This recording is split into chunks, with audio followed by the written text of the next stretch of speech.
Land Use Commission meeting.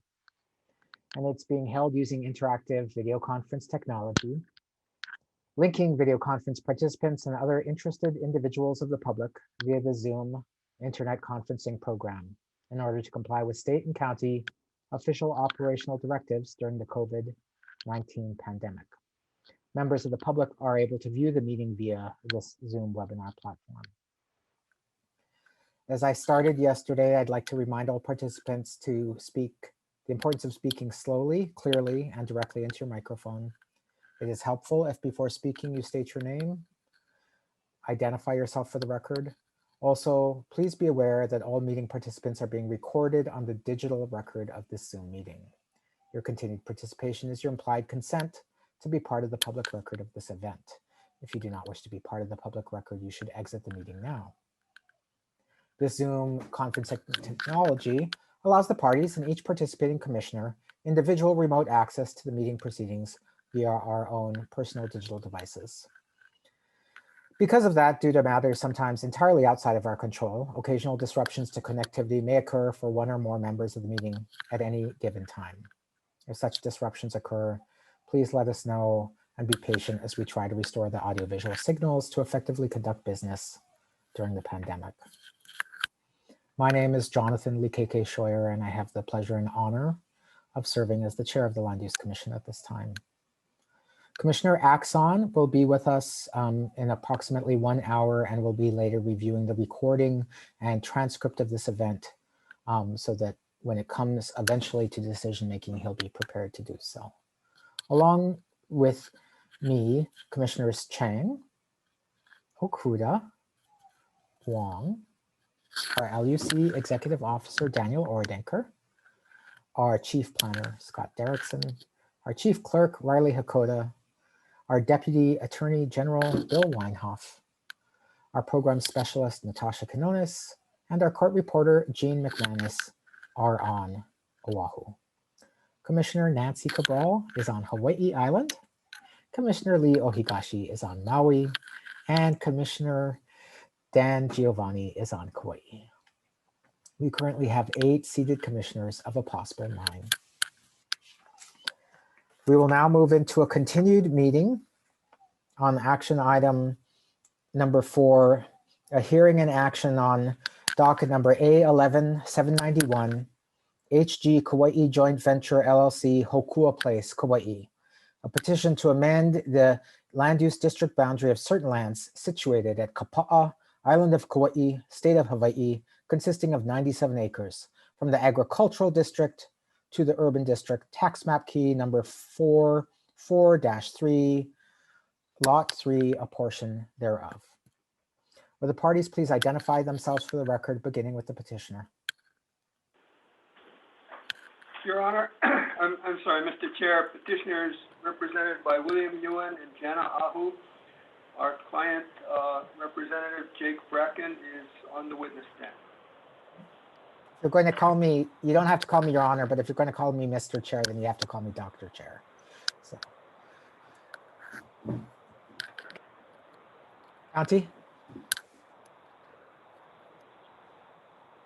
Thank you. Good morning, Chair. Deputy County Attorney Chris Donahoe for the county, also present as the representative of the Planning Department, is Deputy Director of Planning at Jody Hokujise-Gusa. Thank you. Office of Planning. Deputy Attorney General Brian Yee, on behalf of the Office of Planning. With me is Rodney Funakoshi from the Office of Planning. Okay, and interveners. Bianca Yasaki and Lance Collins here for intervener Liko Kalani Martin, who is also here. And you're also not on mute, Liko, just so you know. Thank you. Okay. Excellent. Where we left off yesterday was we were on cross-examination of petitioner's first witness. And I believe I cruelly prevented Mr. Yee from being so close to concluding his cross.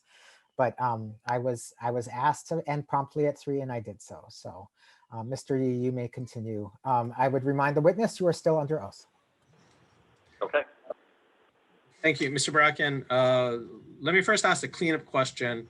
Are you authorized to speak on behalf of the petitioner HG Kauai joint venture for this proceeding today? Yes, I am. And within the EIS, there are some recommendations for mitigation. Are you aware of that? I'm aware of recommendations. You'd have to remind me specific ones if you want to ask about something specifically, yeah. My question for you is whether you will represent that either those mitigation measures, equivalent mitigation measures, or better mitigation measures will be implemented for this project. Yes, we agree with that. And, I've not been to the project, but I was wondering, is the petition area demarcated either by fencing or perhaps by flags to know where the petition area is and where the neighboring property is? Not currently, no. There is some fencing, though. Is that correct? Yeah, there is some fencing. Like I mentioned, we do have a piece we are not including in the petition area that has some agriculture on it, and so there's some goats and some other things. There are also existing roads that delineate the property boundaries. Okay. So otherwise, the specific property line between the petition area and then the adjacent properties, other than the roadways and the agricultural portion, are not easily determined just by going onto the property and looking at it. Is that right? No, well, you've got the school on one side, which would give you a clean boundary.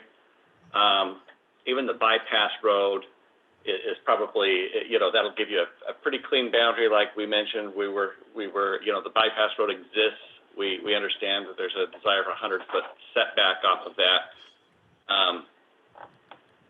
There's been mention of some streams that would be our property boundary, but those are off of the area that is included in the petition area. It wouldn't be necessarily a boundary of the petition area. In the public, there's public testimony about archaeological sites, including a heiau within the petition area. Will you agree to send your archaeologists to both try to inquire further as to the specific location as well as to go and revisit the property?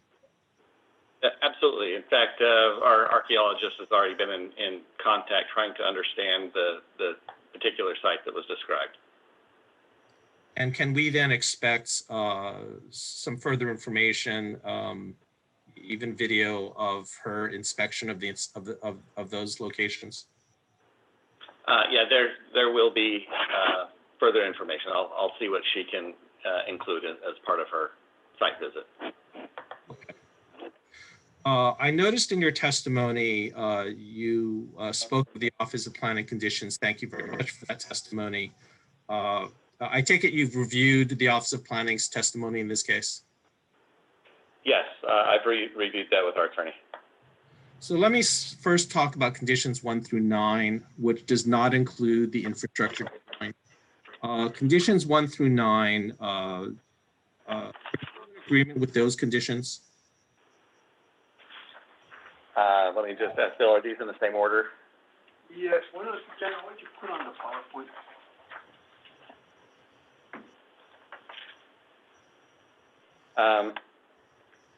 Mr. Chair, Yes, I'm sorry if I may interrupt. Can I make a request? Commissioner Okuda.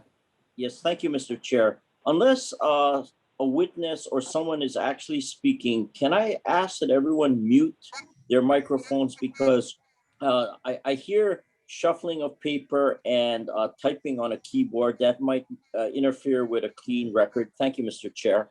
Thank you. I think it might be Commissioner Okuda. The problem might be from the fact that the petitioner to counsel and the petitioner's representative are all in the same room. So some of the background noise may be unavoidable, but I will ask all other participants to mute their computers. Thank you. I'll try to be more careful. I was sorting through, trying to make sure I was looking at the same list of conditions here. Okay, Ms. Ahu, you wanted to share a screen, and can we make a specific reference, Counselor, to what is being put up? It's, Good morning, everyone. Mr. Chair, Edmund Axon. Okay, welcome, Commissioner Axon. You haven't missed much. Yeah, we're gonna exhibit 36, which was the PowerPoint, Jake's PowerPoint that included the Office of Planning Conditions. Okay, Exhibit 36. correct. And if you're going to a particular page number, either the witness or the counsel should reference that so that it's clear in the transcript what we're looking at when the discussion is going on. Understood. This is page 3 of Exhibit 36. You may need to speak up, Ms. Ahu. Page 3 of Exhibit 36.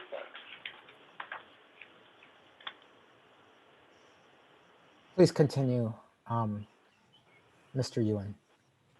It's Brian's witness. Oh, excuse me.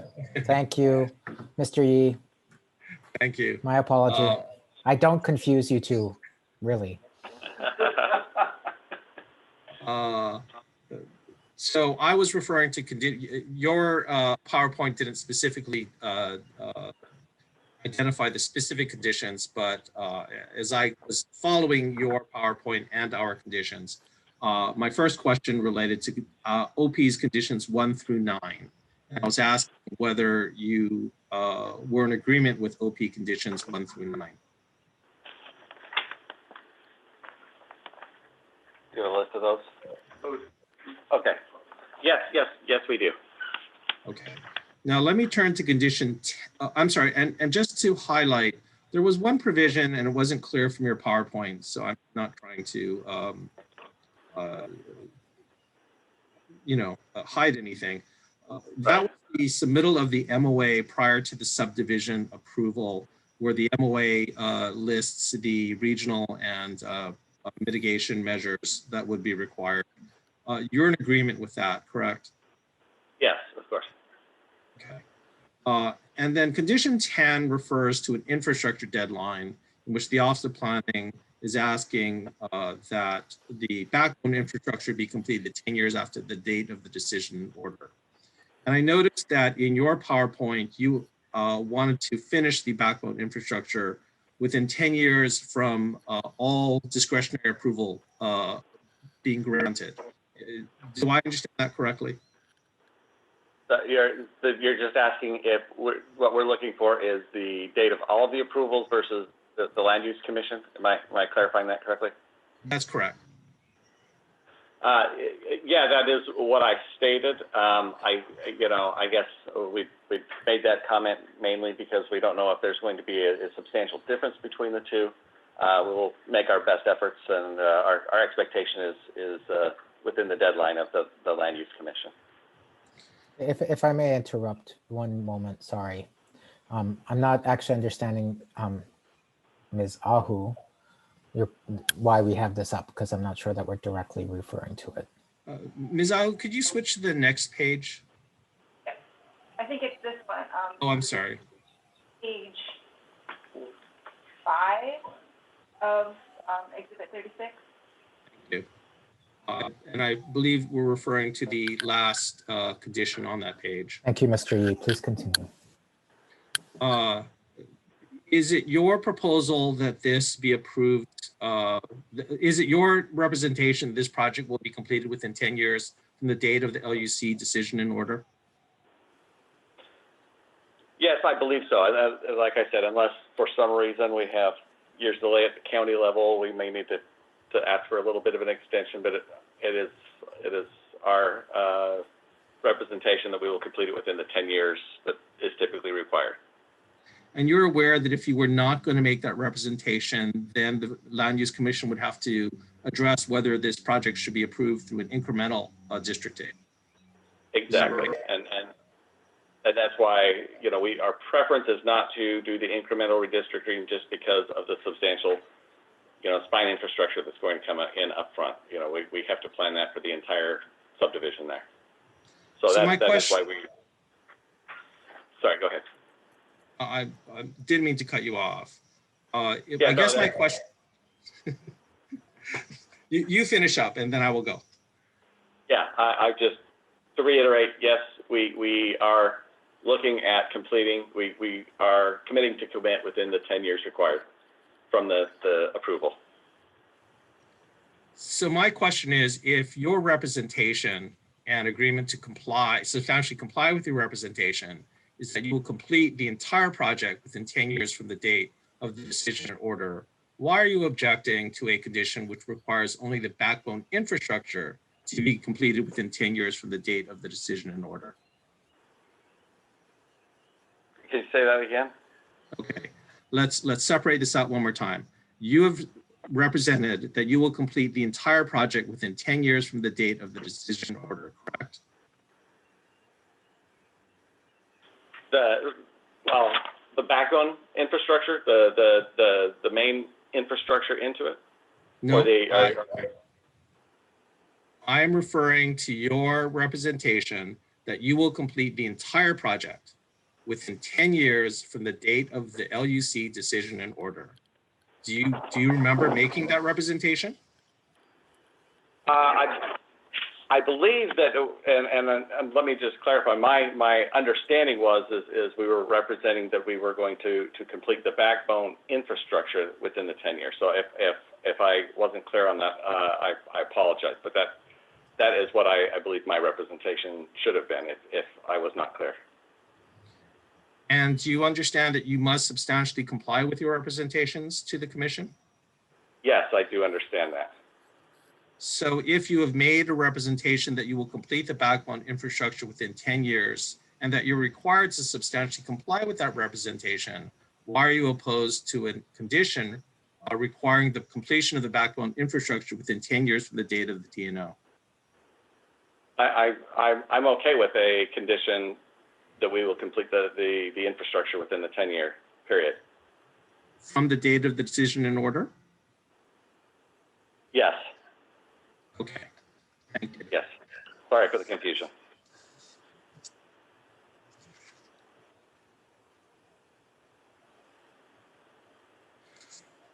Are you Commissioner aware? Okuda? Thank you, Mr. Chair. Is there any way that we can see a video or see the image of the witness testifying so that we may consider his demeanor in evaluating? So, yeah, okay, it all depends on how your Zoom is set up. You should be able to scroll to see the witness. If your options under view are side-by-side gallery.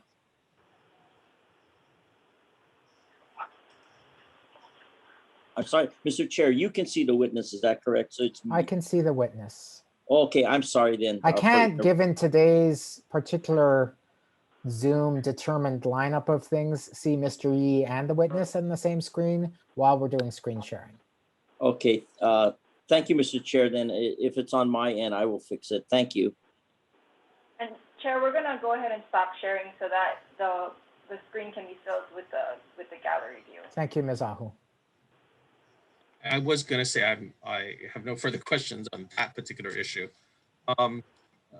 Mr. Bracken, you're aware in the Office of Planning's testimony, we identified that there's a fish and wildlife inventory survey indicating wetlands within the petition area? Yes, I have. I'm aware. And I noticed in Mr. Gore's rebuttal testimony, some testimony about that. My question is whether you will represent on behalf of the petitioner Mr. Gore's various, and we can go through them, but just to let you know, that's what the next few questions are going to be regarding.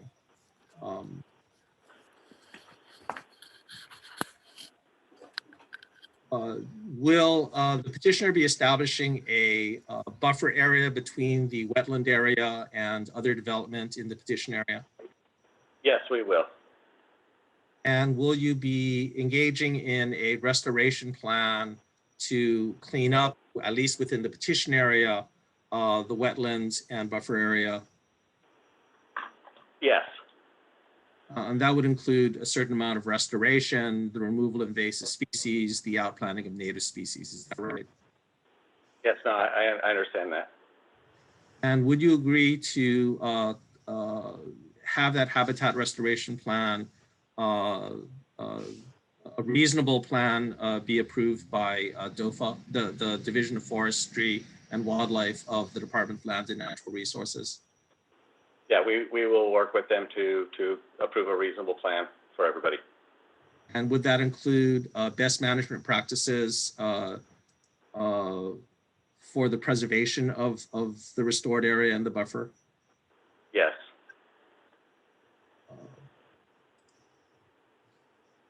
Sorry, 1 second.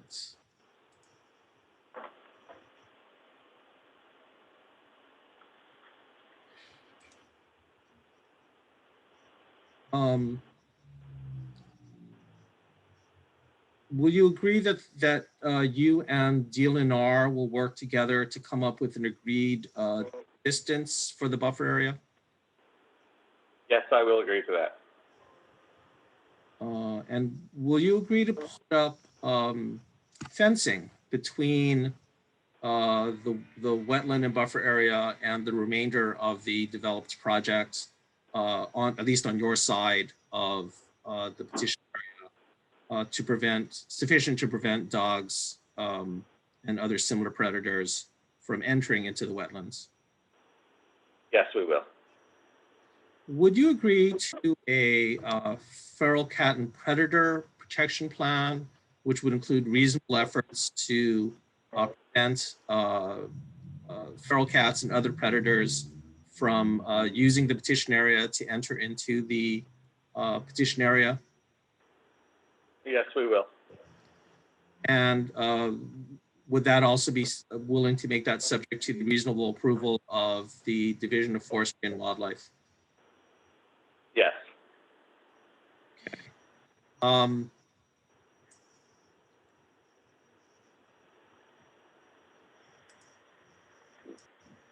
you seen the Office of Planning's proposed conditions relating to this wetland area?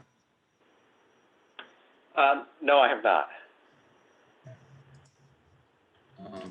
That was sent very late, so I can understand why you might not have seen it.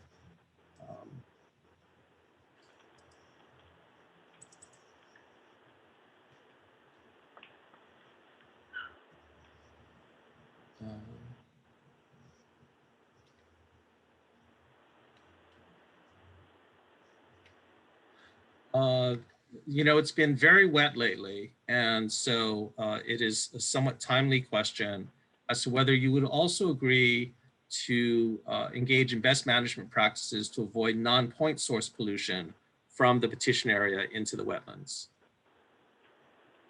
Yes, we would.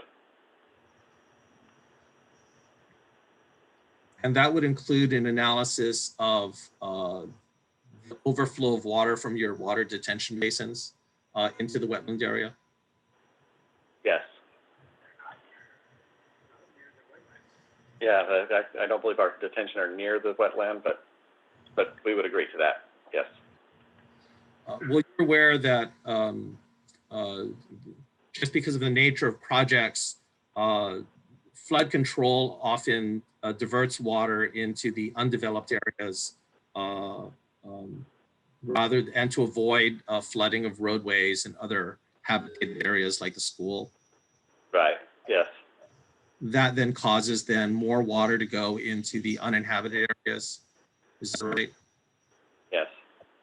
And so it would be important then to ensure that the water that does go into any wetland area have the amount of pollutants minimized to the extent consistent with the best management practice.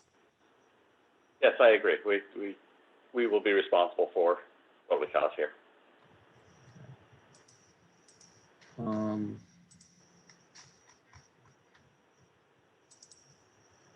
All right, I believe that concludes my questions. Thank you very much, Mr. Bracken. Thank you. Okay. Thank you.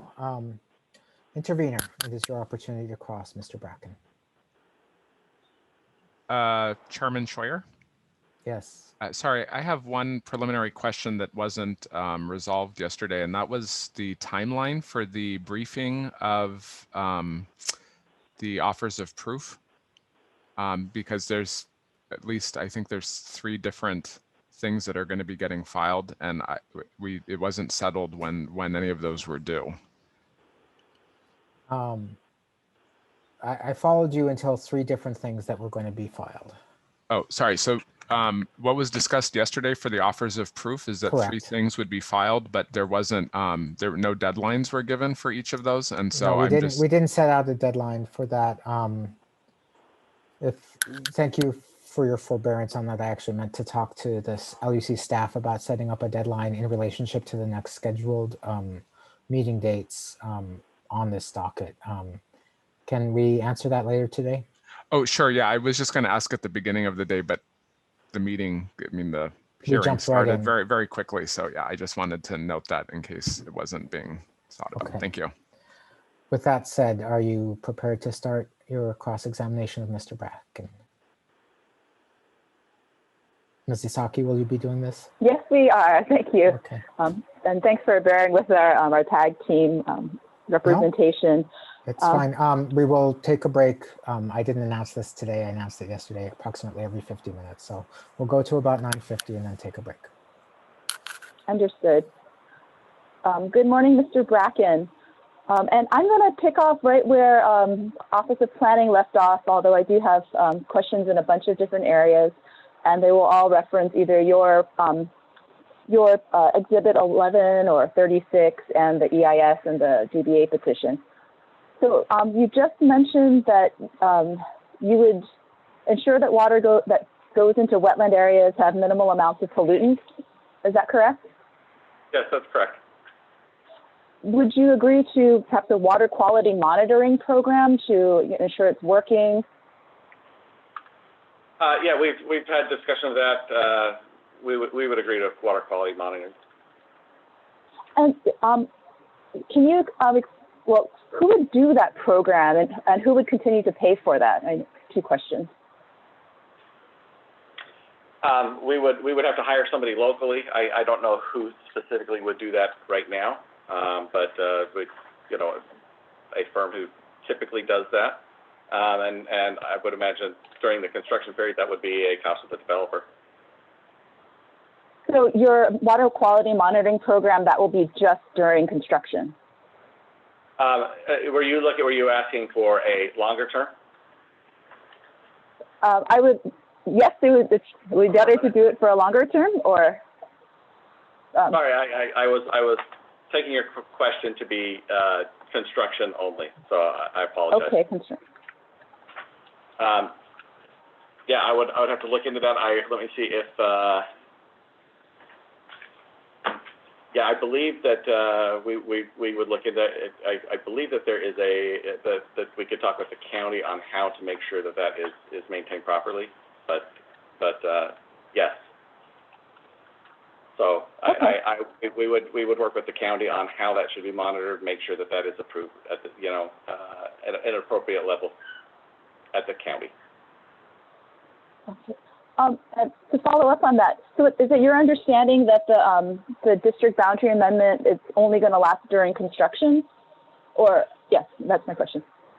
No, that is not my understanding. No, but just the way you asked the question, I thought you were specifically talking about construction runoff, but I understand now. So is it your understanding that the county is going to be responsible for the conditions on the DBA after the construction?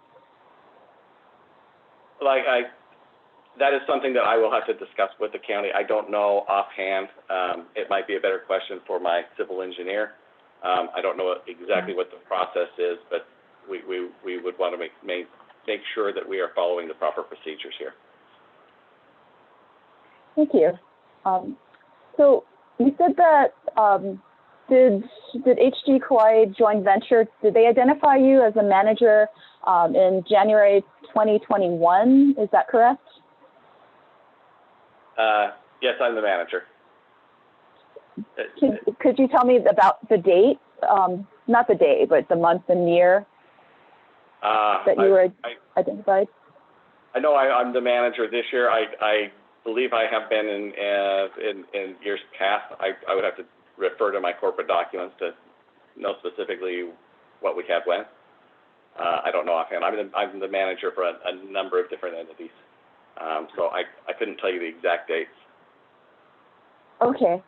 And so how, I know that Kauai bought the property in 2013, according to your presentation. Were you working on the project from 2013? Yes. Okay, you were working since, okay. Did you move to Kauai in 2013 or any point between then and now? No, I have not. Okay, and so this entire time you've lived not in Kauai, in Utah or someplace?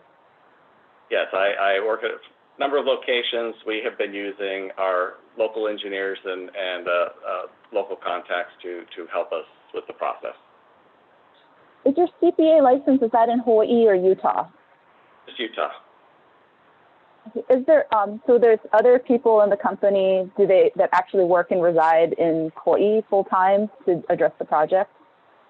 The people directing the project on Kauai are all consultants, our civil engineer, our land planner, our attorneys that are local, either on island or on Oahu.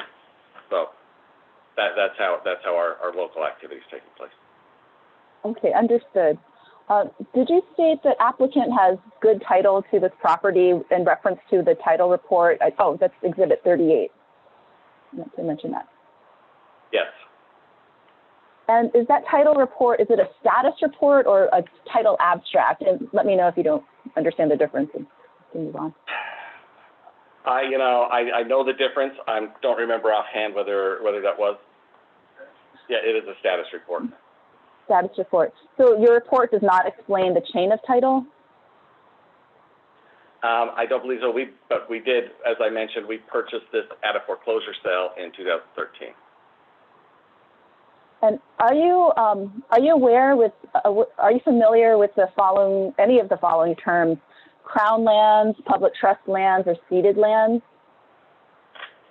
Generally, I'm familiar with the terms, not necessarily the nuances, always. Is applicant aware that these lands were identified as crown lands? I'm going to object to this line of questioning. It's irrelevant. The Land Use Commission is not a appropriate body to address the title to the property. Well, my first reaction is the Land Use Commission does have to at least have, which you have offered into record, some assurances that the petitioner has a property interest. But Ms. Isaki, would you explain why you're pursuing this line of questioning? Yes, there's, for the reason that you just stated, which is we believe that there are questions about ownership, but more specifically, this goes to the history of the land, which makes it culturally important and particularly significant to the intervener. Okay,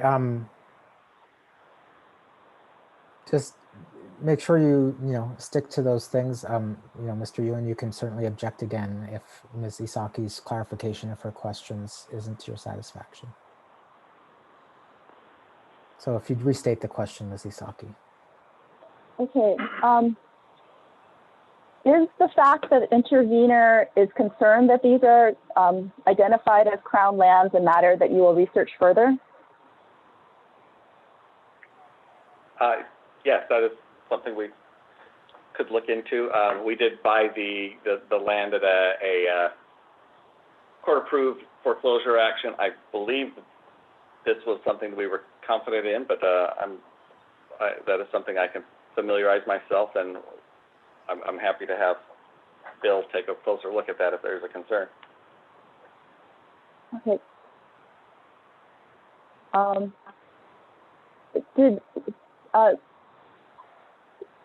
Was there, I'm sorry, was Attorney Ewan asking a question, or I couldn't tell? No, No. I was suggesting I would need him to help me understand that better, but if that is a concern, that is something that, you know, we will address. Okay. All right, thank you. I'm done with that line of questioning. So moving on to another, and please tell me if I did not understand your statement. Did you opine that the project is consistent with the 2018 Kauai General Plan land use designation? That is my understanding. Have you examined whether the project is consistent with the applicable community development plan, or it's also called a community plan, or specifically here, the Wailua development plan? That is my understanding, that from my consultants, my engineer, land planner, that we are consistent. Are you aware that the Wailua development plan, which it incorporated by reference the 1971 general plan, designated this area as open? Which plan? The 1971 Wailua? The 1973 Kapa'a Wailua development plan incorporated by reference the general plan that was active at the time, which designated this area as open? I'm not completely familiar with that offhand. That might be a better question for my land planner. And your land planner is Mr. Agor? Mr. Agor? Yes, okay. I will ask him. Moving on Please to wait one for a more minute. thing. Mrs. Saki, Yes. Mrs. Saki, this is the court reporter.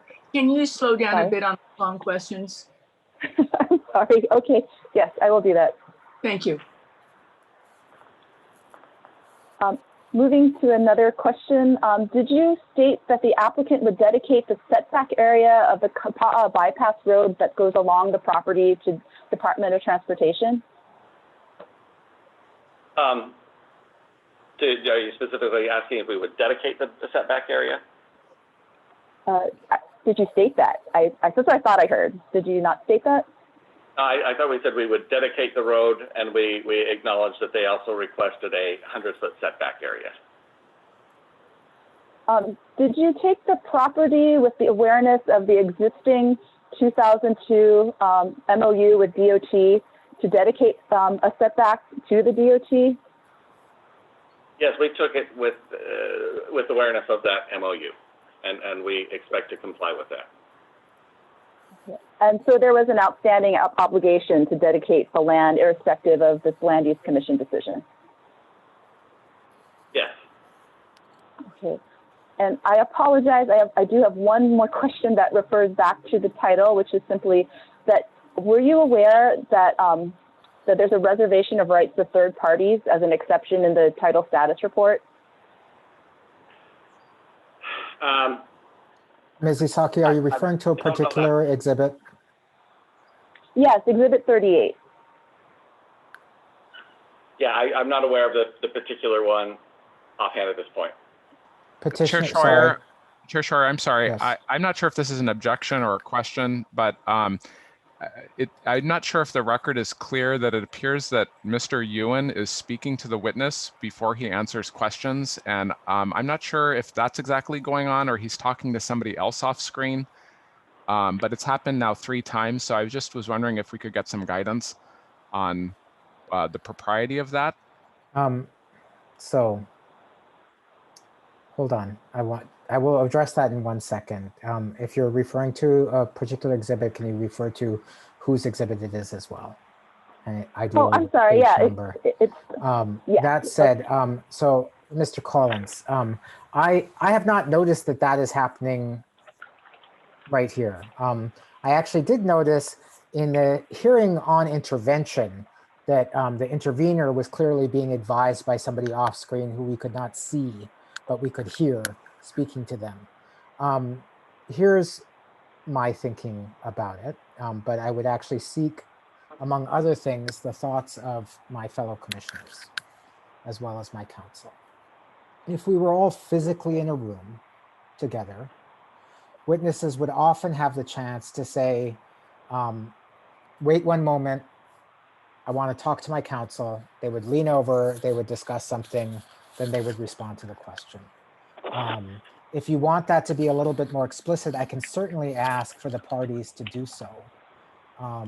Part of my, just a little bit farther, part of my thinking on this is like, even if we're all physically in separate locations, I can't stop anybody from using chat or text or something to be otherwise sort of advising their witnesses on how to respond to a question.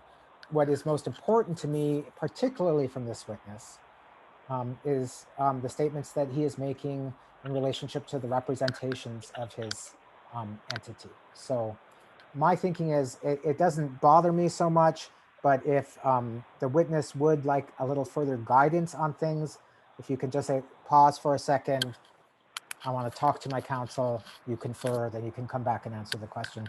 I would be fine with that. Mr. Collins, you said you weren't sure whether it was objection. Does this address your concerns?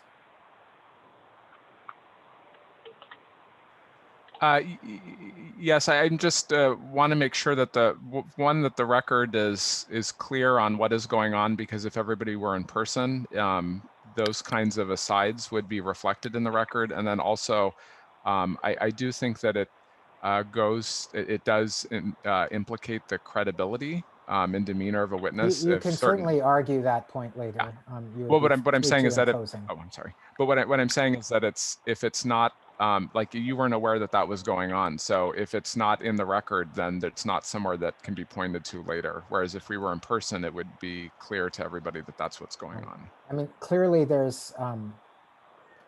are advantages and disadvantages of the current world that we are living in. I don't know if any of my quite brilliant and well-trained colleagues have anything to add on this. No? Okay. With that said, given the current circumstances we're working on, I'm going to ask that if you are conferring to somebody before answering a question, please indicate that so that the record can be as clear as possible. Thank you for raising the concern, Mr. Collins.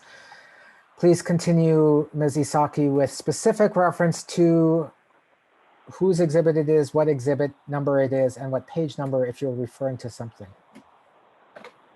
Yes, I will do that. Thank you. I do want to go back a little bit to the timeline for the project development. Did you mention, Mr. Sorry, Mr. Bracken? Ms. Isaki. Oh. Your previous question, you were referring to Petitioner's Exhibit 38? Yes, and you know, I'm going to move on from that, if that's okay. I haven't moved on because I just want to make sure that we are clear on the record what you were referring to. So. Yes, I was referring to exhibit from the Petitioner 38. Thank you. Now you can move on. Okay. Sorry. So, Mr. Bracken, did you mention that the project has pre-development lines of credit up to $20 million for spine infrastructure? Yes, the two lines of credit that I referenced in my presentation. And do you have, what would be considered spine infrastructure, just so I'm clear? I mean, what that was is that our initial pre-development planning and to get started on that, some of the spine road and infrastructure. I don't know exactly what the full budget of that is going to be until we have fully engineered plans, but we do feel like we've got financing in place to take us, quite a way into that process there. Okay, and is the spine road referencing culturally significant lines related to the heiau, or is that something different? The spine road that I'm referring to, the spine road through our project, the road A that goes through the middle. I'm not exactly sure where the reference, where the location was for the heiau that was mentioned yesterday. I'm not aware of that. Okay. So I'm only referring that spine road through the middle. Would you consider the spine road to be the same thing as Road A, the connector road, I think it's also called? Yes, that's the same road. And I can put this on the screen if you like. This is our Intervenor Exhibit 02 or I-02 is the EIS, Appendix H, and that'd be at page 212 if you're just looking at our Exhibit 2. And that's one of the traffic studies. And it says in there that the put it on road screen, is, Ms. Isaki? oh, but I can do that. Yeah, I wasn't sure if I should or not, but I can certainly do that. Sorry. Trying to be fast, but I guess that's not always a good thing. Where is it? Oops, that's not what I want to do. Sorry. Let me try again. There we go. I hope this is right. No, it's not. I'm sorry. It's not here. I select this. But it's not. Okay. Now you can see this. So the Kapa'a, and I hope you can see my cursor too. I'm just looking at the only full paragraph on the page. This is from the May 2017 Appendix H EIS on Volume 2A. The Kapa'a Transportation Solutions also identifies Road A as a new connector road between Olohana Road and the Kapa'a Bypass Road, which was prioritized beyond a 10-year time frame. And the cost would be about $25 million, $26 million. So when it says prioritize beyond the 10-year time frame, does that mean that the road will be constructed after 10 years, or is that included in your spine infrastructure? And I'm going to stop sharing. Thank you. Yeah, I don't know specifically what that was referring to as prioritized beyond, but that's from a development standpoint, that is, one of the first roads that have to go in. It is where our utility corridor will be as well. So that it is the primary road for the subdivision. Okay. So that does not mean that the road will be constructed after 10 years, or would take longer than 10 years. No, that is the infrastructure that we were referring to with the Office of Planning that needs to go in. That is going to be the first step there, the primary road that needs to go in for the subdivision. I see. Okay, thank you for clarifying that for me. So I have one more question about your timeline, and I'm looking at the Cassidy report, and this is your the Petitioner's Exhibit 30 at page 35, and I will share my screen just so if it's helpful to look at this instead of just hearing me talk about it.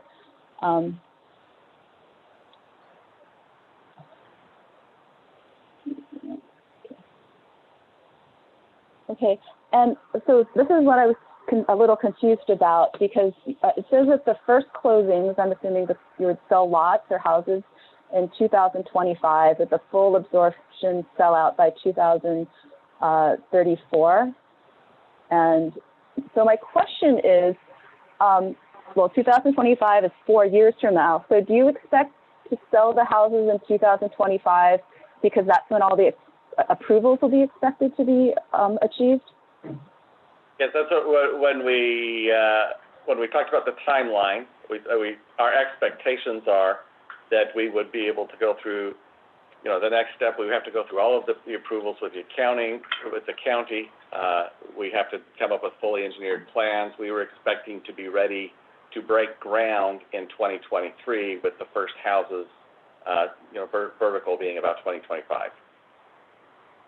And would that mean that a completion bond with the county for the infrastructure would be arranged to ensure that that all the houses get their road and sewage and everything? But yeah, we would be going through the typical process required by the county. Okay, thank you. And when in this timeline would the protection for wetlands happen? When in the timeline did the protection for, obviously. Is that just, sorry, go ahead. The wetlands are a concern at all times. Certainly, we talked about construction mitigation for the wetlands, which would take place before we broke ground. And certainly we would want to maintain those wetlands, with a plan beyond that. And so who would maintain them? You would develop that plan later? Yeah, we would work with the appropriate agencies at that time. I see. And okay, my next group of questions is about affordable housing. And that's referring to your, sorry, let me get back to your PowerPoint. Slide 14, and this is exhibit from the petitioner 11. And I don't know if I need to share my slide, but let me know if you want that to jog your memory.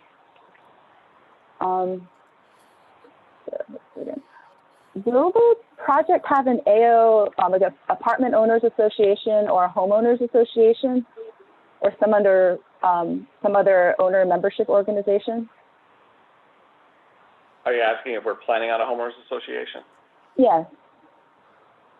I have not had any specific discussions on a homeowners association. We have been looking at more of either apartments or townhomes. I don't know that if that would always be required, other than you're going to need, you know, if you were doing some sort of shared building or something like that, you would need some sort of association, but I haven't done any planning or budgeting on that just because we haven't gotten that far yet. We have, you know, I expect we'll deal with most of that once we are dealing with specific building plans and working with approvals with the county. And so will there be common property in the multifamily units? There may be some common landscaping or common parking lot. Again, I don't have anything planned. I have heard these comments of $800 to $1,100 a month maintenance fee. I don't see that as reasonable at all, and I don't know where those numbers come from. But I'm not expecting anything like that. Only kind of maintenance fee or association fee I'm aware of that we would have in a community like this might be some landscaping, minimal fees. And I'm conscious of the time, but I'll just ask one more question unless you want me to keep going on. One more, and then we'll take a break, and then you can continue after the break. Well, who will own the common property that will be in these townhomes or apartments in the multifamily units? I don't know offhand right now. I guess we would have to. That might be a question either for my engineer or something that would be determined down the road. Typically, I'm not familiar with all of the local rules that would be in some sort of an association, but I couldn't answer that today. I'm not the expert on how that would be typically done locally, but we wouldn't be doing anything unusual. Okay, it's 9:54. Let's take a break until 10:04, and you can continue with the questioning, intervener. Thank you. Do we have to finish at midnight now? Yeah. While we're waiting for Commissioners Cabral and Ohigashi,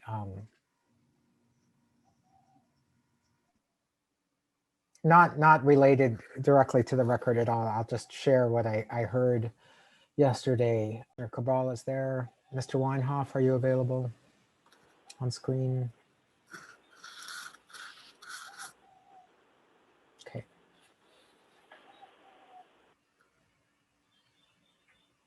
Okay, we're going to get started. It's 10:06 a.m. Let's try to start on time. It's going to be a very long docket. Please continue with your questioning of the witness, Ms. Isaki. Okay, Mr. Bracken, are you ready? I'm ready. Great. So I just want to clarify, you said that at least the multifamily property will be owned separately and also have some condo elements? Like common elements? Common elements, there will likely be common elements, yes. Yes, okay. Are you aware that what you're describing could be considered a condominium? I'm aware of condominiums and townhomes, and yes. And to go back to this timeline, do you know about how long it takes to get a declaration of condominium regime? I've gone through that process in Hawaii some time ago. I know that it does take some time to go through that condominiumized process, yes. And do you know how long it takes to get a condominium map? I would have to defer to my consultant specifically, but I'm aware it does take some time. Are you aware of legal restrictions on the use of sales deposit monies in the building out of a project when it's considered a condominium project? Yes. Okay. And do you know about how long condominium registration takes? I know it takes a long time. I couldn't answer that specifically, though. But the applicant still expects to begin selling by 2025. We expect to start, yes, we expect to start doing some vertical construction by 2025. And so you mentioned earlier that you weren't sure where the HOA fees, the amounts came from. Do you know how much the fees would be charged for these condominiums?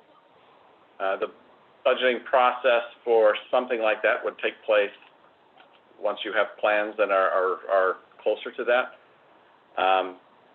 But I'm not even sure if, at this point today, I'm not sure if the multifamily would be condominiums, townhomes, or just apartments. I mean, that's a little preliminary for this right now, so I don't have an answer on that.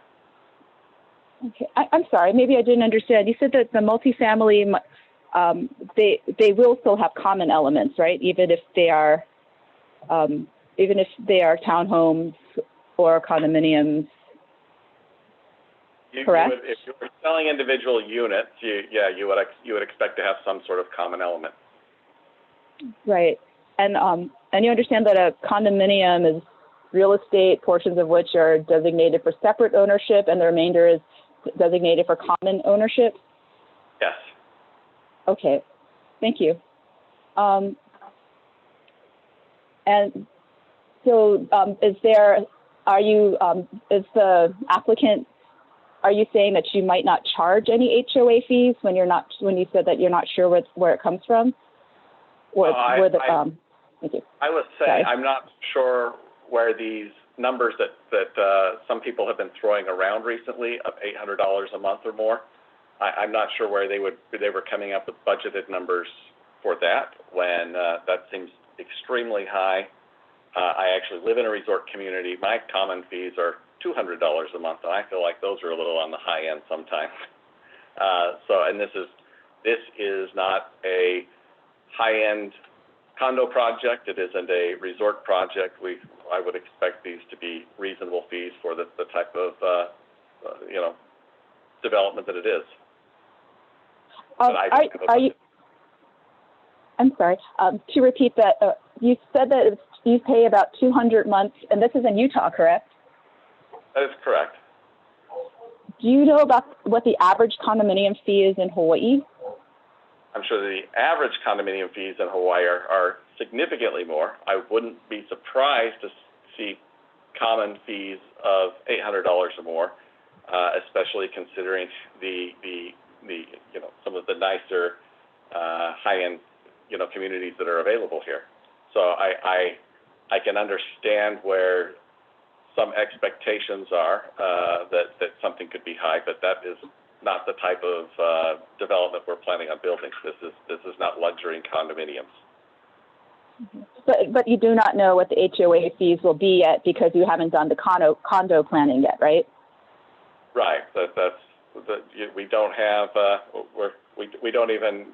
We're going through our land designation here. We've got to go through the process with the county. We've got a lot of steps before we get to the point where we're doing budgets and that level of planning. Okay, thank you. And so I would like to look to your exhibit. It's your presentation, Petitioner's Exhibit 11, Slide 14. This is about your commitments. And I'll just, I'm quoting you. HoKua will sign an affordable housing agreement with the county to confirm the number of affordable units, sales, and buyer selection procedures and buyer resale restrictions. And I'm curious, your FEIS and your housing study, or the Cassaday housing study, specifies certain prices. Will you commit to those prices, or will the prices be indexed to AMI? I mean, we will commit to substantially, comply with what we have. It's hard to say we will commit to a price when, just recently lumber's taken 140% increase in a several month period. So I can't tell the future, but with that report is the best data that we have today, and we will commit to move along in assuming without substantial market changes or something that's outside of our control. That is the plan that we're committing to. And what are the anticipated buyer selection procedures? The buyer selection procedures? Yes, I'm reading from your slide. You said that your agreement will have sales and buyer selection procedures? Yes, that is for our commitment with the county. That would be part of the agreement we work out with the county. So, and have you anticipated, sorry, please finish. Well, I know that there are standard procedures. I don't want to overstate what we can and can't do because there are plenty of fair housing rules and everything else. And I know that the county affordable housing allows there to be some prioritization, but that would be something that we would work with the county and the county rules on. So, so my question though is, like, have you already anticipated by looking at those rules what those selection procedures, the buyer resale restrictions will be in your planning? Yeah, whatever is appropriate to put in the planning. Yes, I agree with that. Just to clarify, so have you anticipated them by looking at them and incorporated them into your plan, or you're just going to wait till to see what the county says? We were going to get a little bit closer to that. We are still very preliminary in our plans. I don't have any unit plans. We're not pulling permits. That is something that we will develop with the county. Okay. And I'm going to next move to the Petitioner Exhibit 36, which is also your rebuttal or your presentation, and that's slide 2, where you say, HG Kauai will provide design of mixed multifamily housing types at county zoning level. And my question is, does this mean that the applicant will provide single-family housing in the affordable ranges? Our affordable has been mainly on the multifamily. If it is appropriate to have something on the single-family, and that's something that we could do, that would be something we would have to work with the county on. I don't have an answer on that today. Will some of the multifamily housing be for 4-person families? Are you talking about like number of bedrooms, like 3-bedroom units? Oh, sorry, yeah, 4-bedroom units, or. Yeah, we would be looking at having a mix of bedrooms, and I understand that there will likely be some sort of requirement for more bedrooms. But again, I don't have specific numbers on that. That would be something that we would negotiate with the county. We would work with them on. And so you will have 4-bedroom houses if the county requires it. Is that correct? Yeah, we will do what the county requires. Okay, but you have not made any plans about or looked into how much it will cost, penciled it out? Not beyond a preliminary level, just to make sure that our general plans seem to make sense. Back of the napkin. Got it. Yes. And your affordable housing units, will they be integrated with the other units in the project? Yes. Okay. And this is a kind of separate question. Has the applicant ever contacted Intervenor Martin to address his concerns with the project? I would have to talk to, you'd have to address that question to the particular consultants who have been working on addressing those. I couldn't tell you offhand who's contacted whom. Okay. Do you know who the but HG Kauai never directed any of the consultants to ask the intervener about his concerns or to ask his input? I would say we directed our consultants to review and address that. I can't tell you whether they contacted him directly, whether they contact which of the other commenters may have been contacted. But no, I couldn't answer that right now. Okay. But you do know, but you, Kauai, you did tell your consultants to talk to Intervenor Martin. No, I would say that we instructed all of our people to address the concerns, to take this seriously.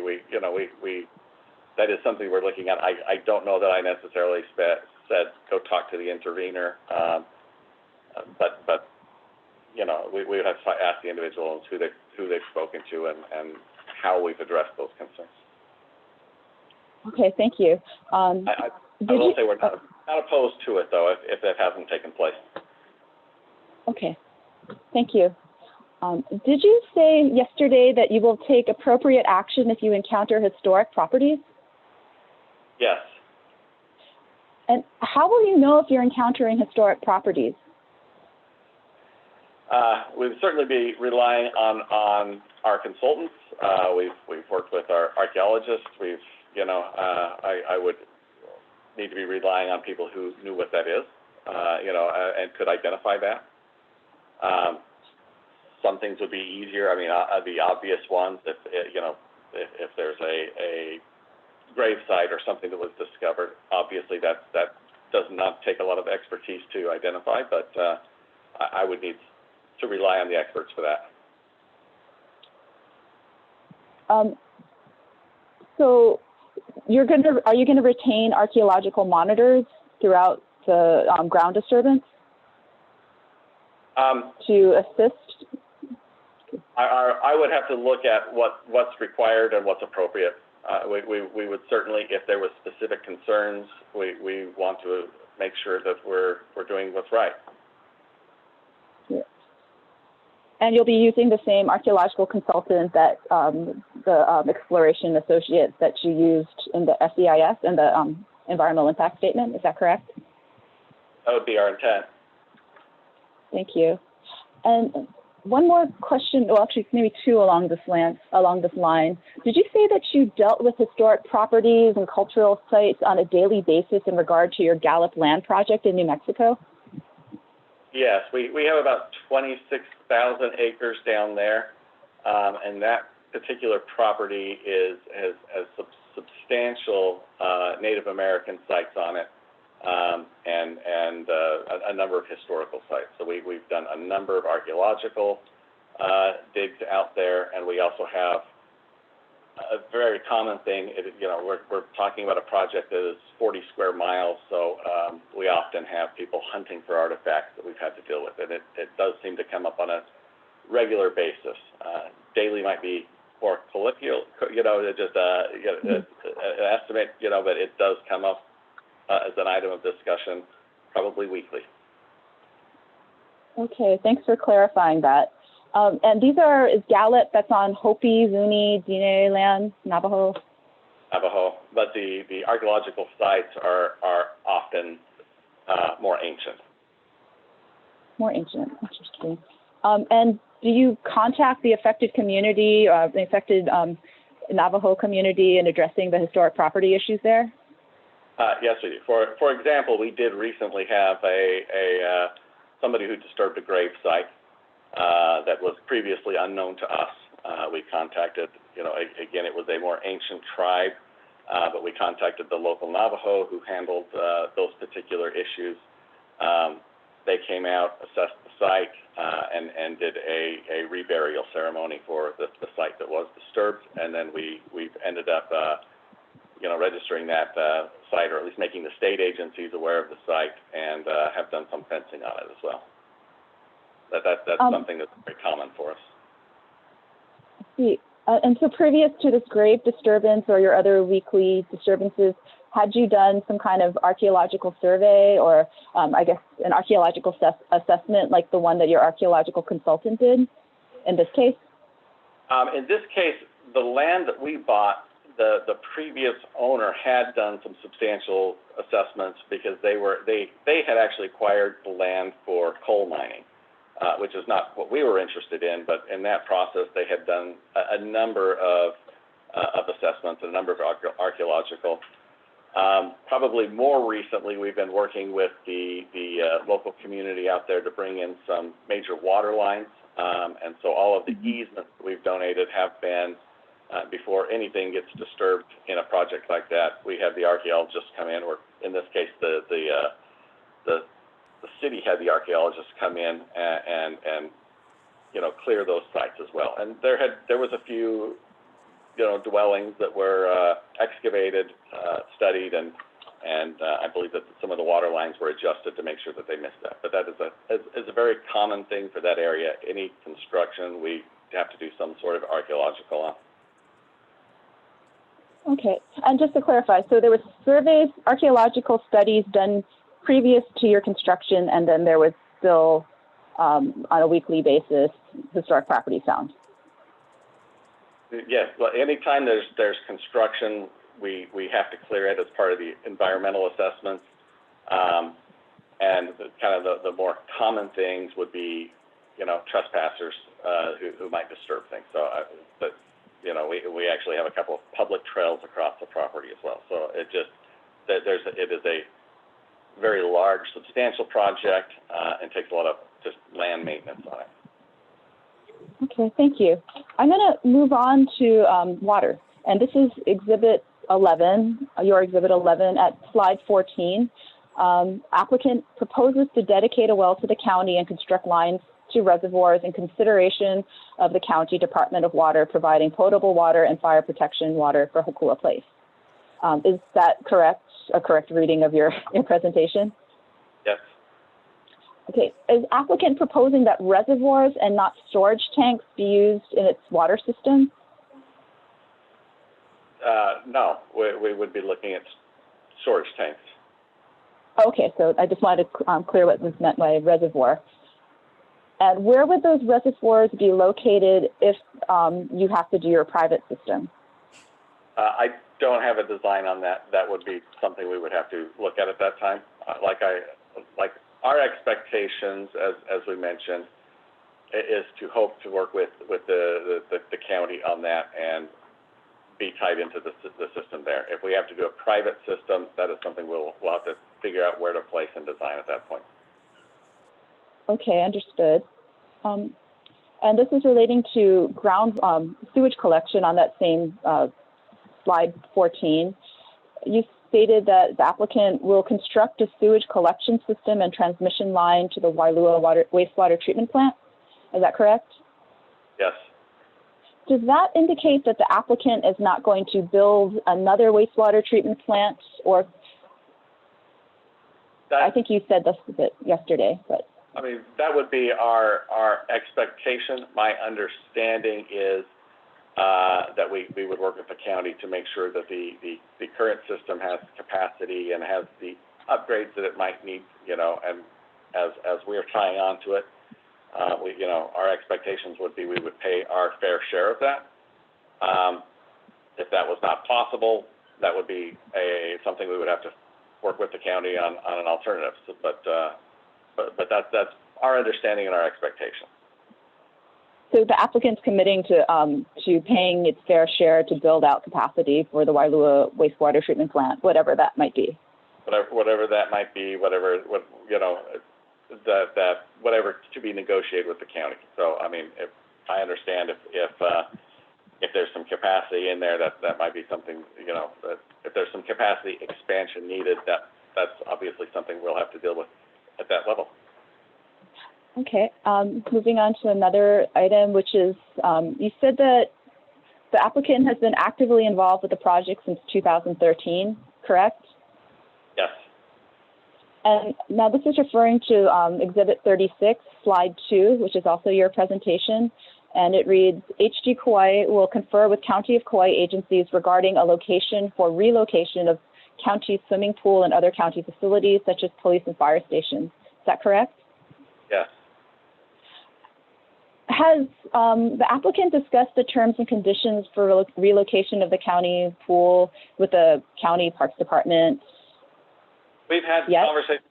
We've had conversations with the Parks Department. We've kind of had some preliminary notes on some maps, but this has been so far in advance of being able to actually put something in place. We haven't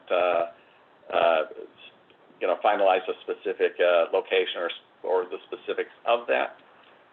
We do know that it has been a desire to move that because from what I understand, they needed some better facilities, some expansion of that, and there had been some discussion of locating that closer to the school so that there would be some access related to the school. But none of the details have been worked out or discussed much more beyond that, other than there's a desire and we've committed to help them work that out. Okay. Along the same lines, have you discussed these plans with the police or fire departments? Not specifically. Just knowing that has been something that's been needed and something that we've had to deal with on other projects.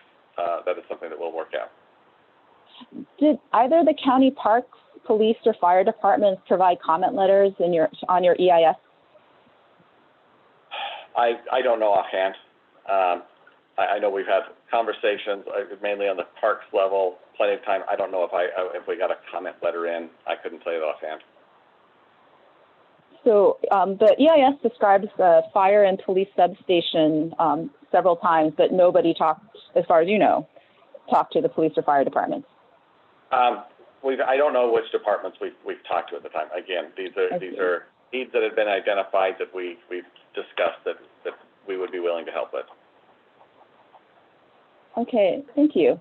My final questions are about also on your presentation 36 at slide 2, and this is in regard to the applicant cooperating with the State Department of Transportation and the county and making improvements to Bypass Road and Olohana Road. Is that just to accommodate HoKua Place residents? I mean, certainly to accommodate HoKua Place residents, but we are part of a larger network just because of the bypass road. So I don't know if you can look at that in isolation. We will work with them to address the needs that we can help on, with our development. Okay, so yeah, go ahead. I see, and I know that the county. Actually, I'm going to ask a different question. Did you state that you didn't update your TIAR, the traffic impact assessment, because of the COVID pandemic conditions? Yes, we were going into the COVID pandemic conditions. It was asked that we update that. We looked at that internally. We didn't feel like the potentially reduced traffic. I think at that time we weren't quite sure what the pandemic was going to be. This was still very early on, and we made the decision to do that at a later time when that felt more appropriate. But then your Exhibit 19, which is a supplemental traffic memorandum, this is based on March 2017 observations. Is that correct? Yes, but it was not a full updated traffic study. Was it not a full updated traffic study because it excluded the midday traffic? I'm sorry, I withdraw that question because that's actually confusing.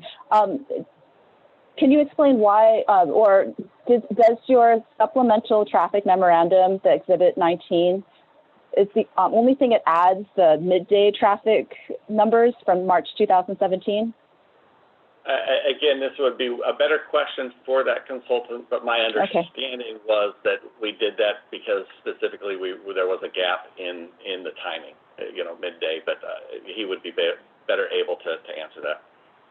Okay, I will ask him that. And sorry, I do have one more question. I just want to clarify that your previous obligations to the Department of transportation recorded against the property as to the setback area, the dedication of the setback area. Is that to be counted as mitigation for traffic for this project as a condition of this project's approval? I know that it is something that we've already committed to. I know it's, you know, and certainly it is something we feel like we have committed and has been a mitigating factor. I don't know specifically if we've counted that as one of the mitigating factors, but some of the things that are not in the petition area as well, just like the agriculture, you know, even though it's not in the petition area, we felt like that it was the right thing to do, and maybe mentally in our mind it was part of our mitigation, even though it may not be counted as that. You might need to talk to the individuals that were putting that together as part of the report. I couldn't answer that offhand. Okay. Along that line of mitigation for the project, and I'm asking this because on your presentation piece, the 36 at slide 3, you referred to project generated traffic impacts and pro rata share. So my question is, will the determination of what is generated by the project as opposed to what other traffic improvements are already going on, will that be done in your 4th traffic impact assessment report? I think that it might be best to have the traffic consultant address that.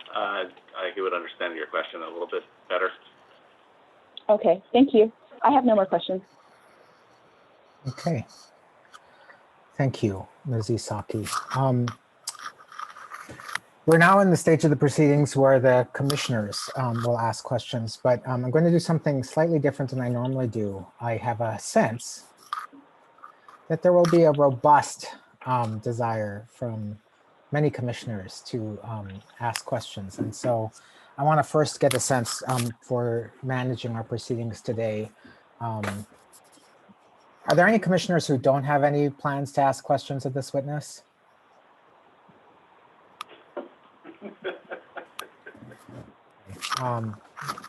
Nancy, you're saying you do have plans to ask questions. No, I actually, I think I'm not at this point thinking any of my questions really matter. They're about condominiums and housing and, you know, which all have to be worked out. So there's not answers to my questions as previously discussed. So I'm okay not asking any questions. So Commissioner Okuda, Commissioner Wong, did I see you raise your hand? Commissioner Chang? Yes. Commissioner Giovanni? The chair also has questions. Commissioner Axon? Okay. I want to defer to the Kauai Island Commissioner. Do you have a desire to go first, or does it? Do you have no preference? I appreciate the consideration, but I have no preference to go. In fact, I generally learn much from the questioning of my fellow commissioners. So yeah, put me in the middle someplace. Yeah. Okay. So let's start off with Commissioner Okuda. We'll follow up by Commissioner Chang, followed by Wong, followed by Axon. And this, let me be very clear. This does not mean that if you come up with a question, I'm not saying you have to speak now and, you know, forever hold your peace, but just trying to get a sense of our proceedings. We'll go Okuda, Chang, Wong, Axon, Giovanni, and then myself. This might well take us through the day, even if we're lucky. So Commissioner Okuda, we'll go to, I noted we started at 10:06. We'll go to about 10:56. You have 20 minutes to start off with. Thank you, Mr. Chair. Thank you, Mr. Bracken, for giving your testimony and being here today. Let me frame my question so that I'm not either intentionally or inadvertently playing hide the ball to you. My question is basically designed to address an admonition that the Hawaii Supreme Court has given us at the Land Use Commission.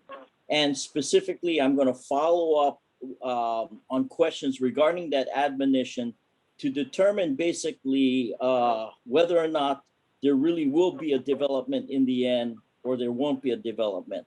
So let me first read what the Supreme Court said. It's short, but I think it's important to read. It's from a case called D.W. Ainalea Development LLC versus Bridge Ainalea LLC, found at 134 Hawaii Reports 187 at pages 211 to 212. And the Pacific Third citation is 339 Pacific Third 685 at pages 709 to 710. It's a 2014 case. And this is what the Hawaii Supreme Court said. The legislative history further indicates that the legislature added this language in order to empower the LUC to address a particular situation, namely where the landowner does not develop the property in a timely manner. The Senate Committee on Energy and Natural Resources specifically noted that, quote, vacant land with the appropriate state and county land use designation is often subjected to undesirable private land speculation and uncertain development schedules, close quote, and that, quote, such speculation and untimely development inflates the value of land, increases development costs, and frustrates federal, state, county, and private coordination of planning efforts, adequate funding, public services, and facilities, close quote. Okay, so that is the foundational basis that I'm basing the following questions I'm going to ask. And I'm really going to try my best to try to finish before the break. Okay, you have given testimony on many assurances and representations in response to questions from Deputy Attorney General Yee, representing the Office of Planning, and the Intervenors Council. How much are all of these representations going to cost? I don't have a specific budget on all of that. Most of the representations that I have made, I would consider normal development practices. Certainly in this local area, there's some of them above and beyond. Our preliminary budgets, as we've looked at it, we do expect there to be, $20+ million to bring the infrastructure in. And I believe that we've taken into account our representations in that. And my expectations are that throughout the development process, looking at it from a cash flow and accounting perspective, my measurement is a high water mark of probably between $25 and $35 million in cash needs to continue the process.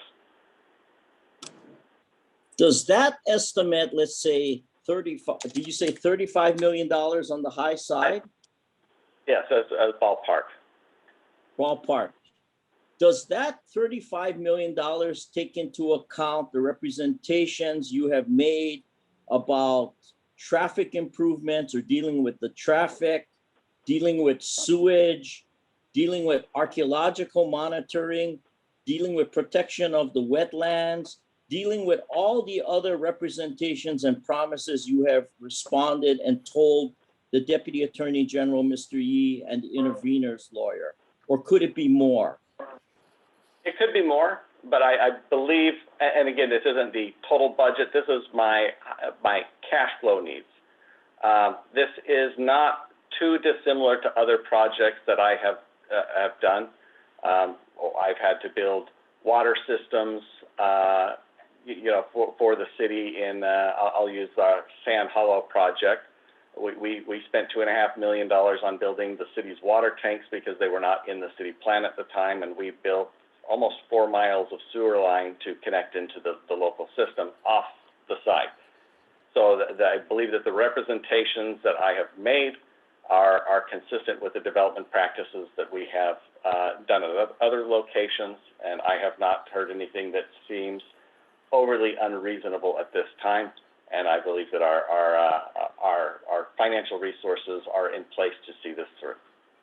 Okay, Mr. Bracken, and I apologize if my questions seem a little bit pointed, but we are a quasi-judicial body that is required to follow the statutes that the legislature has passed and make our decision based on the evidence that's presented in the record. And so let me ask this question, and you can ask the help of your counsel if that helps. Where in the record is there evidence of the total expected budget for this project, including all these representations that you made today? Is there a document in the record which you can point to which shows the budget, including all these representations that you have made? I don't believe that there is in the record at this time. Okay, thank you. Let's talk about what is in the record, and if you can look at Exhibit 6, which I believe is the financial statement. Petitioner 6. Yes, I'm sorry, Mr. Chair, I should have been more clear. Yes, Petitioner's Exhibit 6. Mr. Bracken, do you have that in front of you? I don't have it in front of me, but I believe I'm generally familiar with it, but we're trying to call it up right now. Okay, no problem. If at any time you want to stop and refer to any documents, let me know. This is not a memory test, and I assure you these are not trick questions. And by the way, please do not take from my questions that I have an inclination one way or the other regarding this matter. All I'm doing is trying to get evidence on the record so we can carry out our duties and obligations under the statute and the cases. Now, this financial statement, it's titled HG Kauai Joint Venture LLC Financials, Management Basis December 31, 2019. So this financial statement accurately shows the assets and liabilities with respect to HG Kauai Joint Venture LLC, correct? That is correct. Chair HoKua, may I share my screen so that he can see the financial statement? You've been promoted. Yes. You've been promoted. Thank you. Chair HoKua. I'm sorry, Mr. Chair, but I don't have control over that. Okay. Okay, Mr. Bracken, if you look at the assets of HG Kauai Joint Venture LLC, and that's the applicant, right? The LLC. The total assets are $13,884,000. I'm sorry. $13,884,570, correct? $884,570. That's what's on the statement, yes. Yeah, about $14 million. The assets are basically the land. Is that true? Yes. In fact, besides the real estate, which is the subject of this petition, the applicant has no other substantial assets that would be able to be used to complete the development, even based on your estimate, which seems to be tentative. Isn't that correct? Yes, this is a common structure that we would often develop in, yes. Okay, and your estimate, I don't want to just call it pure speculation because it seems based on your experience and education, but it's not an estimate which, again, you can point to a written budget in the record, correct? Correct. Okay. So can you point in the record where there is an irrevocable commitment to provide the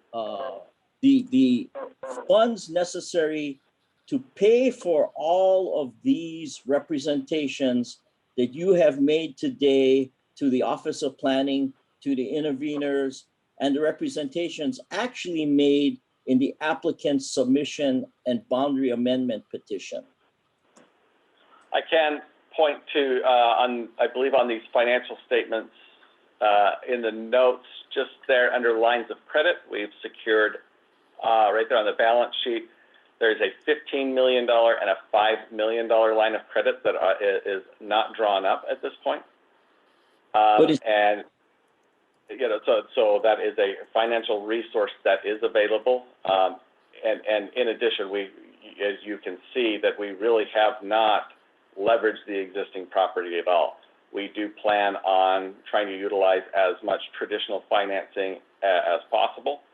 And outside of that, we do have the ability within our larger organization to provide some equity into the project. This is not the first development we've done. And I have been, at last count, I know I have been directly involved in over $200 million of development in one form or another. So we are early in the process.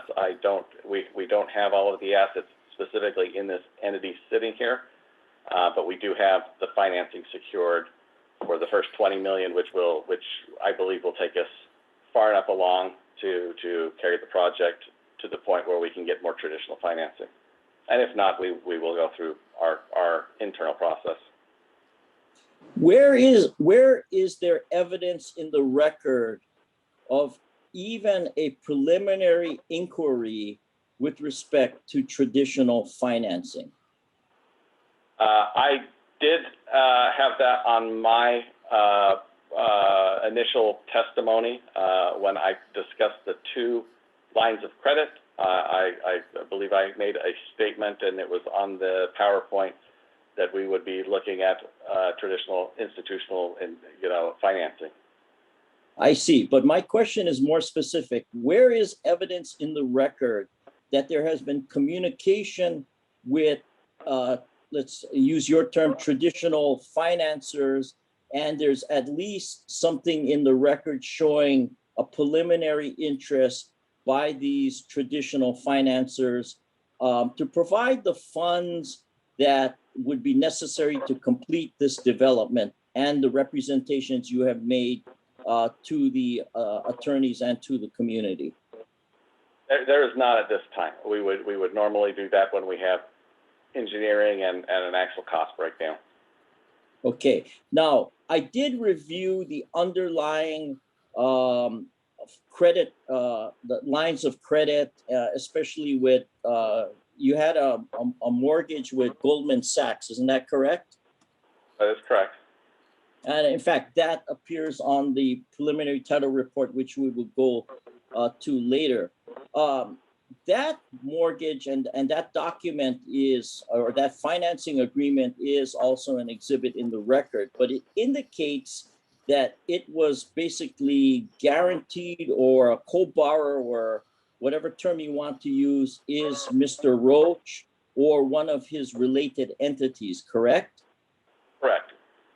Because isn't it true that in reality, a conventional lender, and this is based, I'm asking your answer based on your experience and also being a CPA, that the expectation is a conventional lender, or the lender that's going to extend all these additional funds, is going to want to have the loan guaranteed by somebody who has basically the collateral or wealth to pay off the loan, correct? Yes, I would say that is normal. And that would be normal because HG Kauai Joint Venture LLC, according to its own financial statement, does not have the assets or financial wherewithal itself to enter into such a loan, correct? It is very common for the bank to want the personal guarantee. Okay. You're correct. Now, unfortunately, the Land Use Commission in some recent cases have had to deal with situations where we've given, or prior commissions have given approvals for boundary amendment changes with representations that certain affordable housing or infrastructure would be built. Nothing is built, and the entity that received the approval just went and, for no better term, flipped or resold the property at a profit or used it as collateral, basically taking out the entity, taking out the equity rather, and not providing the benefits to the community as promised. So let me If I may, ask you. Mr. Okuda, Commissioner Okuda, sorry, do we still need to share screen? No, we don't. No, we don't. Thank you. So, Mr. Bracken, let me ask you this. Since Mr. Roach seems to be the person with the money and the person who is controlling these entities, is he willing to personally guarantee all the representations and promises that you are making in this petition and also at this current hearing, the representations that you are making on behalf of HG Kauai Joint Venture LLC? Will Mr. Roach personally guarantee these representations? That would be a question I would need to address with him. That has not been something we have discussed internally. Well, let me ask you the hard question, one of the hard questions facing the commission. If Mr. Roach is not going to personally guarantee the promises and representations that are making, or that you are making, what assurances do we as a Land Use Commission have that these representations and promises are going to be made? And frankly, I'm just paraphrasing what Deputy Attorney General Yee had asked.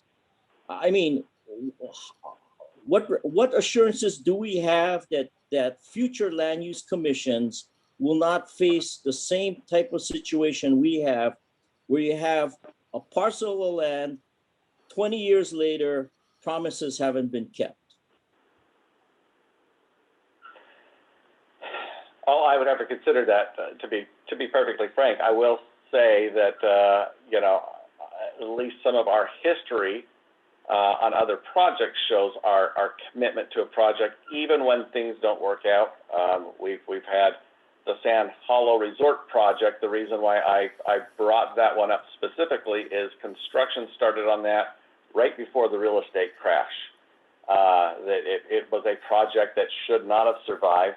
We you know, when the prices dipped, we did not have sales for multiple years. This was 2007, 8, 9. We stood behind the project. We took it through the downturn and was able to come out the other end when frankly it would have been in our best interest to walk away or to flip the project at that point in time. So I know that maybe the past history isn't necessarily an indicator of the future all of the time, but I would like to think that we've done this in the past. We've been able to see projects through when there's unexpected. As you're talking about what assurances or how we can do that, I don't necessarily have an answer for that right now, other than what the property that we're putting up here. As I'm certainly making representations, I don't know the exact procedure, but I would assume that those representations are there with the property and with our approvals. I understand one of the things that we've stated is that we will comply substantially with the representations that were being made, and if we don't, that our designation could be revoked. So I suppose that ultimately, even after we get this, the Land Use Commission has that right if we're not following the representations that we make. I'm going to note the time, Mr. Okuda. I'm going to ask for a 10-minute break and ask you to continue your questioning of the witness after the break. Is that acceptable? Yes, Mr. Chair, thank you very much. I'm Okay, sorry I did not. Thank you. finish No my- problem. It's 10:57. We will reconvene at 11:07.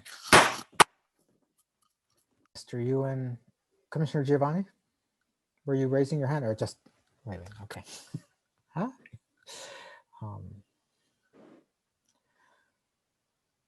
Okay. Mr. Weinhoff, Mr. Mr. Donahoe.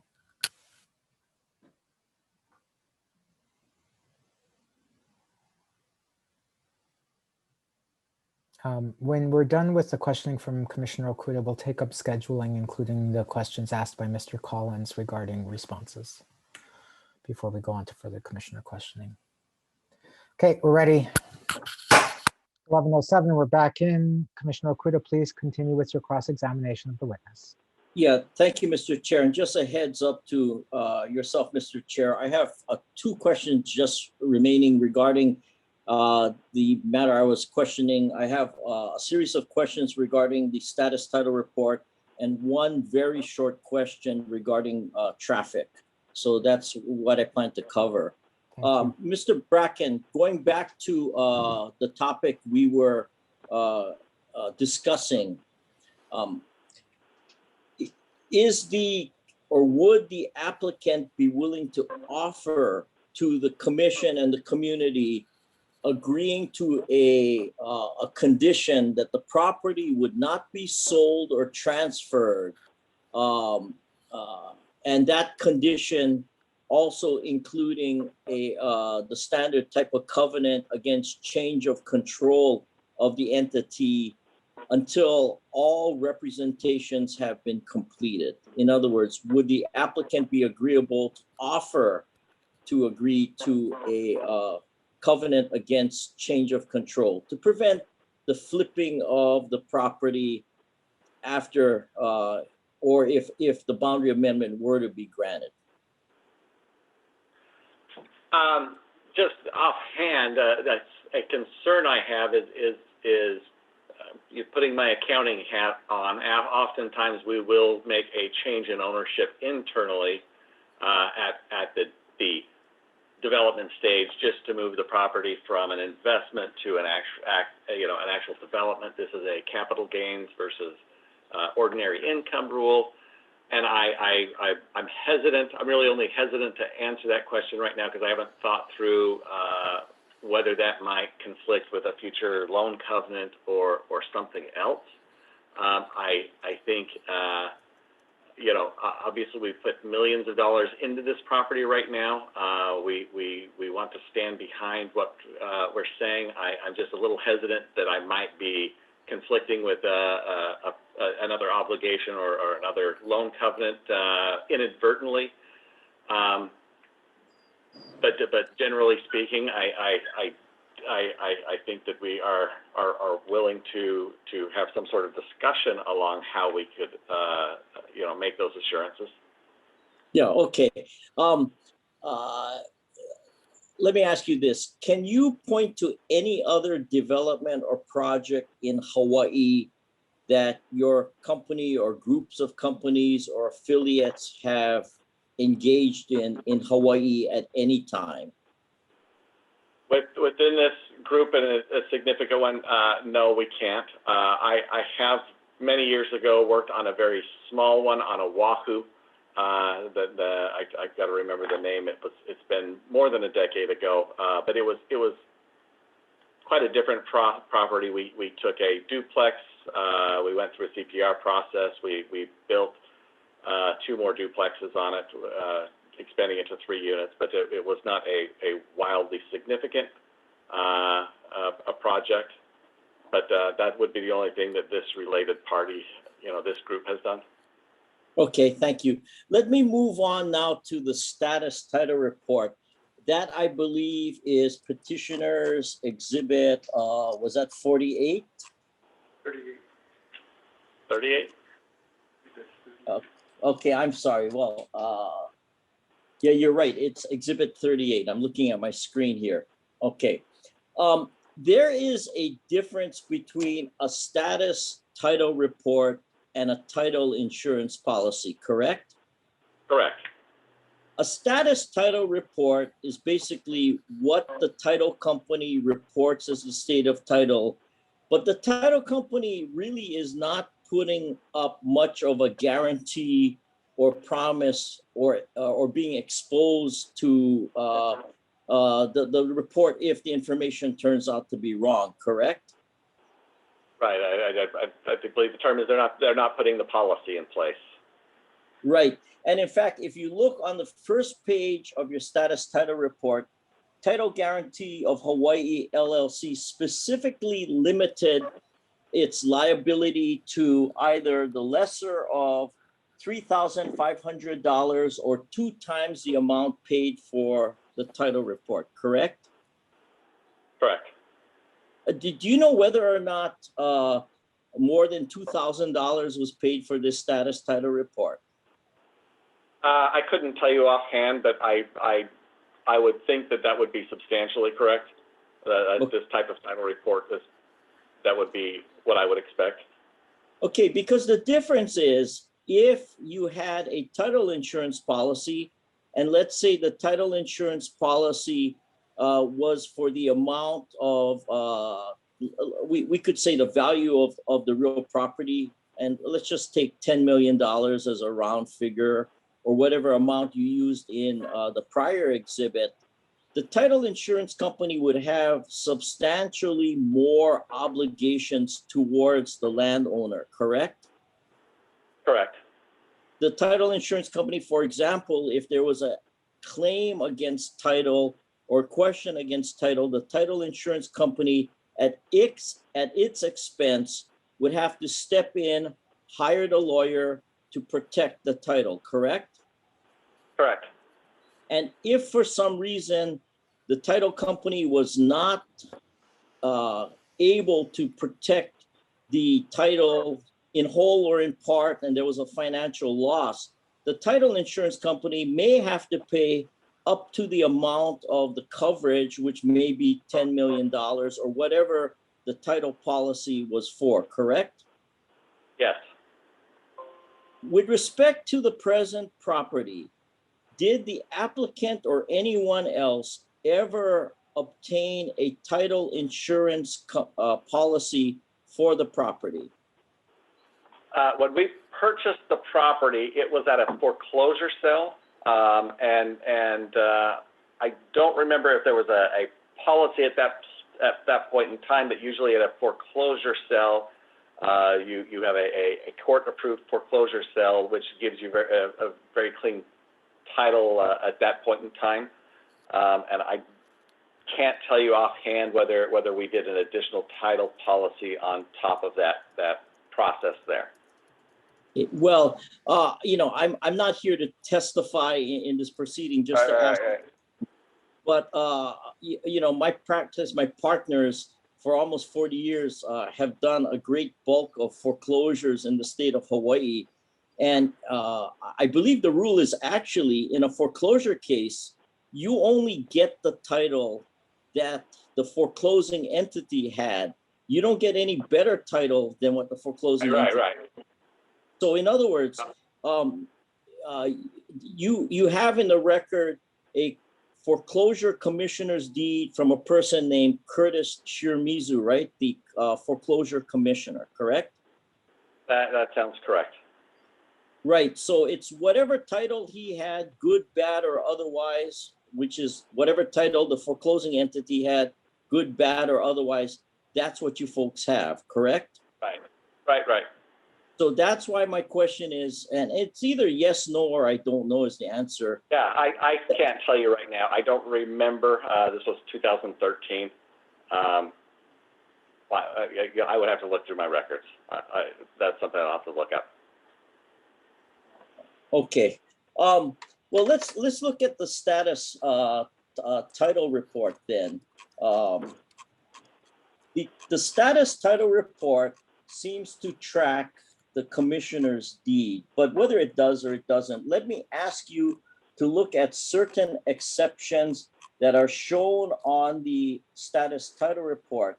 And my question to you is whether or not you are aware of the substance of the exception and whether or not you can tell us whether or not the exception affects the ability of the applicant to actually develop the property as being represented in this proceeding. Do you have the Okay. status title report in front of you? I don't have it in front of me. Chair, can I please share my screen? So he can Yes. see the report.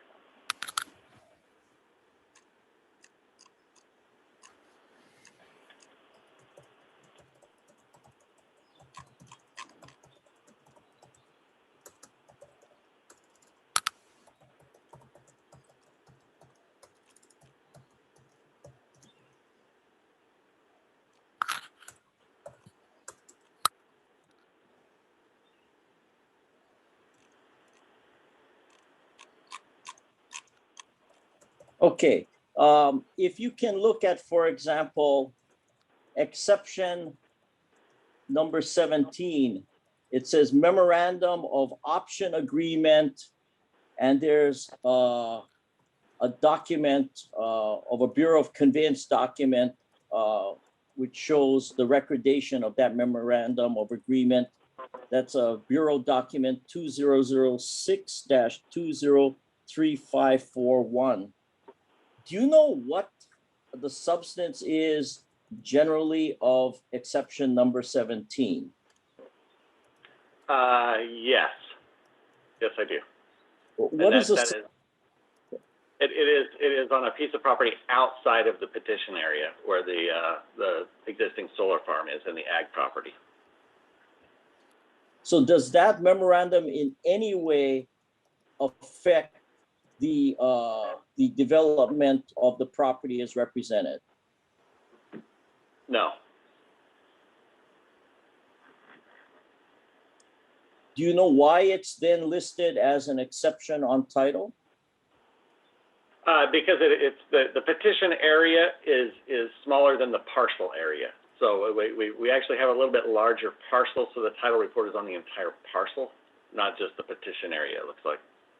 Do you have an understanding of exception number 18, which is another memorandum of agreement, and you can see the recordation number 2009-166981. What is that memorandum of agreement regarding or about? I'm not sure offhand, but I believe the agreements that we had in place were all on the ag property outside of the petition area. I need to actually pull that specific agreement to make sure that it's the same one, but it would be very related to the option agreement. But right now, but I'm sorry, go ahead. Yeah, I'm a little hesitant to say that's absolutely what it is because it is just referred to with the memorandum of agreement and the date. Okay, I mean, if you don't know, responding you don't know is fine. We can deal with this if necessary later. Please look at exception number 19. It says the terms and provisions contained in unrecorded co-tenancy agreement dated April 13, 2001 between Allen Family LLC and Arizona Limited Liability Company and Kaua 160 LLC, a Hawaii Limited Liability Company, as mentioned in instrument dated May 17, 2003, recorded as document number 2002-098923. Can you tell us, or do you know what that document deals with or is about? Generally speaking, yes, and I do know that this does not affect the petition, our ability to follow through with our representations.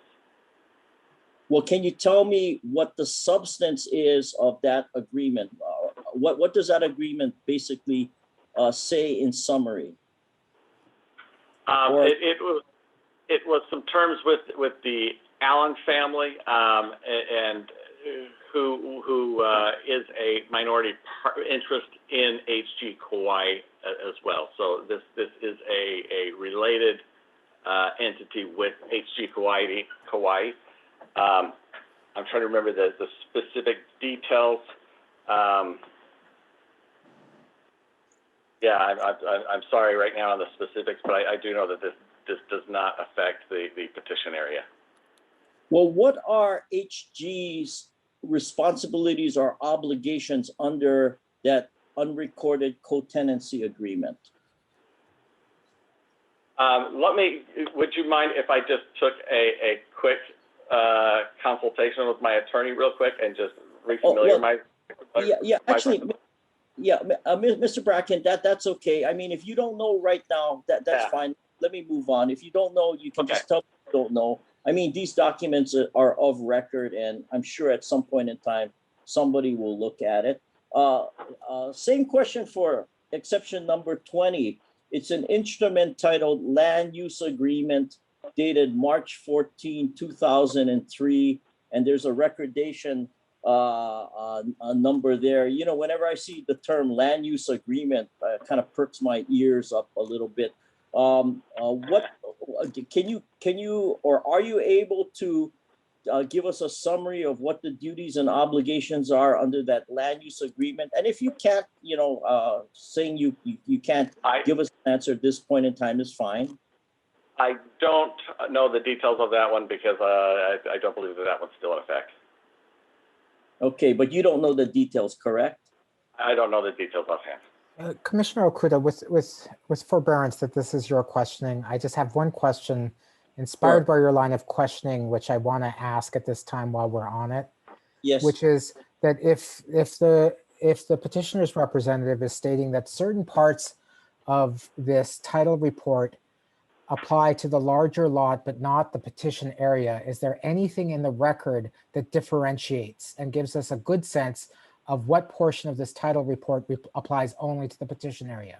Is there anything in the record that gives us this guidance, or is only your responses to this question the basis for us knowing those things? No, I don't believe there's anything in the record. Okay, thank you. Thank you for indulging my question, Commissioner Okuda. No, actually, Chair, that's a good follow-up and ending question for that line of questions I have regarding the status title report. A final few questions regarding traffic, Mr. Bracken, and in the documents and the record that's submitted, there's this term that's used called level of service. And it seems to be a term used by traffic experts to grade how traffic flows, and it's like an A to F grade. Did you see that in the documents, especially the traffic study that was submitted? I did, yeah. And in fact, you know, there's discussion about what the level of service, the LOS, as the acronym sometimes is used, is at different intersections or roadways. Did you see, you know, references or discussions regarding that in the traffic study or other documents submitted as part of this application? Yes.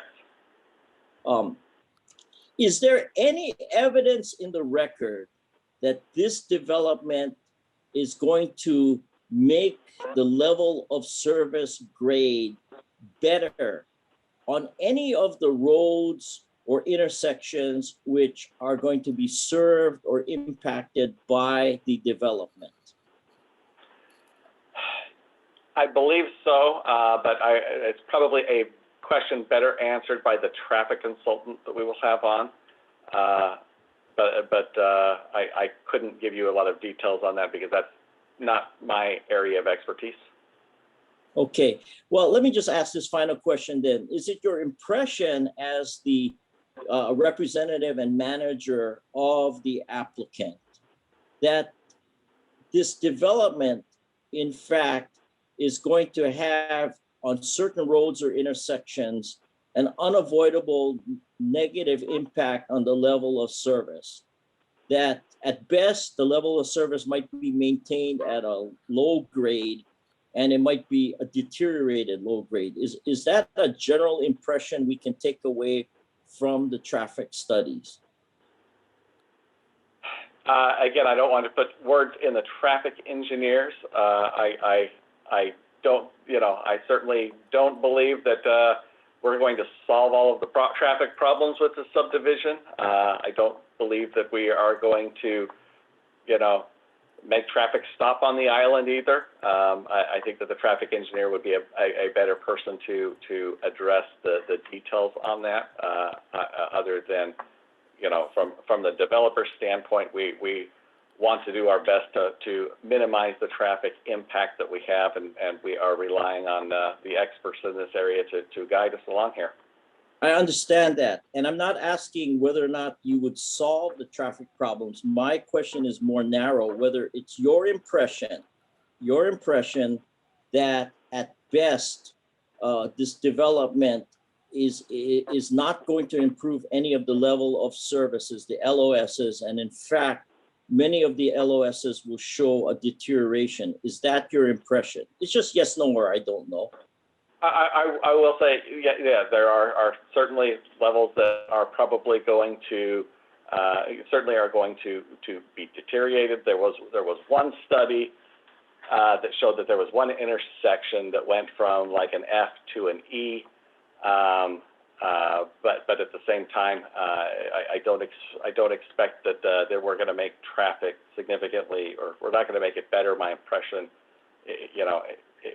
is probably generally what you're speaking to. Okay, thank you very much, Mr. Bracken. Thank you very much for indulging my questions. Thank you, Mr. Chair. All right. Okay. Thank you. Commissioner Giovanni? Thank you. Can we get an idea from the petitioner what additional witnesses and consultants they plan to present to the commission? Why don't you go ahead right now, Mr. Ewan? Just looking at my, hang on one second. We have, our next witness is Cody Winchester, who's going to be addressing climate change and greenhouse gases. David Rito is going to be addressing agricultural impacts. Ricky Cassidy is going to be addressing the market and demand for this project. Randall Okaneku is our traffic consultant. Nancy McMahon is our archaeological consultant. Tom Nance is going to discuss the water. William Bao is going to discuss engineering aspects, including drainage, wastewater, solid waste. And Rana Gore is our planning consultant. I also would like to supplement the list by adding a Milton Ching, who is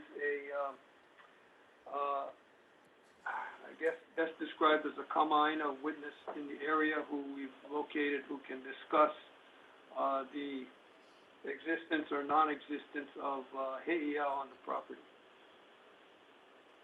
So regarding the last, will you be submitting proposed written direct as additional exhibits? I'm not sure if we're going to have written exhibits.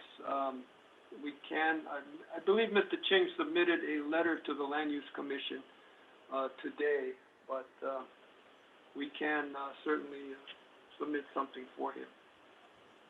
So I think we'll have to do it via the same standards for the other exhibits. So if you submit something, we could then, the next time we're together. Did you have a follow-up, Commissioner Giovanni? Should I interpret Mr. Ewan's representation that I'll have an opportunity to cross-examine each of the witnesses that he named? That is our procedure. Pardon me? I would expect that you would have the opportunity to examine them. In other words, they'll show up. No, we won't have. Yeah, okay. Thank you. I'm good. I know where to direct my questions. Mr. Collins. Chair, we have a question. When is the deadline for the parties to name additional witnesses? We had not set a deadline in this proceeding. Correct me if I'm wrong, Mr. Ordenker. Additional witnesses. Usually the witnesses are all identified before the hearing begins, but if the parties feel there is a need to identify additional witnesses during the course of the proceedings, they may do so at the discretion of the chair.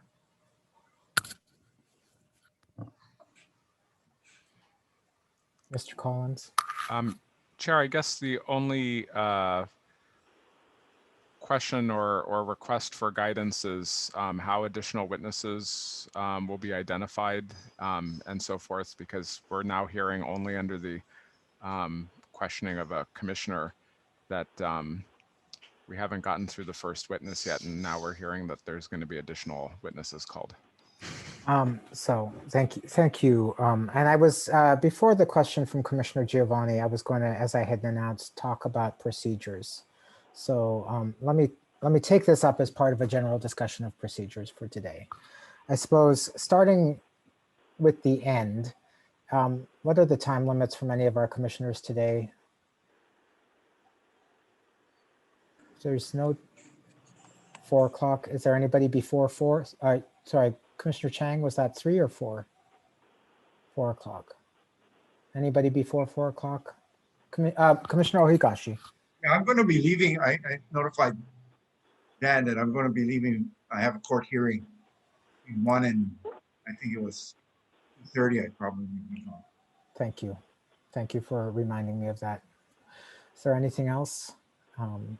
I have an appointment I will miss at 3, but I can do so to be here. Mr. Weinhoff? I have to leave today at 3:30, but if we go on, then I'll be absolutely certain to get somebody to cover it. Thank you. And if there's some reason why that isn't good enough, then I won't say turn my life upside down, but I'll take care of it. Thank you. Okay, so we'll plan to go till 4 o'clock today. Regarding, we're scheduled to, my understanding with the staff is our scheduled to take this up again in 2 weeks. So regarding the earlier question for offers of proof and responses, I would like to ask the parties that the intervener submit their offer of proof and deliver to the parties in the commission by next Tuesday. And any responses from Mr. Ewan by next Friday? I suppose the county as well, since the county had joined in some of the objections, but actually later withdrew them. But you're certainly welcome to respond, but Okay, Chair, but Chair, if I'm a Deputy County Attorney Cristano, because we withdrew because of the proviso that we could later argue, the county is not intending on submitting any written. Thank you. Okay, so Mr. Collins. Will there be a deadline to file a reply? A reply? If you want to do a reply to the response to your offers of proof the following Monday.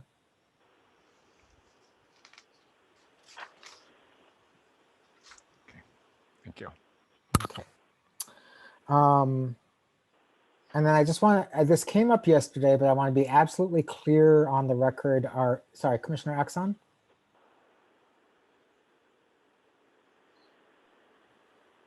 Mr. Chair, can we, instead of 4 o'clock, can we adjourn at 3:30? It's only half an hour, so we can accommodate Mr. Weinhoff, so he doesn't have to grab anybody to replace him. If everybody is okay with that. We could end at 3:30 today. The added value you get from the land use commissioners at the very end of the day, I will assure, at least on a personal basis, is sometimes limited. So 3:30 is fine. I know I get tired at the end of the day, even with our breaks. What I was going to say is I want to make it really clear to the petitioner, we are going to need to recall this witness at the end of our proceedings. Because we're going to hear a lot from the various experts to which he is deferring. And then we're going to need to hear from the witness for any assurances that are related to representations made. Is that clear, Mr. Ewan? Yes. Okay. Commissioner Giovanni. Yeah, I'd like to add to that request. Maybe it's covered in your remarks, but the witness has made representations regarding commitments or conditions that are being offered by OP and the county, and whether or not he intends or would make a hard commitment relative to those. I would like to have the opportunity to question Mr. Bracken after we hear the presentations from OP and the county. Okay, so his recall would allow that to occur. Thank you. Anything further procedurally from the parties or my fellow commissioners? Mr. Collins. Just the witness issue. Yeah, the issue of the witnesses. Okay, thank additional you. witnesses. So, you know, my inclination is to balance the need for an orderly proceeding with the understanding that in this complex and contested docket, there may be a need for many of the parties, perhaps all of the parties at some point, to notice that there is an additional witness. I'm not prepared to set a deadline at this point because frankly, I did yesterday morning think we'd get through more than one witness in our first 2 days of proceedings, and I am now skeptical that that is the case. So what I'd like to ask is that all of the parties, if you believe you are going to need to call additional witnesses at this time, be prepared on our next hearing date, before our next hearing date, to file papers describing who these witnesses are, any CV or statements of qualifications, and the other standard things that you would present as supplemental witness and exhibit lists. And then we will take up whether or not they are going to be allowed as witnesses at our next hearing procedurally. Does that work for the parties? Mr. Ewan? Yes. County?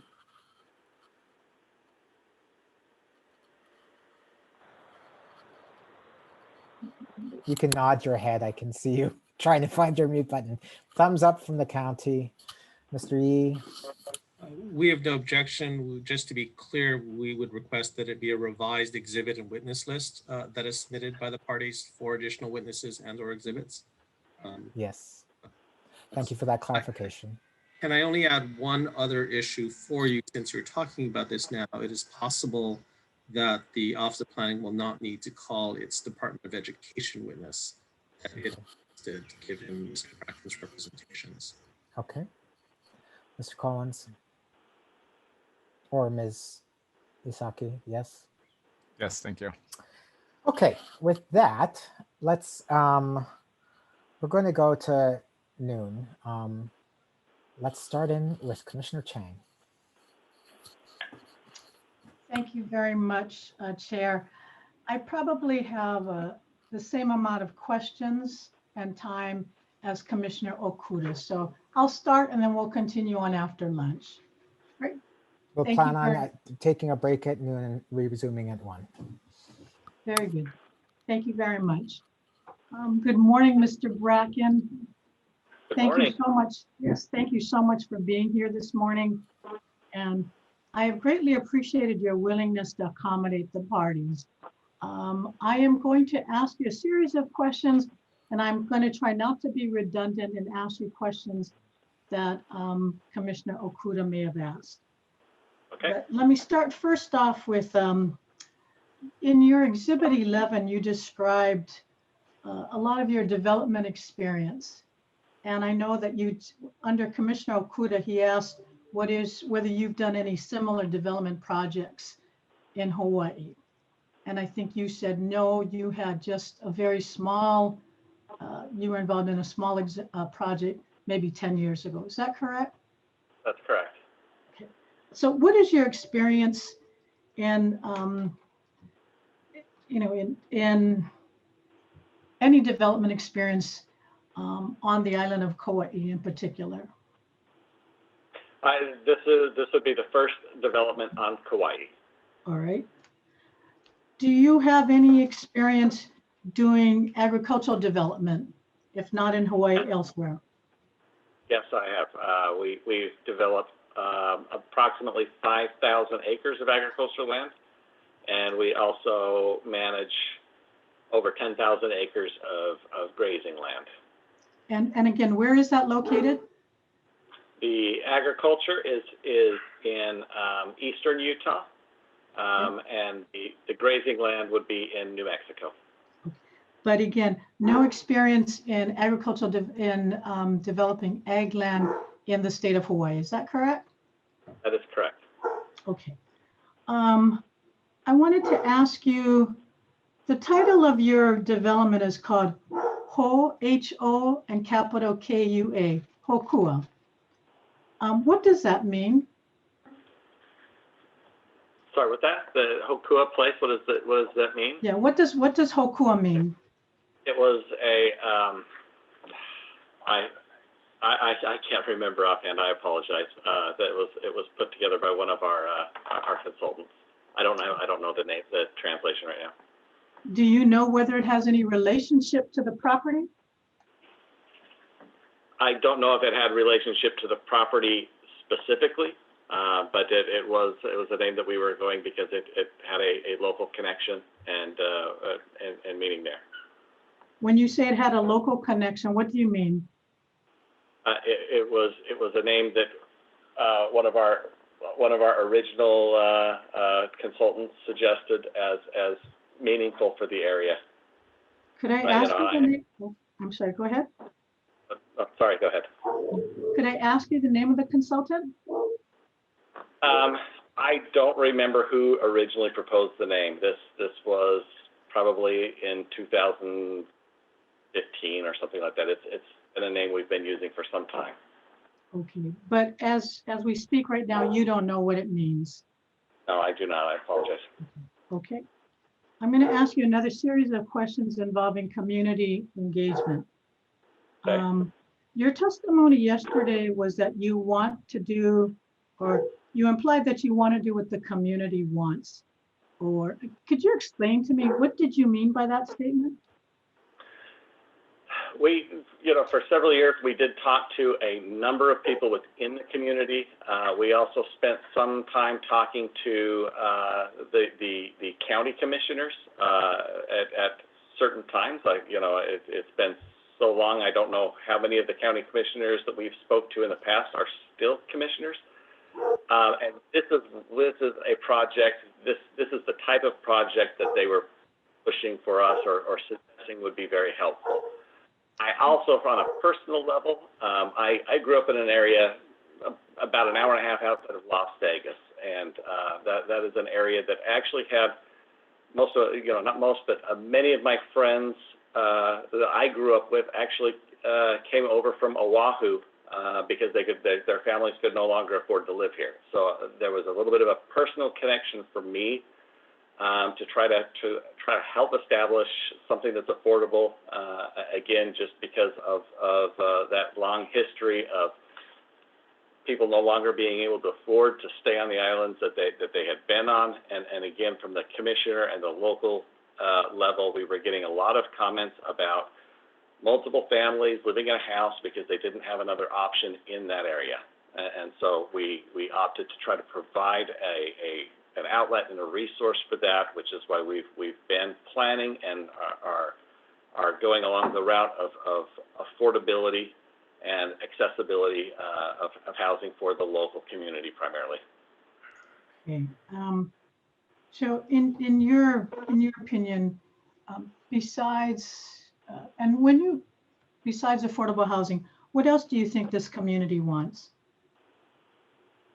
Again, what we're getting is accessibility, open space, access to some of the existing infrastructure, bike trails, walking trails, walkability, and again, our vision here is old Kapa'a town. We want to establish a similar look and feel. And part of our planning also, included things like open space. There was an outdoor pavilion and some various things that were specifically requested by people who lived in the area and were interested in the project. Okay, well, I appreciate that. You've identified some of the things. can I ask, who have you spoken to in the community? Recently, because of the pandemic, it's been a long time since I've had an opportunity to come over and really engage in the community. So through the last year plus, it has been by the way of our consultants. My engineers, my land planners have been doing all of the communicating for me because I have not been accessible on the island. Okay, fair enough. And could I ask, who are the local consultants that have been speaking to the community? We're talking about the same people that we're having on our witness list. You know, Ron Agor, Bill Bow, various other people. I would say generally our witness list here has been doing a lot of our community discussions. And prior to the pandemic, did you have any community meetings where you engaged with the people, the community in Kauai, the surrounding residents? Me personally, I would say that there were a number of public hearings that we had when we were going through the general plan at the county level that I had an opportunity to attend and to talk to the people at that time, at least the ones that were wanting to talk and to discuss what was going on. At that point in time, we also took the time to meet with all of the county commissioners and get their individual feedback as well. But as I understand your statement, that was in the context of the Kauai general plan process. Have you had any public meetings or even small talk story sessions or any kind of engagement with the Kauai residents regarding this project? We have not set up something specifically for us and the community, but like I said, when we went through the general plan, this project was an area of specific discussion, and it gave a forum and an opportunity to talk to people at that point in time. You know, the interested parties. I'm sorry, go ahead. I was just saying the interested parties at that time. Okay. Could you refresh my memory? What was the time period that you had these conversations? So the general plan update was 2018, I believe. So it would have been around that time period. Okay. Can I ask you, do you have a community engagement plan moving forward? Not a specific plan. We have discussed how to do that. We've actually started building a database of anybody who's been interested. We've been collecting names, of anyone who's interested in it. And the plan was, once we go forward from here, we would start engaging with the interested individuals. We have not done that to date, though. Okay. And you know, what it's sitting on the Land Use Commission, in my view, many times, what makes a difference in a successful project versus one with a lot of controversy is the community engagement process. So, and here we had just a numerous public testimony on this, or at least that was submitted. So what I'm hearing you say is you don't have a specific plan, but you intend to engage the community after this proceeding. Is that correct? Right, and that is correct. And we've done some engagement in the past. We actually had a number of people wanting to who asked if they should testify. We were concerned about the number of people, so we actually discouraged the positive testimony just because we were concerned about the time. But yes, your assessment is correct. Okay, because I guess in light of the public testimony that you heard yesterday and the submission of written testimonies, I just wanted to confirm that you will be engaging this community. Yes, absolutely. In fact, we've already had our archaeologists reach out on some of the concerns that were brought up to get a better understanding there. And that is an area that we've already started engaging to try to address some of the additional concerns that came up. We do plan on that. Okay. And is your archaeologist Nancy McMahon? That is correct. Okay. All right, I'm going to ask you questions involving just sort of the Native Hawaiian community, because you testify that you are sensitive to Hawaiian community because of your experience working in New Mexico, and you under questioning by the Intervenors Council, you talked about your experience working with the indigenous communities. So, could you explain to me, what do you mean when you say sensitive to the Hawaiian community? What do you mean? I will say, you know, as an outsider who typically works in a number of cultures, we do business in not just the native areas in New Mexico, but you know, we've on a global level, we do business internationally in Asia. And oftentimes that is a learning process for us. So we have to rely on the experts and spend more time listening and taking the lead from the people who can help us understand the culture and help us integrate rather than take our assumptions on what that culture is. So we would be trying to take the lead from the people that are local and the people that can help us understand. That's great. Could you tell me who are your local consultants that are helping you to engage with the Hawaiian community? Right now, I'm probably relying on our engineer and our land planner to help us identify some of that. We have some locals who live there that we've worked with in the past, who've made some introductions. I couldn't tell you names right offhand, you know, but we've like I said, we've done some preliminary outreach. We have some connections. I don't have like a list of names of who we would be relying on at this point in time. Do you know what some of the hot community issues, you know, the kind of the pressing issues on Kauai are with the Native Hawaiian community currently? I'm probably not familiar with all of them.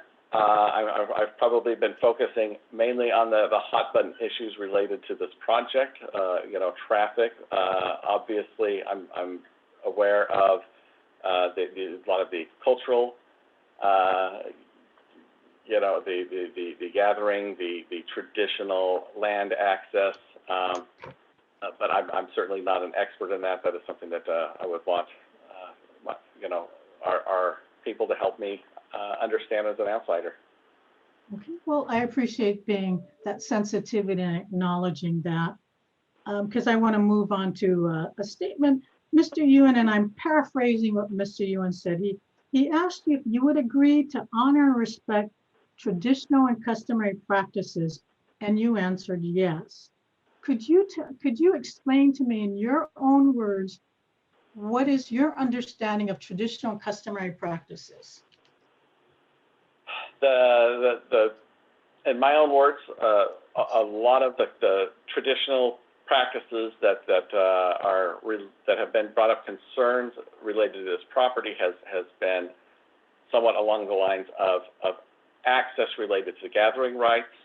A lot of that involves access along some of the streams and traditional locations. That's generally what I understand in terms of this particular project.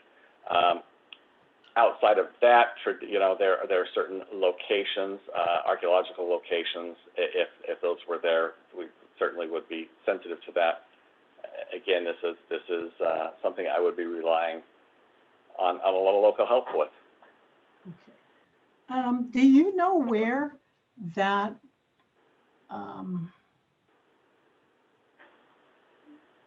the term traditional customary practices, and do you know what the basis of the foundation for that is?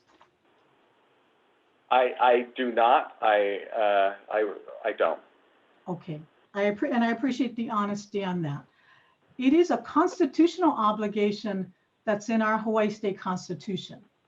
And it specifically requires, in our case, the land use commissioners, before we make a decision, that we have an affirmative obligation to ensure that we are preserving and protecting the traditional customary practices.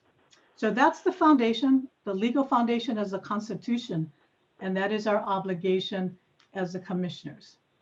So, and I noticed in the status report, there's a condition in the status report, I think it's paragraph 29, that you obtain the title subject to traditional and customary practices. Do you have any idea what that means? What I would understand that to mean is that the title, those traditional practices that have been on that property must be maintained and remain in effect. That is not something that can be bartered or sold or detached from the property. Okay, that's very good, and that's reassuring. So do you understand that although your cultural impact assessment said there are no known traditional customary practices, but this obligation runs with the land. So if during your construction process, or even once the project is developed, that if someone with a legitimate constitutional right comes up and says, you're interfering with my right to access, to gather, and I want these resources to be protected, what do you believe is your obligation?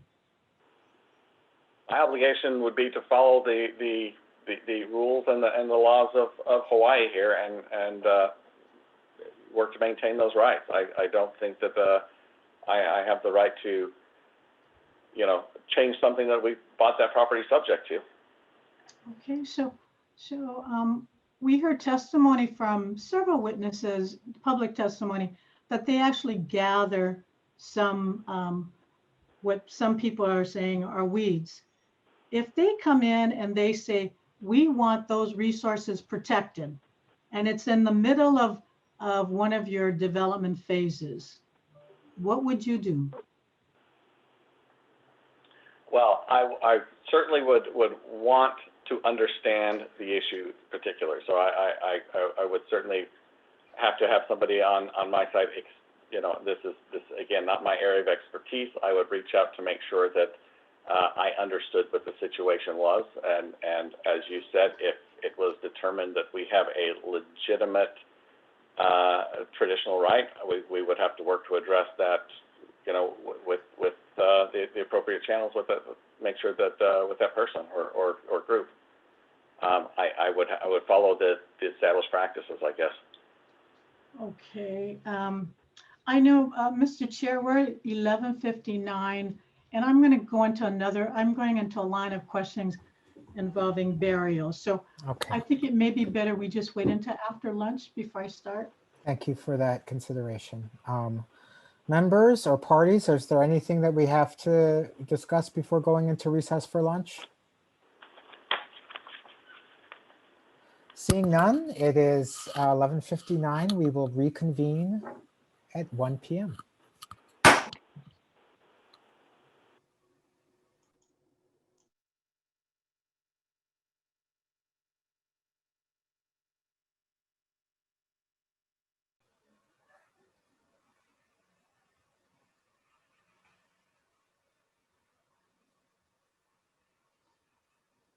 Time to heat up that coffee.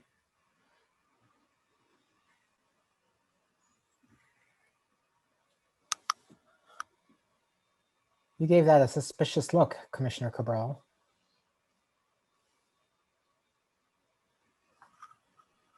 And thank you. In that hour, I was in charge of a condominium and homeowners association meeting and their board meeting. Perfect timing. Yay. You don't have to commute between the meetings like you used to. No, this is definitely much easier. But I do have great staff, so they were prepared to live without me. But so trying to train them to live without me in the future for sure. Yeah. 36 condominium and homeowners associations that I manage.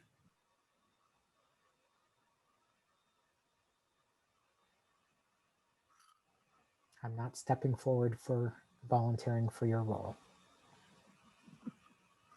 Okay, 1 minute. Sure. Just a reminder, Commissioner Ohigashi is not in attendance now. Correct, thank you. Thank you for the reminder.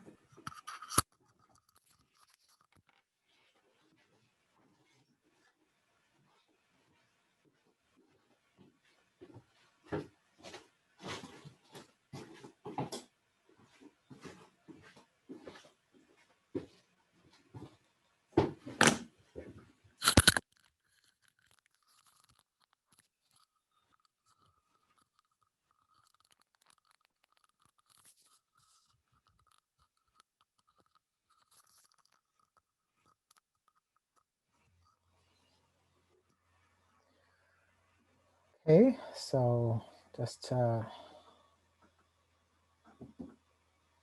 Weinhoff. It's 1 o'clock. Oh, there you are. Okay.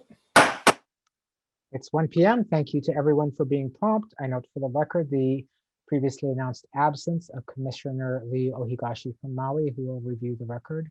We are continuing with the cross-examination by the commission of the petitioner's first witness, and we left off partway through the Commissioner Chang's questioning. Commissioner Chang, please continue. Thank you very much. And I greatly appreciate your cooperation, Mr. Bracken, and your answers. I'm going to go into a line of questions involving Native Hawaiian burials, because I'm hoping that your consultants shared with you how sensitive that is, especially on the island of Kauai. So let me ask you this question. Do you know the difference between a previously identified burial and an inadvertent burial? I can tell some context, but I don't know specifically, so I'd rather you define that for me. Okay. A previously identified burial is generally one that we find during an archaeological inventory survey. And any disposition, or whether to preserve that burial in place or whether to relocate it, is not up to the developer or the owner, but it is up to the Kauai Lanai Island Burial Council. Unlike an inadvertent burial that we generally find during archaeological monitoring, many times during the construction phase, if a burial is discovered and it's determined to be Hawaiian, the State Historic Preservation Division makes a decision. But again, it's not the developer or the owner, but it is the state that makes that decision. So in this case, there was an archaeological assessment that was completed.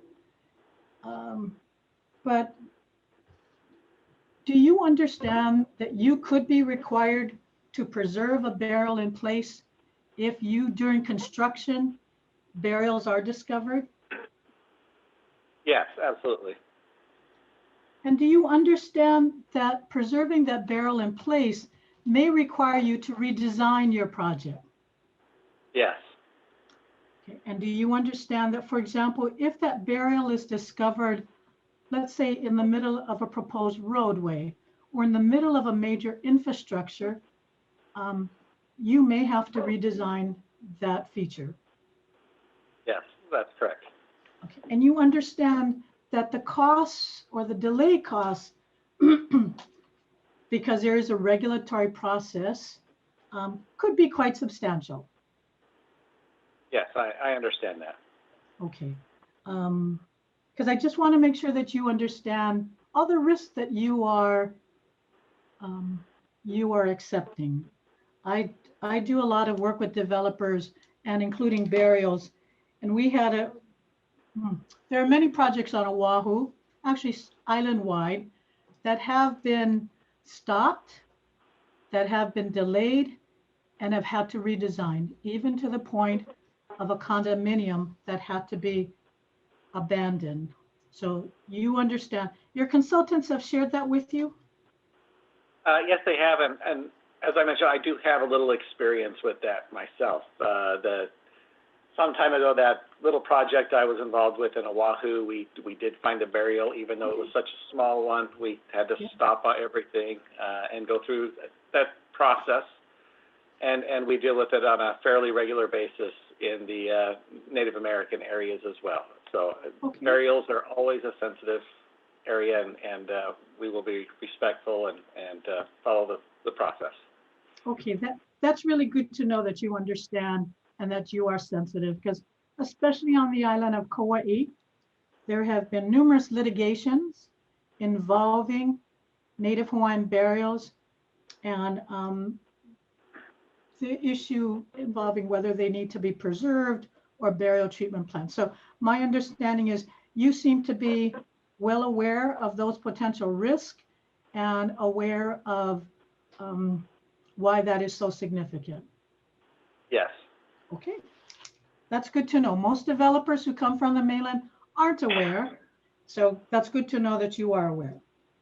Okay, I'm gonna now move on to the issue of affordable housing, your affordable housing commitment. You mentioned on numerous occasions, both in your direct testimony and under examination, that you're committed to affordable housing. And I greatly applaud that. Clearly, Kauai is in dire need of affordable housing. So when Deputy Attorney General Mr. Yee asked you, he represents OP, that is your commitment to do more than the 20% required by the county?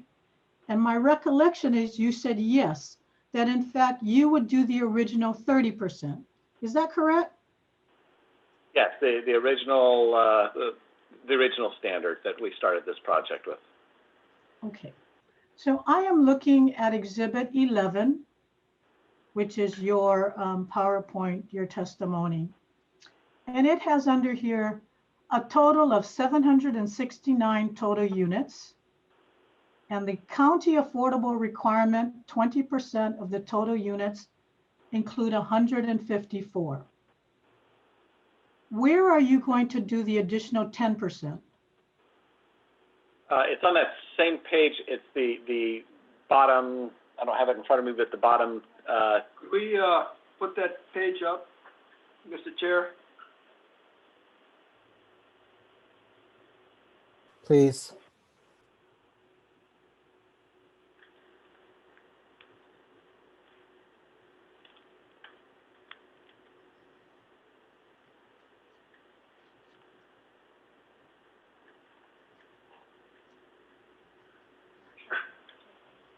I'm hoping the petitioner, Janet, can do it. Okay.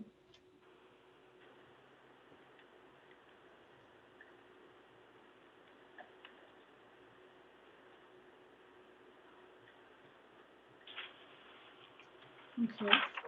There are no page numbers, but it's under the title Affordable Housing Plan.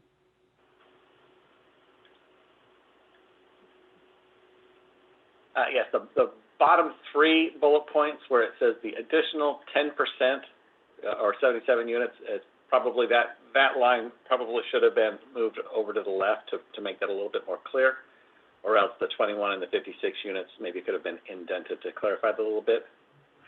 Oh, I see. So help me do the math. 154 is not 20%. That's 30%. No, the 154 is 20%, and then the 77 is the additional 10%. Oh, I see. Okay. And then you go down 2156. That's all part of your 154 units? That's part of the, that's actually part of the 77 units. Okay. Yeah, this was a little Maybe there could have been a confusing. little space or Right. something there to clarify that. Okay.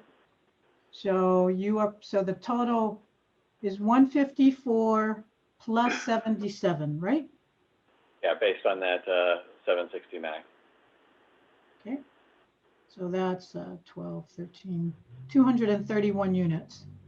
So will the remainder, let me do the math, 769 minus 231 is 835.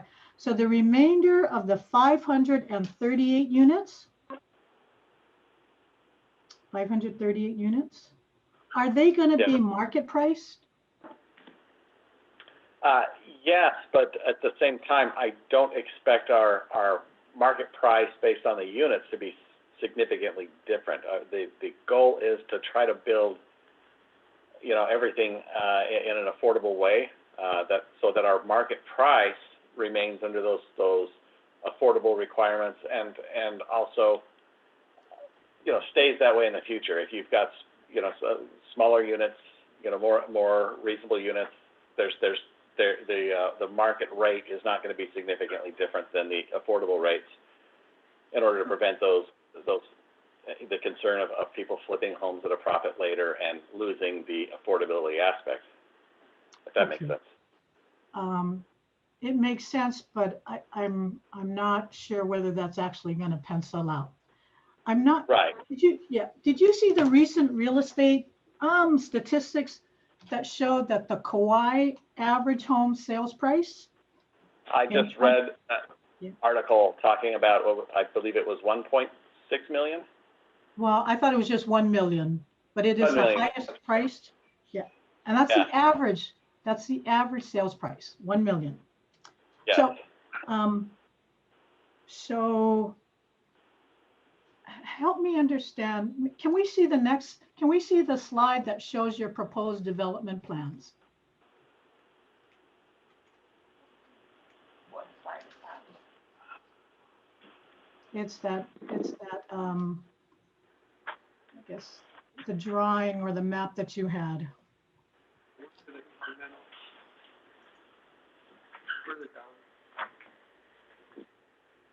Yes, this one. Okay.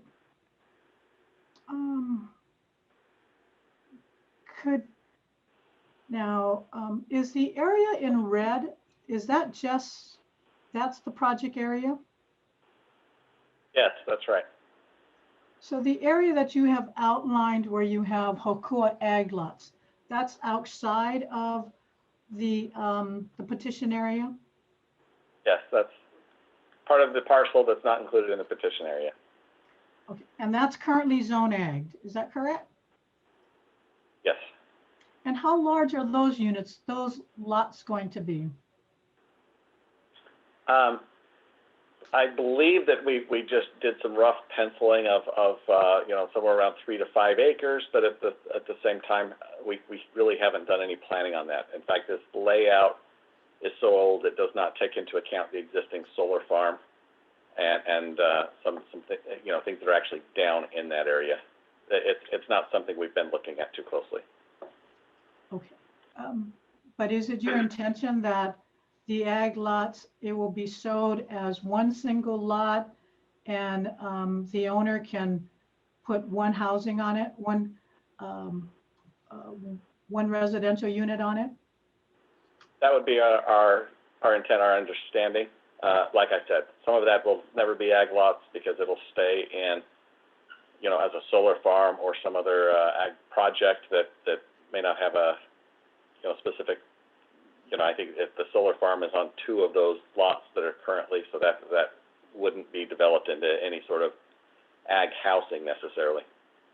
Okay, well, I would just caution you that you should make sure that if you are proposing to do those in ag lots for residential purposes, that you are well versed with both the Land Use Commission decision and the Office of Planning decisions regarding dwelling units on ag lots. So, and I know that's outside of the petition area, so I won't go any further into that. But so you are telling me that while it is your intention to keep the market homes, the 538 units, to be closer to your affordable prices, is that what you said? That is our intent. You know, we're going to do our best. You know, there's a reason why we can't commit to every single one of them to be under the affordable, but we will do our best to make sure that things are generally in line out there. And can you explain to me, what do you mean by you're going to do your best? What I mean is affordability. Our strategy for maintaining affordability is frankly density and unit size. So with more density and a little bit smaller unit size, the market rates are going to generally make these units more affordable. And that, that is our intent. Now, we can't control lumber prices or what fuel is going to be in the future, and so a component of that is going to be what those costs may drive some of that. But we don't expect, or we have no plans of doing luxury condominiums or anything that would look closer to these, these prices that are driving the ultra high pricing on Kauai currently. Mr. Bracken, I would suspect if you spoke to a lot of realtors, the prices, the homes that are driving these prices are not luxury end homes. These are, they're single family. I agree, but when I guess I'm not going to argue that all of the housing is very expensive. I guess I'm just making an assumption on the luxury end does pull the average up a little bit. Okay, but so when I asked you how are you going to keep it affordable, you said density, unit size, and costs, right? Those were the factors that you will consider. And I'll talk a little bit more about costs later. Okay, so you've clarified for me that you are intending to do 30% affordable, a total of 231 units. So is it my understanding, because you haven't finalized your development plan, could your plans change the total number of units that you have? The plans could change the total number of units. You've outlined plenty of contingencies that could change that as well yourself. We could start construction and find something significant on the process that would drastically reduce the number of units. So yes, that could be a potentially fluid number depending on a number of factors as we go through the rest of the process. Okay, but so notwithstanding the number of units, because as you said, that could change. Am I hearing your commitment and your representation today that you will commit and represent that 30% of the units, whatever that total is, will fall under the affordable, the county's affordable definition? Yes, I believe so. I believe there was a little bit of a change in the county's definition is where I'm a little concerned. That's where some of the 20 to, let me consult with my attorney. Okay. Excuse me. All right.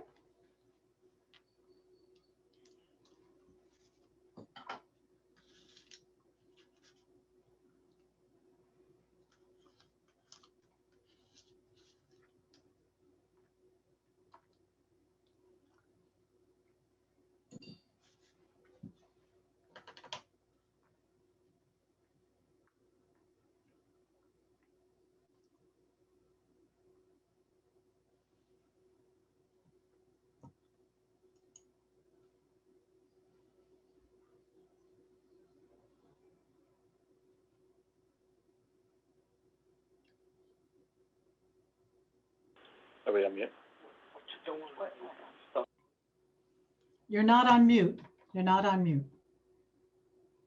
To clarify, we are committing on the original county definition. So the 20% is the current definition, and the difference, as Bill was clarifying to me, is there are some of the units in the 120 to 140 range for of the AMI that is no longer considered affordable at the county level. That is a little bit of a definitional change that we, on that presentation, we are still calling affordable because that was the definition of affordable just recently. So there is just to clarify that point.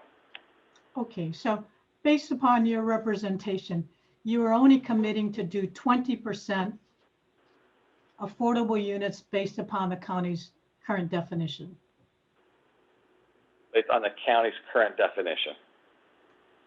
So, but in addition, we are committing to follow the old affordable rules as well. Of that 120 to 150%. Okay, so I I guess what I'm trying to get a firm commitment. Are you committed to 30%? Are you committed to 20%? How do I define what you're committed to? Because if we put it in as a condition to the LUC approval?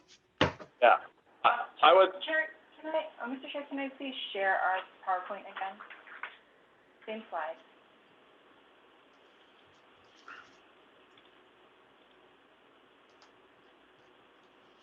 Yeah, our affordable commitment would be the what we have on the chart here.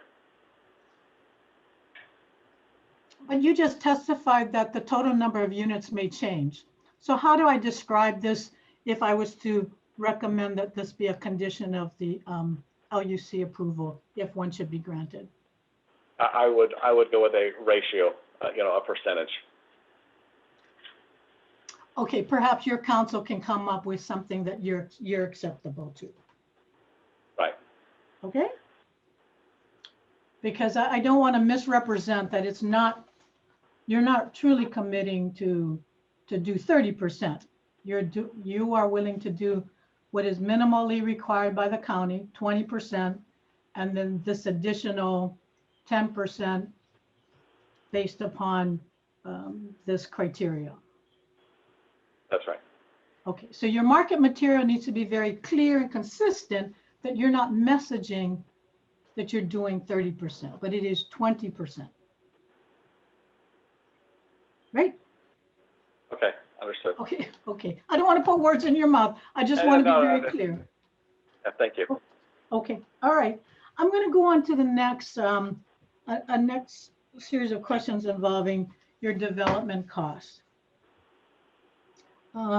And I think Commissioner Okuda he covered this, and he talked about, well, let me ask you, could you give to me a cost estimate of your total development costs? Do you have that? I couldn't do that today, no. Do you have a cost estimate of the infrastructure costs? Not at this point, not When while will I you don't have that estimate? I will have that once we have an engineered set of plans approved by the county.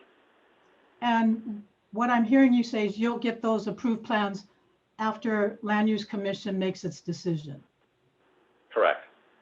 Okay.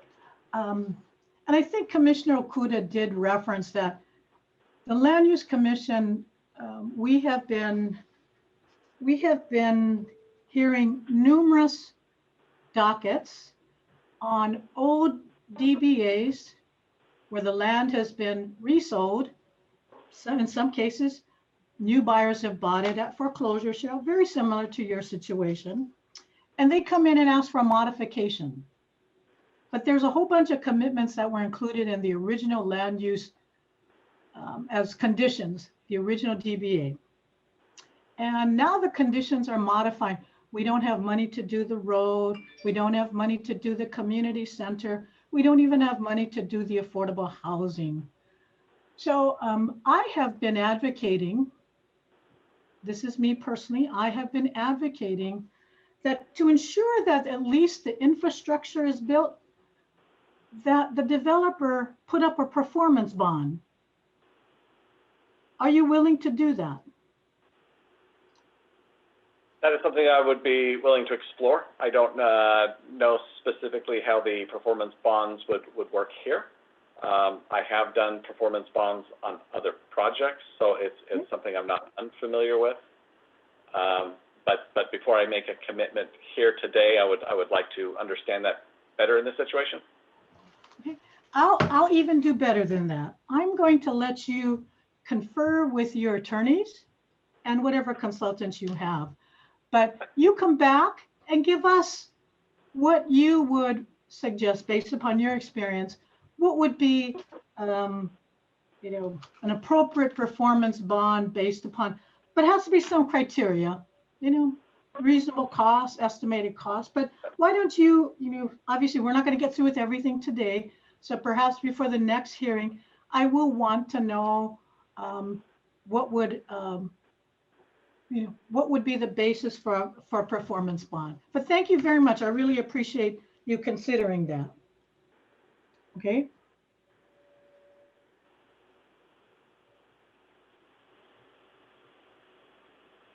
All right.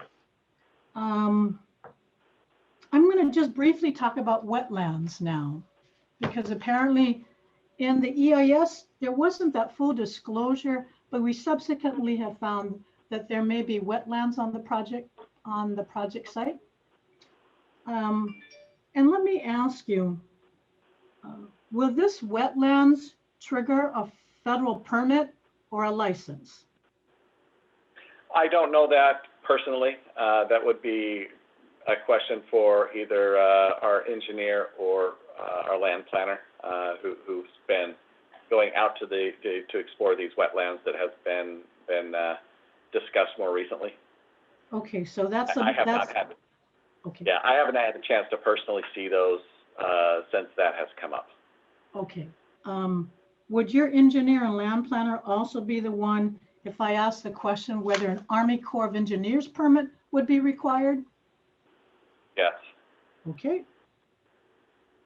And would they also be the right people to ask, if a federal permit is required, how long is that process going to take? And whether that's going to trigger a Section 106 National Historic Preservation Act compliance? Yes. Okay, I will ask them that. Okay.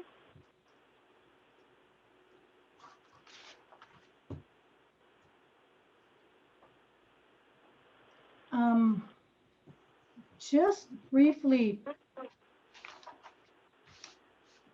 your exhibit 38 was the status report. Are you aware of any, did you get a warranty deed for this property? I don't believe it was a warranty deed. It was a foreclosure. Okay. I can't think of the name of it. But it was through the foreclosure process. Okay. Do you know whether there was any quiet title action completed for this property? Not that I know of. Okay. So, so I think when you said you had clean title, it was sort of clarified that the foreclosure deed, you got only what the previous owner had. Yes, I understand. Yeah.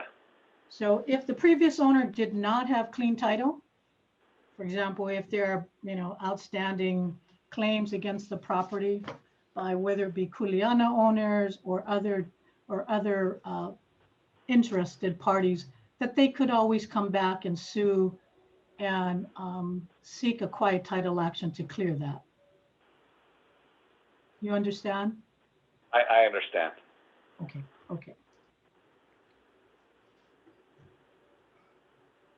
Okay, we're almost through, Mr. Bracken. I'm almost through. I'm almost through. So, You're doing good. Thank you. So, so during Commissioner Okuda's questioning, you mentioned that you considered standard development costs. Is that correct? Yes. Okay. So I'm going to ask you a series of questions to see whether you considered these as well. One, did you anticipate redesign costs if there are legitimate traditional customary practices that exist on the property and that you must accommodate those? Did you consider those costs? Redesigning? Yeah, we consider there's a level of redesign in any project. So yes, I would say I feel we considered that. Oh, okay. Most developers don't consider that, but okay. Did you anticipate design costs, redesign costs, if you discover human burial remains and you are required to preserve them in place? Yes, that's something we've dealt with. No, not only dealt with, but did you consider that in your costs? Yes, we considered that as a potential cost and risk. Okay, because most developers don't consider that as standard development costs. So you're way ahead of the game, Mr. Bracken, if you did consider that. We've done that before. Okay. Did you anticipate costs of delay of the project to comply with these regulatory processes? Probably not specifically for that, but we anticipate delays in general. I've never had a project that hasn't had significant delays at some point in time for one reason or another. And I'm not too sure how much, whether your consultants have shared with you, there have been delay costs or delays for burials that have mounted to years. So I'm glad that you anticipated those. Okay. Did you anticipate design costs if you need to expand the buffers around the heiau, assuming that it is found within the project area? No. No. Okay. Yesterday was the first day we've heard about that specifically. So Okay. no, I've not. And I do understand that your consultant is trying to confirm that as we speak. So, okay. Right.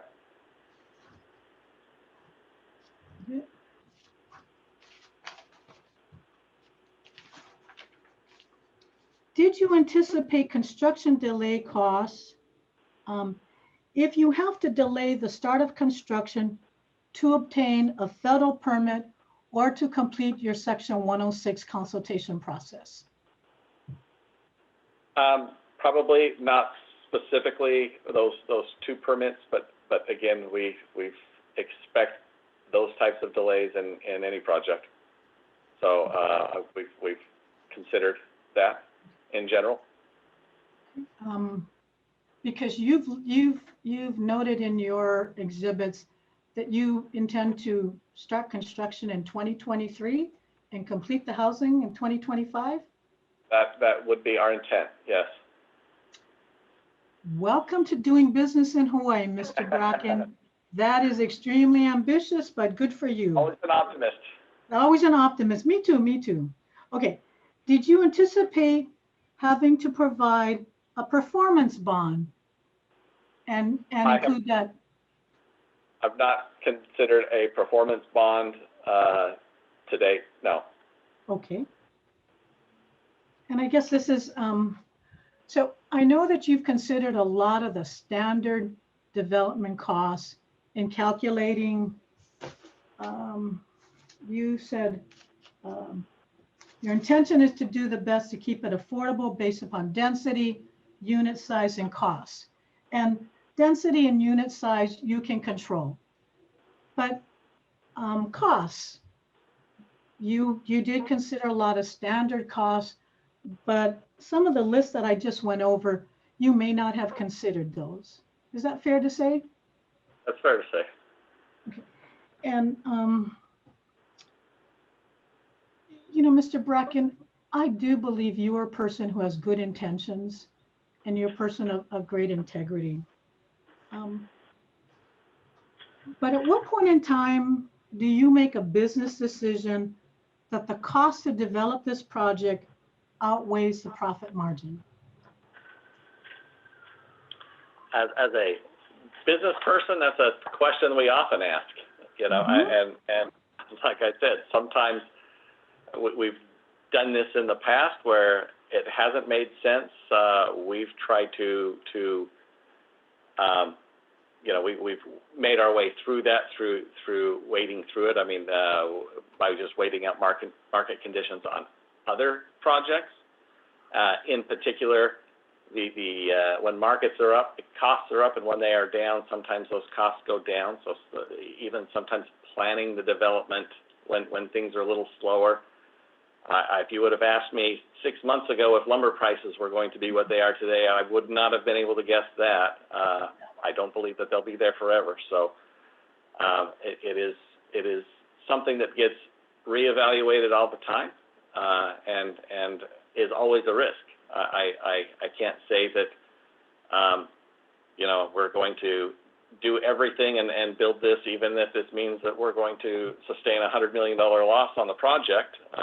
Obviously, that is something that we are going to continue to assess and make the best decisions that we can to adjust and move forward with the plan that we have and adjust to it as conditions change. Okay, and that's fair.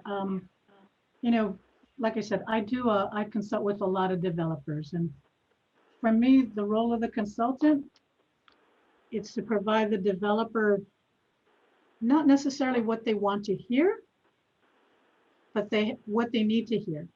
What are, to help you manage risk and make the best informed business decision. And I'm not making any judgment about your consultants, because I'm sure they are people of great integrity too. But I'm hoping that someone has also advised you that owning land in Hawaii, it's not like owning land on the continent.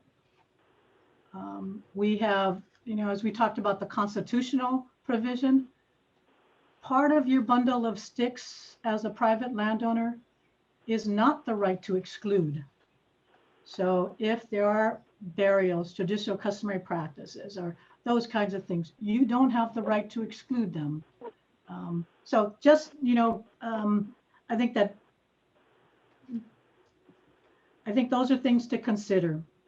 So, because you're not a government agency, I do understand you need to make a profit.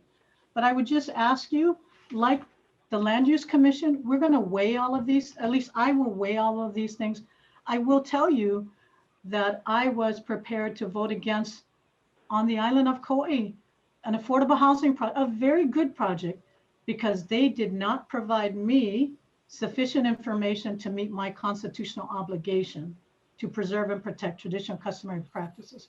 So I would just ask you, as the days progress and the hearing progress, and you have an opportunity to talk to your consultants, you discuss some of these things that we talked about, so that you are making an informed decision. But I have no further questions, Mr. Chair. I'm complete with my questioning. Thank you Mr. Bracken, very much. Thank you. Thank you, Commissioner Chang. Following Commissioner Chang, I'm going to ask Commissioner Wong to begin his questioning. It's 1:36. My intention is to split the remaining time we have till 3:30, roughly in half. So probably try to go to a little past 2, take a 10 to 15 minute break, depending on how the energy is, come back and conclude. Commissioner Wong. Thank you, Chair. Good afternoon, sir. Mr. Bracken. Sorry, I'm going to use sir, Mr. Bracken. Okay. Well, I'm going to look at Exhibit 6 again for my first line of questioning. So I don't know if Jana wants to put up Exhibit 6 for everyone to see. If you don't mind, Chair, that we can allow Jana to show Exhibit 6. That's the financials. Please go ahead. Thank you, Jana.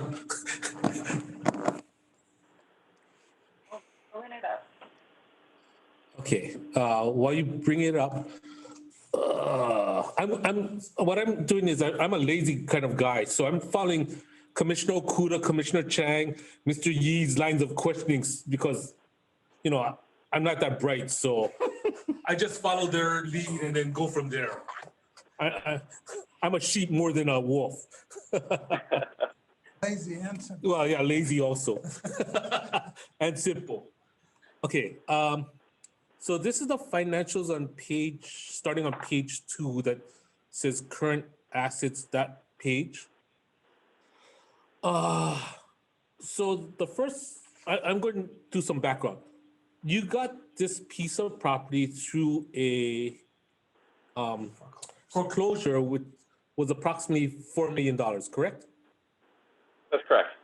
Okay, so under that other asset line says investment in real estate, $10,600,000. Where that came from? I would need to double check the notes, but I believe that the amount that we bid in the foreclosure sale is what we bid, but we had also had contributed in there a second position note and some assets some cost of the acquisition that did not that we did not bid in cash at the foreclosure sale. So HG Kauai, there was a second position note that we acquired as part of that, and we used that as a credit bid on top of the $4 million as part of the foreclosure action. We didn't utilize the entire note, but that was part of the acquisition process there. So this second note, so this note, is it shown anywhere in any of the exhibits? No, because it was a note that's technically wiped out by the foreclosure. So it was a note in previous existence. So it really came into HG Kauai on the equity section, and in the foreclosure process was used as a credit bid after the first position note was successfully bid up. Okay, just wanted to clear that up because I couldn't figure out where that 10 million came from. That's the first part. The second part of this is, what is members' equity? If you go down a little bit by after total liabilities. That is. Yeah, go ahead. So the members' equity is the contribution to the LLC. So the partners made. Is that from the parent company then? It's from the parent company, and like we said, it's not all owned. We do have another minority interest in there, so it was all of the partnership members, the LLC members, which is mostly the parent company. Okay, so that's Mr. Roche and whoever else. That's what we're saying? Yes. Okay. Just want to make sure because I couldn't figure out whose his member equity is. Then the other question I have, your line of credit that you have, that line of credit, I mean, it's from Arboretum Holdings. That's the Roche, their parent company, correct? That is one of the Roche entities, yes. Okay. I know, I'm assuming Goldman Sachs is not a parent company or anything. It's just a standalone. We'd like to think so, but no, it was a newer banking relationship, somebody that we've been working with recently, and we've all heard of Goldman Sachs. Yeah, the synagogue. Sorry, that's an insider's joke if you know what I'm talking about. So the other question I have on this issue is, when you're doing all of this and trying for line of credits for construction or even the whole project itself, did you ever have a assessed value of the property?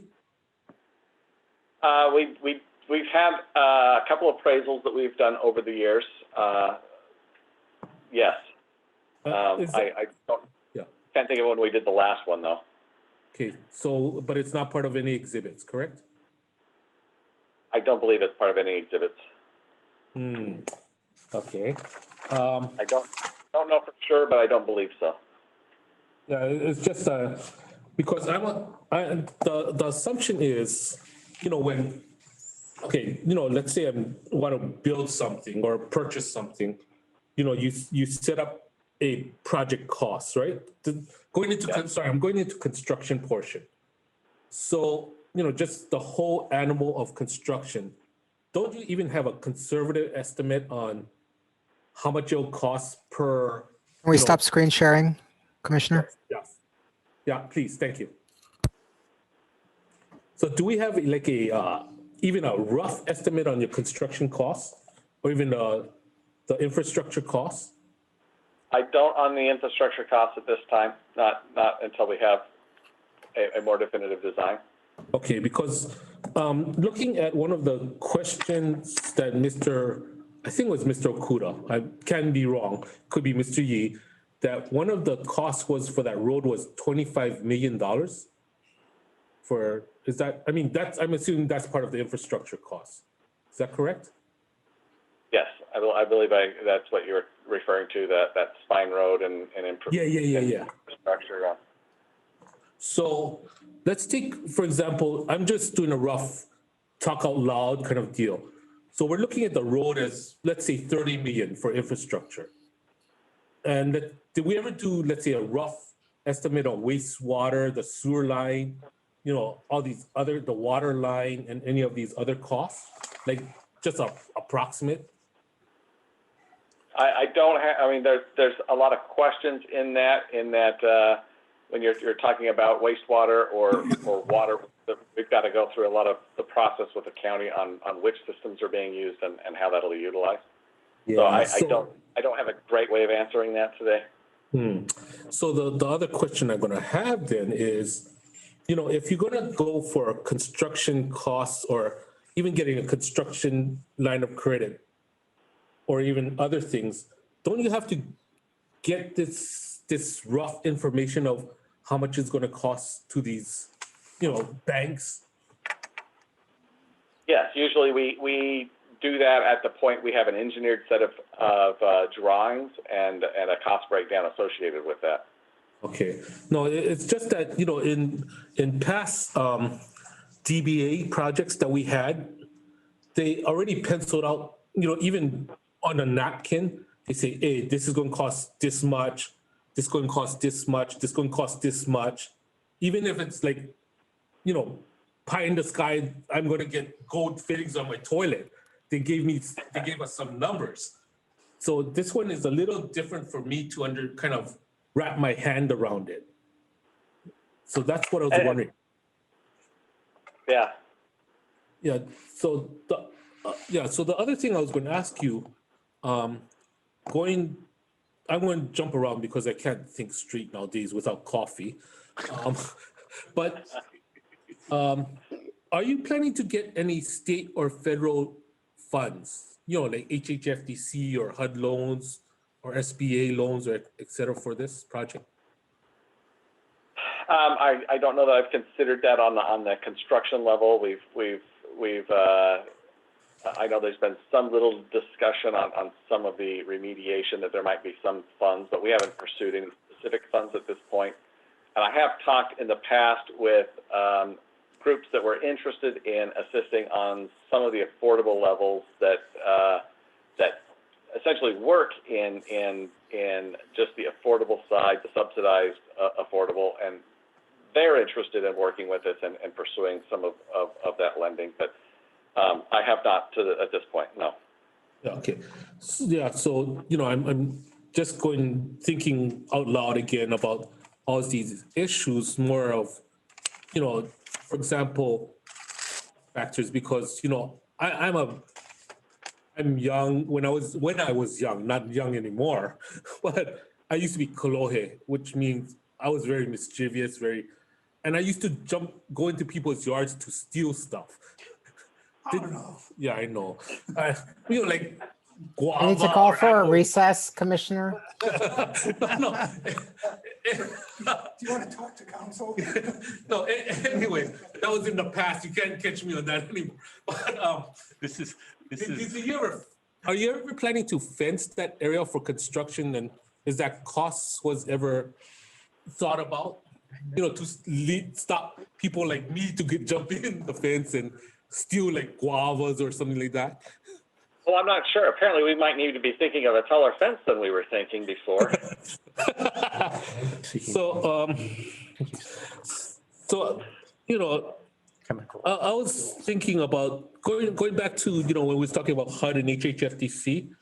You said remediation. Is it a brownfield or something? I mean, can you clarify what you mean by remediation?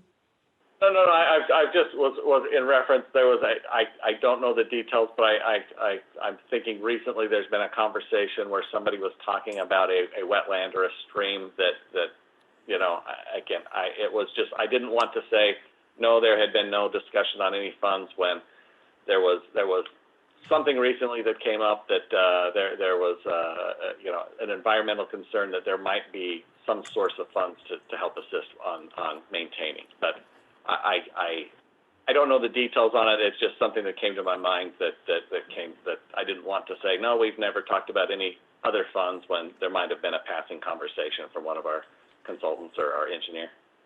Yeah. So, the other thing I was thinking about now is following Commissioner Chang's thought about the heiau, possible heiau, or possible wetlands, as you just said, wouldn't that change the amount of houses or, that would be built? Because let's say you cannot build on the heiau or you can't build on the wetlands? Potentially, if there was something that we were unaware of, that could change that density unit.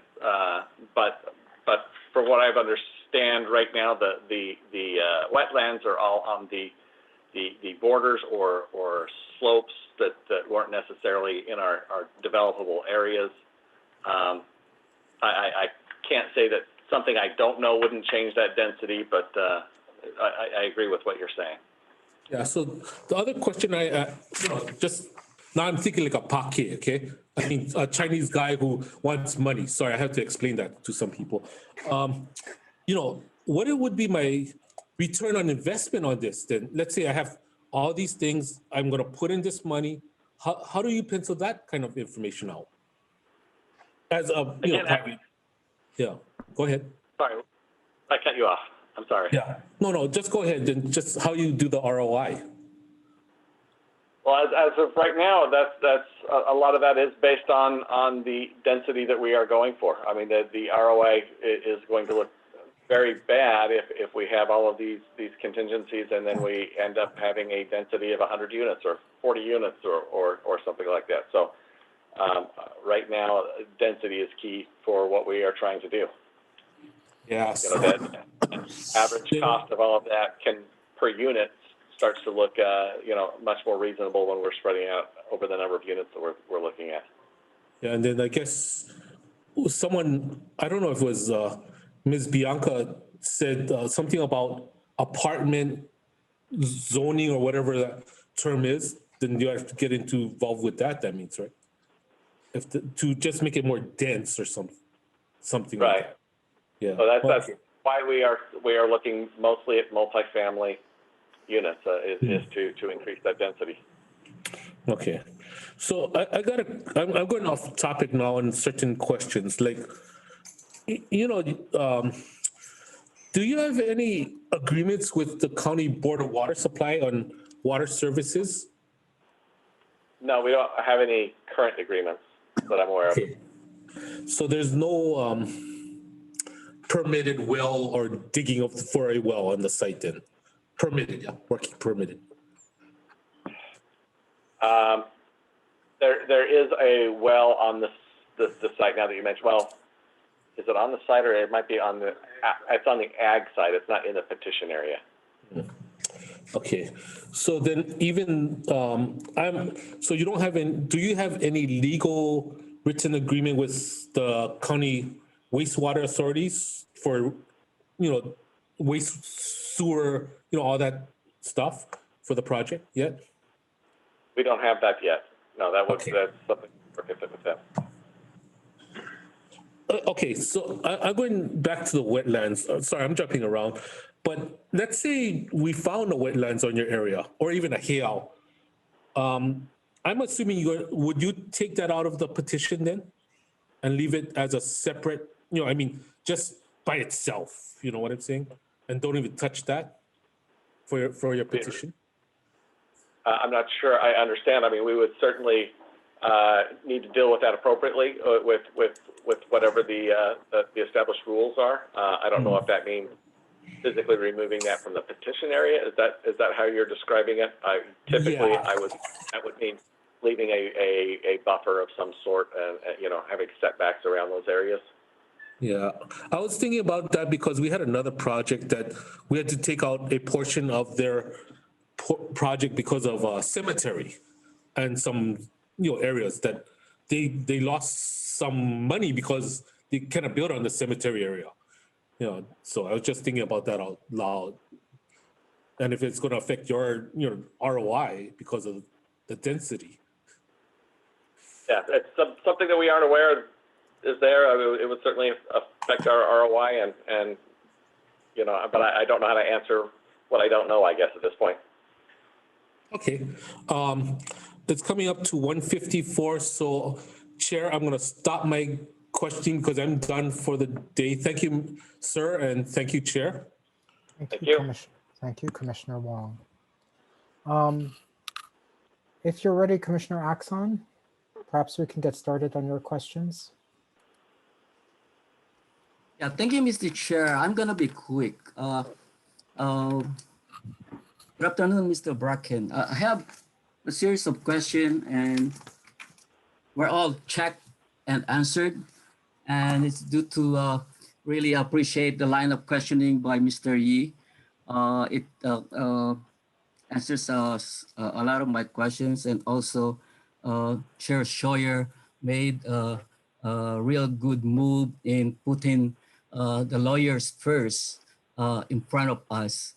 And in addition to Commissioner Wong, I think we're ready to go home. So,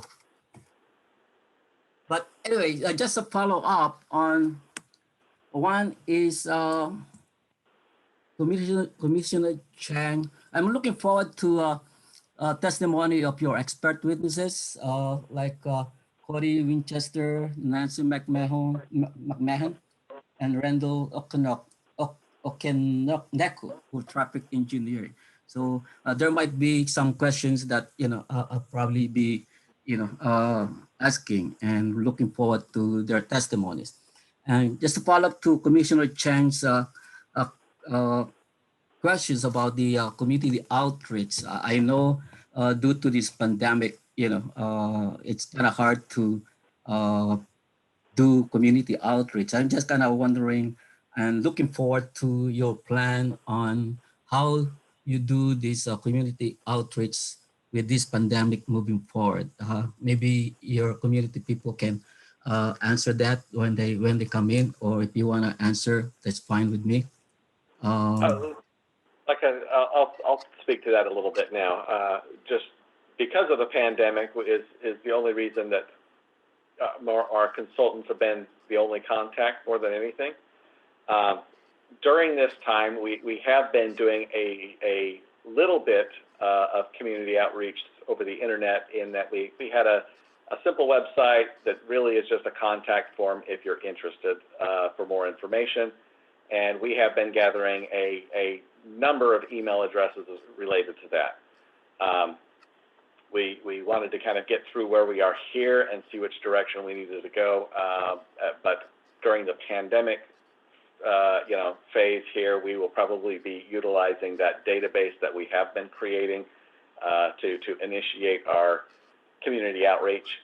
And hopefully someday when we get to the end of the current conditions, we will be able to do, more of that in person than online or remotely. I'm looking forward to hear more about it. Just like my organization, we had to be creative on trying to reach out our members, our apprentices.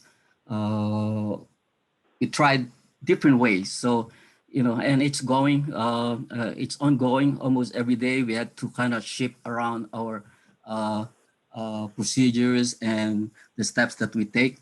But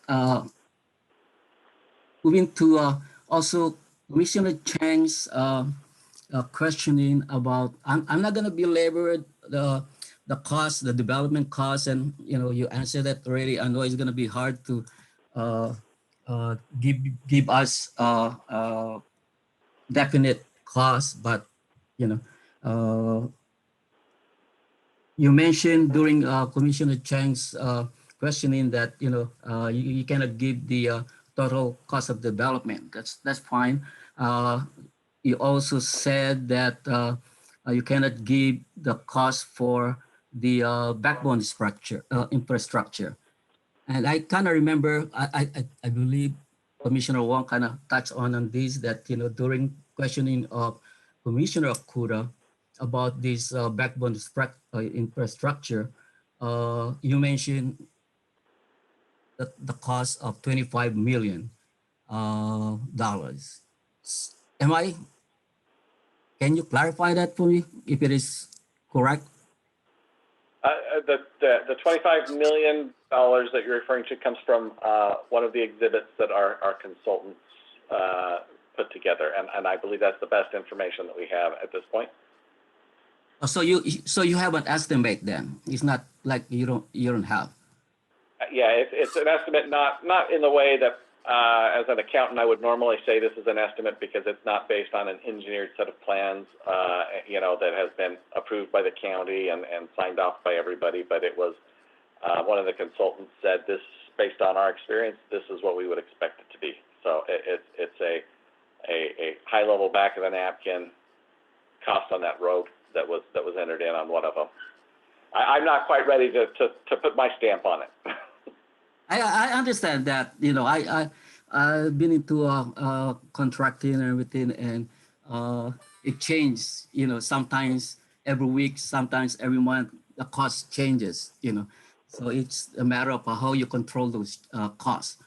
So we're talking about 25, 30 million, because on Commissioner Okura's questioning is if you are committed to finish this backbone infrastructure within 10 years upon approval of the petition. Is that correct? Yeah. Right. Yeah. So I'm kind of focused on that because 10 million and especially in infrastructure is a good start of the project. So let us 25, 30 million. I know you have commitment, a line of credit for at least 20 million, right?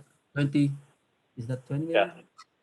So is there a way we can get a backup on that written thing, written from, Goldman Sachs or, your sister company about committing that $20 million in writing? Or if you have some kind of documentation for this line of credit, I would really kind of appreciate seeing that. Yeah, I believe that we had the credit agreement entered into evidence as part of this. Okay. So I believe it had been entered in as let me just clarify with what it was entered in as an intervenor exhibit. Oh, intervenor. Do you know what number? It was, I'll ask. Hold on.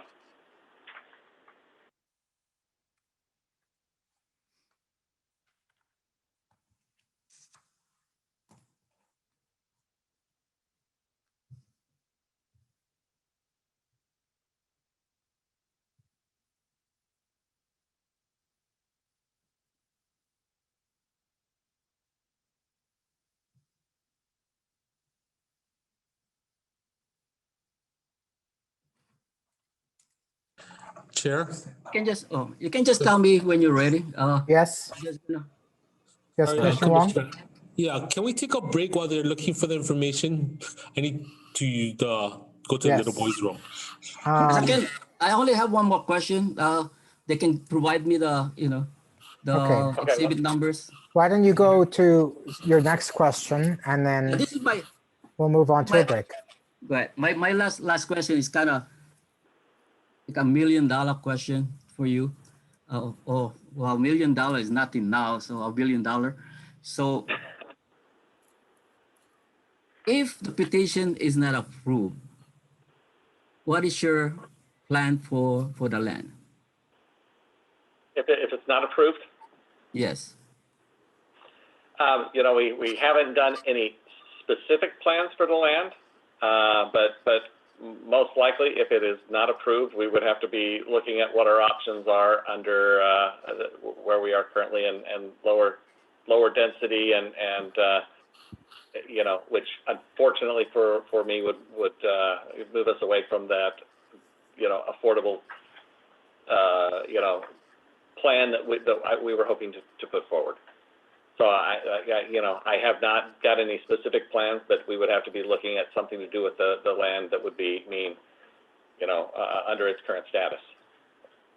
So I don't have a specific plan as of right now, but there's only a few things we can do with it at that point. Yeah, I But we understand. can't grow anything on it, and so we'd probably be looking at low-density ag lots, I guess.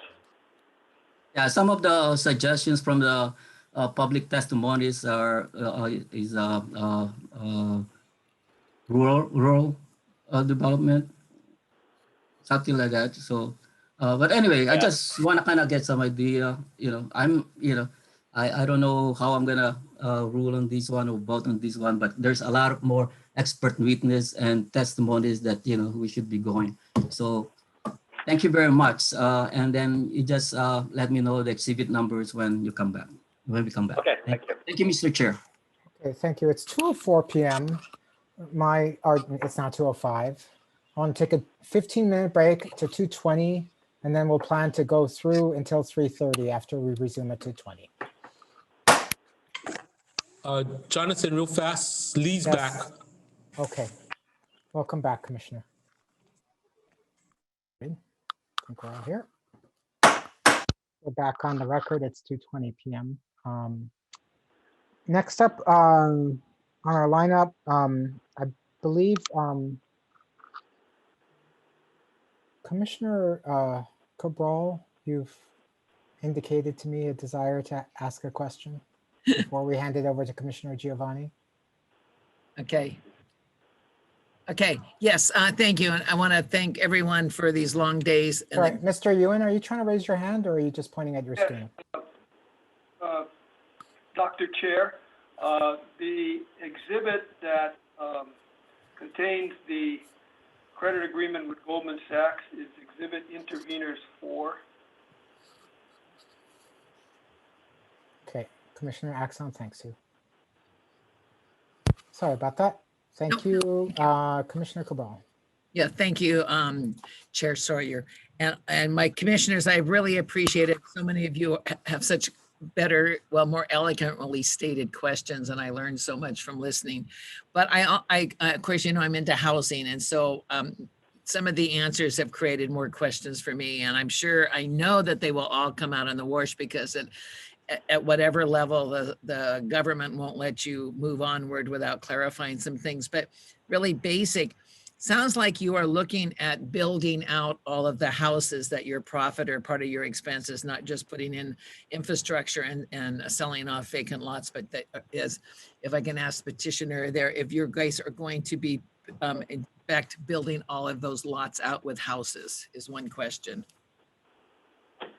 Just to say, I don't have a general contractor's license here. I'm not, but at the same time, right now we are looking at, hiring somebody locally to help us through that process, or partnering with somebody, on the affordable side. Not to say that the plans might not, may change a little bit or something as we go along, but that is the current intent right now, is to look at that through that vertical stage. Okay, that question. And then, since so much of your numbers, particularly in regards to potentially your more affordable housing units, are going to be multifamily, and yet you weren't clear on whether those would become condominiums. So the thought there is, are you looking at, particularly in your affordable housing, of possibly either partnering or maybe having several acres of land that you would sell to possibly the county or some other entity, and they would put in the affordable housing and operate it as one apartment building? Or is your dream that you would be able to, in fact, sell off condominiums at an affordable level? Our ultimate goal is to be able to have what we would consider affordable condos across the whole project. To specifically meet some of the affordable levels, we have discussed, integrating that within the development and working with some of the organizations who do that specifically, that are experts in that area. So I guess that's part of our plan. We weren't necessarily, we're not opposed to just giving or selling some land to the county for that, but I know sometimes that doesn't, I don't want to necessarily put a burden on the county for another, an obligation either. So we've been exploring with some of the housing groups that may help us with walk us through the process and operate those affordable, some of those affordable pieces. Okay, thank you. Was that it, Commissioner Cabral? Yes, well, he For now. doesn't know yet, so it's okay. Okay. Okay, thank you. Commissioner Giovanni. Thank you, Dr. Chair. Did you want to give Commissioner Ohigashi an opportunity if he has a chance? I will, just to be clear, before we are done with this witness, I will ask all the commissioners if they have any follow-up questions, but when I polled the commissioners, Commissioner Ohigashi hadn't indicated an interest. So. Thank you, and I will proceed. Let me say up front that I'm going to try to keep my questions today to a very high level. There might be some details, but I'm really reserving the bulk of my questions, which are of a more detailed nature, to after I hear the expert testimony from the petitioner, as well as that from the county and the state and the intervener. And that would, and I just want to be sure that Mr. Bracken understands that I look forward to following up with him again when we recall them for some more detailed questions. Excuse me, Commissioner Giovanni, this is Jean, court reporter. Can you raise your voice a bit for me, please? You're very soft. I will do that, Jean. Thank you. Yeah. So do I need to repeat any of what I just said? No, you do not. Let me also express my appreciation to Mr. Bracken. He's a busy guy with a big portfolio of responsibilities, and he's taken a big chunk of his personal time to be with us today, and I'm sure he's going to have to spend more time with us. So let me thank you, Mr. Bracken, right up front for doing that. Thank you.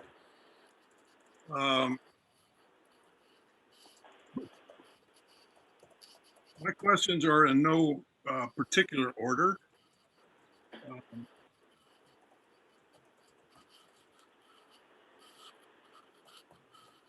Let me start with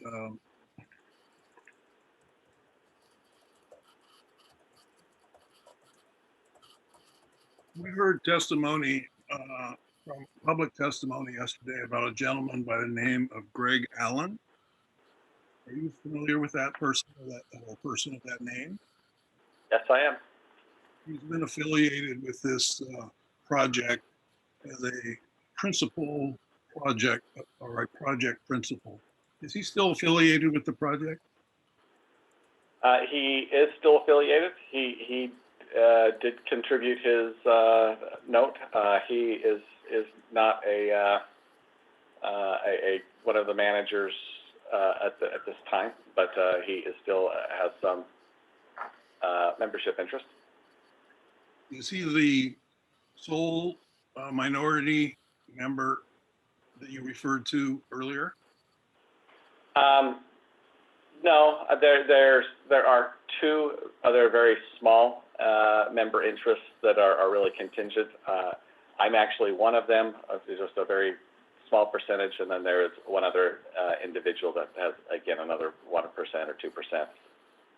So aside from Mr. Allen, who I believe still resides in Hawaii, is there any members that reside in Hawaii? No. Okay, thank you.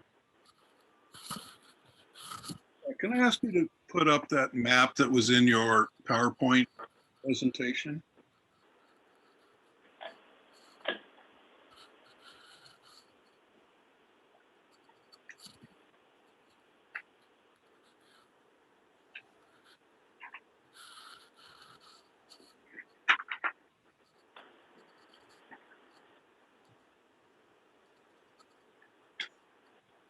Yeah, that's the one.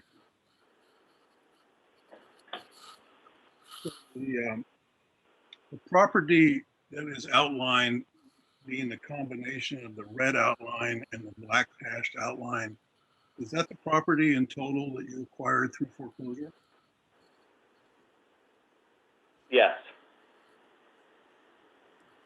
Has the property been formally subdivided or at this point in time, or are you just showing the division by example or illustration?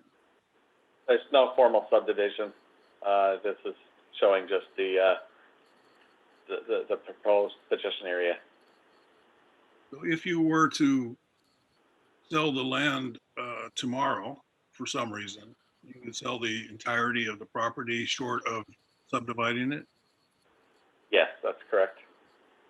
So on the property that's not included in the petition area, you have installed or have leased some of that land. I think you referred to a couple of the lots for a solar project? Yes, before we bought the land, there was a lease in place and a solar farm that had been constructed. So do you know the term of that lease? The actual term of the lease is, I believe it's a very long-term lease.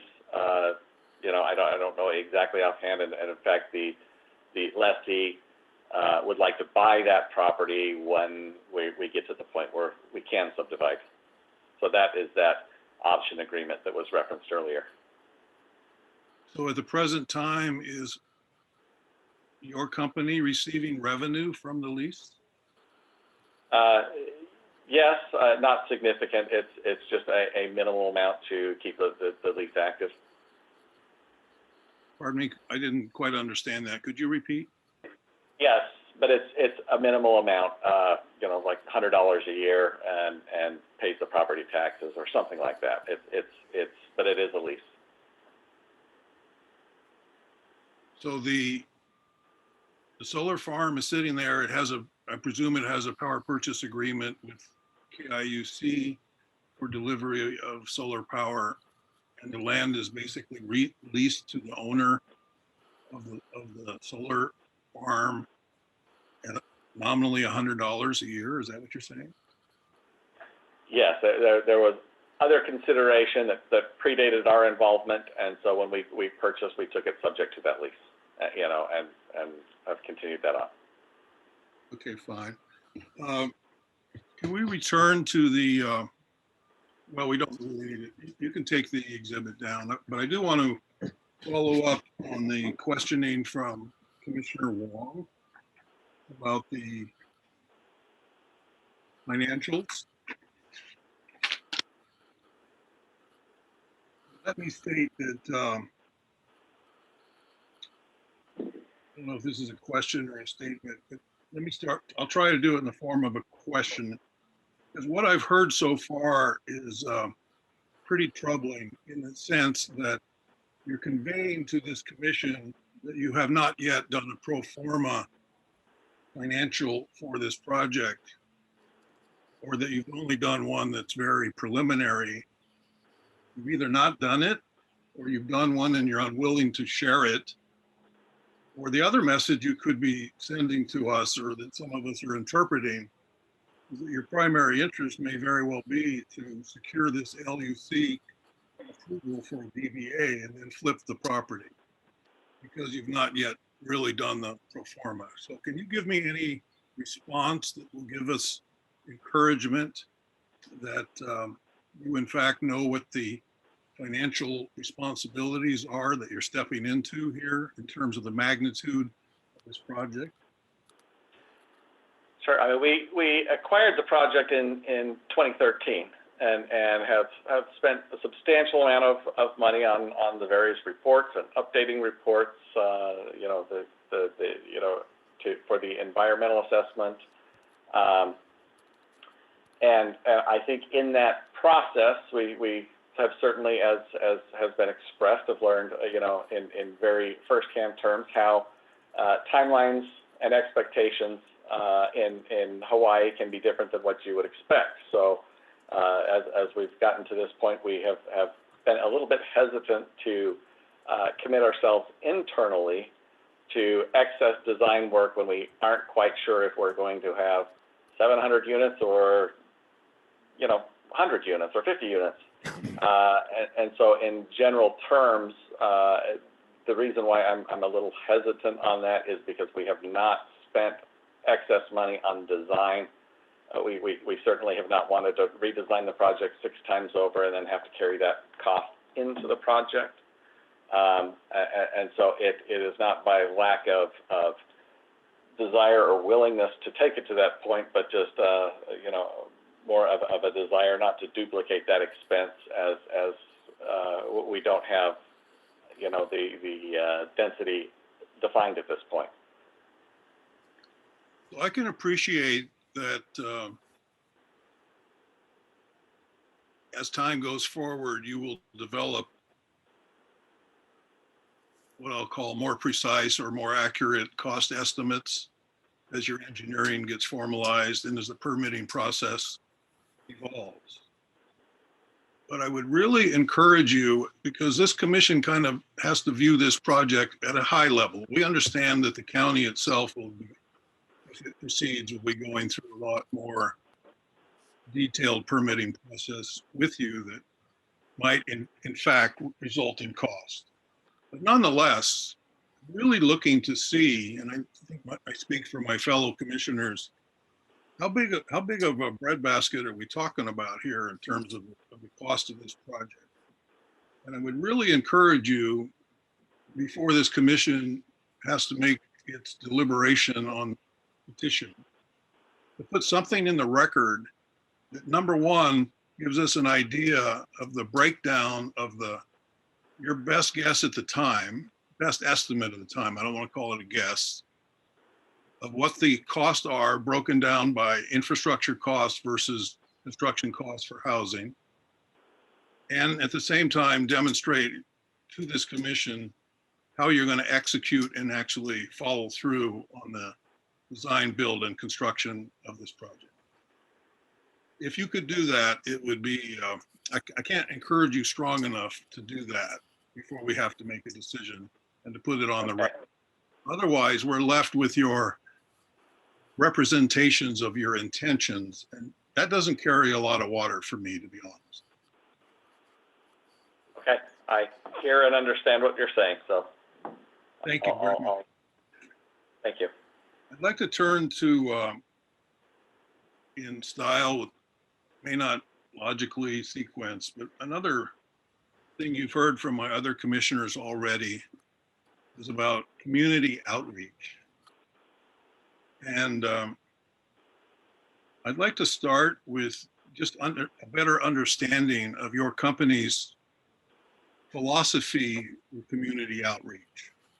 In other words, at one end of the spectrum, are you just looking to outreach with all of the decision makers that will be involved? Or are you looking at the other end of the spectrum, getting involved in public meetings with community representatives, whoever might be interested? What is your philosophy with community outreach?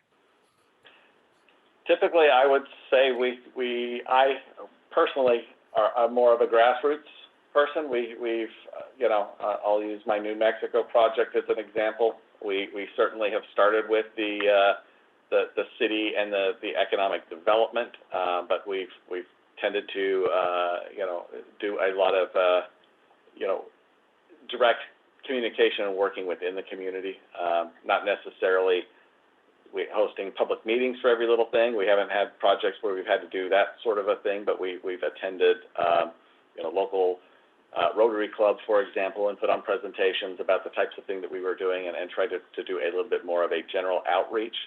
I typically would have been doing more of that here, other than it has been a little too difficult to travel, and we've not quite been sure how to do that under the current scenario, and certainly is something that we could have done a better job at, admittedly. So I think I'm the only, I know I'm the only commissioner that actually lives on Kauai.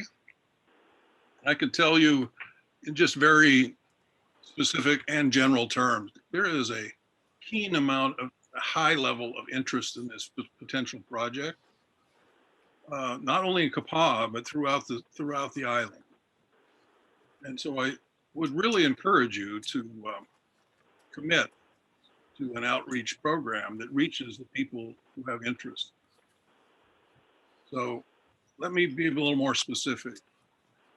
So we have received, in terms of written testimony from the public on this docket, approximately 150 different pieces of written testimony from the public. If you're looking for people who have high interest and who would welcome an opportunity for an interaction, that's a good starting point for you. But I would really encourage you to do that. So my question is, what are you prepared to do in terms of a firm commitment, not intentions, but commitment for outreach on a grassroots basis to our community who have a high interest in this project? I mean, I'm willing to make a commitment. I'm uncertain how to define that at this point. I would be, very willing and accepting of any recommendations on what you would think would be good to see at this point, to be quite frank. So let me suggest the following. We're obviously not going to finish the docket today. Let me encourage you to confer with your counsel and your consultants and to come back and present to this commission a more defined plan for community outreach on a grassroots level to the community throughout Kauai for this project. Okay. Thank you. I have a lot of detailed questions about affordable housing and about traffic, but I'm going to defer those questions later in the proceeding. But I do have a question about this $25 million number that has been discussed. I think most recently, Commissioner Axon asked for clarification on that. My interpretation is that that was an estimate that was included in the TIAR from 2017 for the Road A, I believe. Is that correct? I believe you might be right on that. So it's an estimate for only that road, and that road would terminate at the bypass. Is that correct? I believe, if I'm thinking it right, I believe you're correct. So independent of cost estimates, we've also heard testimony and conjecture about potential additional items that might be included under the heading of infrastructure. Well, to name a few, I would say protection of the watershed, and archaeological mitigations that might be necessary. I would encourage you to look at some potential for safe crossing of the bypass road. It's one thing to say that residents of the area will enjoy walking downtown, but they were not going to enjoy we need them to safely cross that bypass road. That's infrastructure to me. There are utilities. There are a number of things that are set aside in terms of land that might be given to the county. But another really big one is this pro rata share of the traffic mitigation, which are at this point in time undefined. Would you agree that this $25 million estimate, assuming it's accurate for Road A alone, would be the low end of the spectrum for what these infrastructure costs might evolve to? Yes. So, yes. So let's say they evolve to, I'm just going to put a hypothetical number of $100 million out there. Could be more, could be less. If the infrastructure costs were of that order, and you heard from Commissioner Chang about the notion of a performance bond for the infrastructure and backbone infrastructure. You don't have to answer it today. You may want to do more research, but if the infrastructure was determined to be on the order of $100 million or more, would you be willing to put forth a performance bond and commit to a performance bond of that magnitude? Yeah, certainly that is something I need to understand better before I can commit to that, but that is something that we can discuss internally and come back with what we can do. So I will be looking forward to more definitive response as the proceedings go forth, because I can assure you that consideration for a condition like that is in the minds of many of us commissioners, in part, not so much from what we know about your company, but from our experiences for other projects of this type, where LUC approvals were realized, but yet the infrastructure was never built or not built on a timely basis.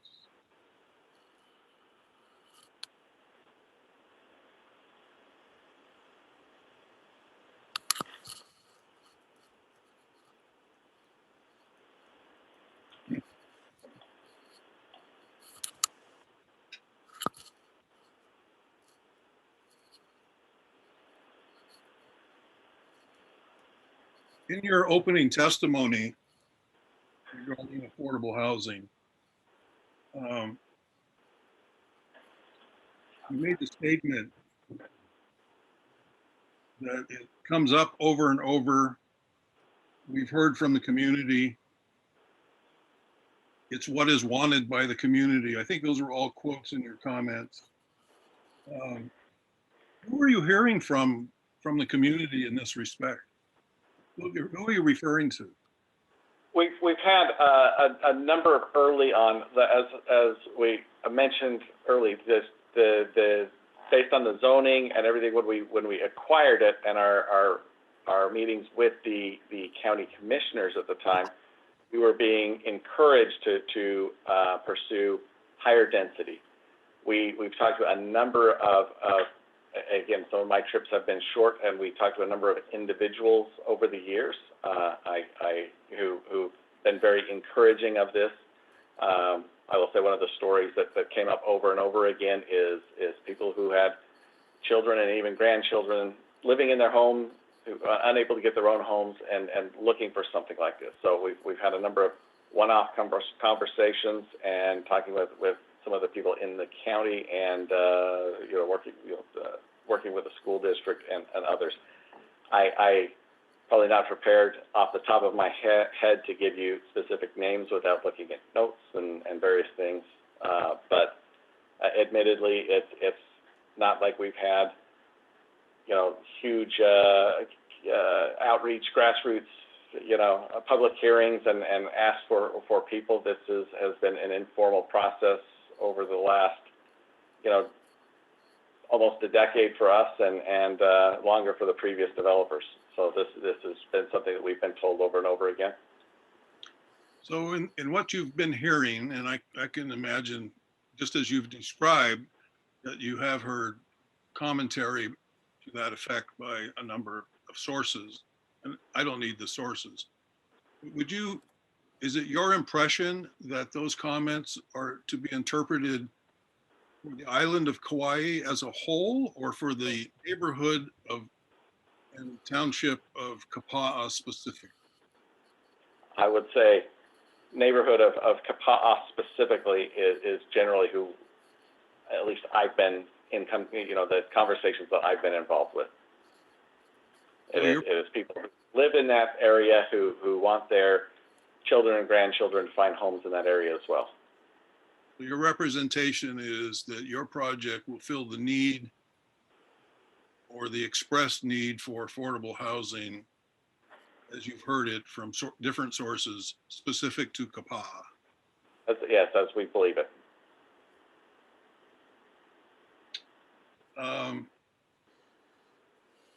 You commented that you had plans and were actually moving forward with an update to the TIAR, or the traffic study that was done previously and updated once already. Is that correct? Yes, we were, as we were preparing for our submission here, we were actually having, putting the agreements together, and we're looking at doing an updated traffic report. But as we said, we discussed internally, it didn't feel like it was right to have an updated report while traffic levels were low, and so we postponed that. So what is your understanding of why a new traffic update is needed? mainly timing. I know ours was getting to be a little too old. Second, as we were looking at it, there has been some, there are about to be some changes with the widening of the bypass road, by Cocoa Palms, and which is under construction now. That changed the current conditions. So the time's passed and it needs to be updated. I think I agree. I was one of the commissioners that spoke to that at length at the former hearing on this project involving the acceptance of the final EIS, in which we felt that the traffic study was vague, not comprehensive enough, even though it was loaded with numbers.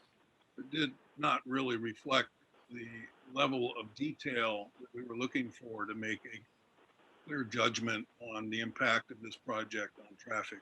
And of course, you know that traffic concerns rises right up to the top of the list next to affordable housing. So very strong encouragement to follow through on a comprehensive traffic study that represents end-to-end what this impact of this project might be. Yes, and that's something we're willing to commit to.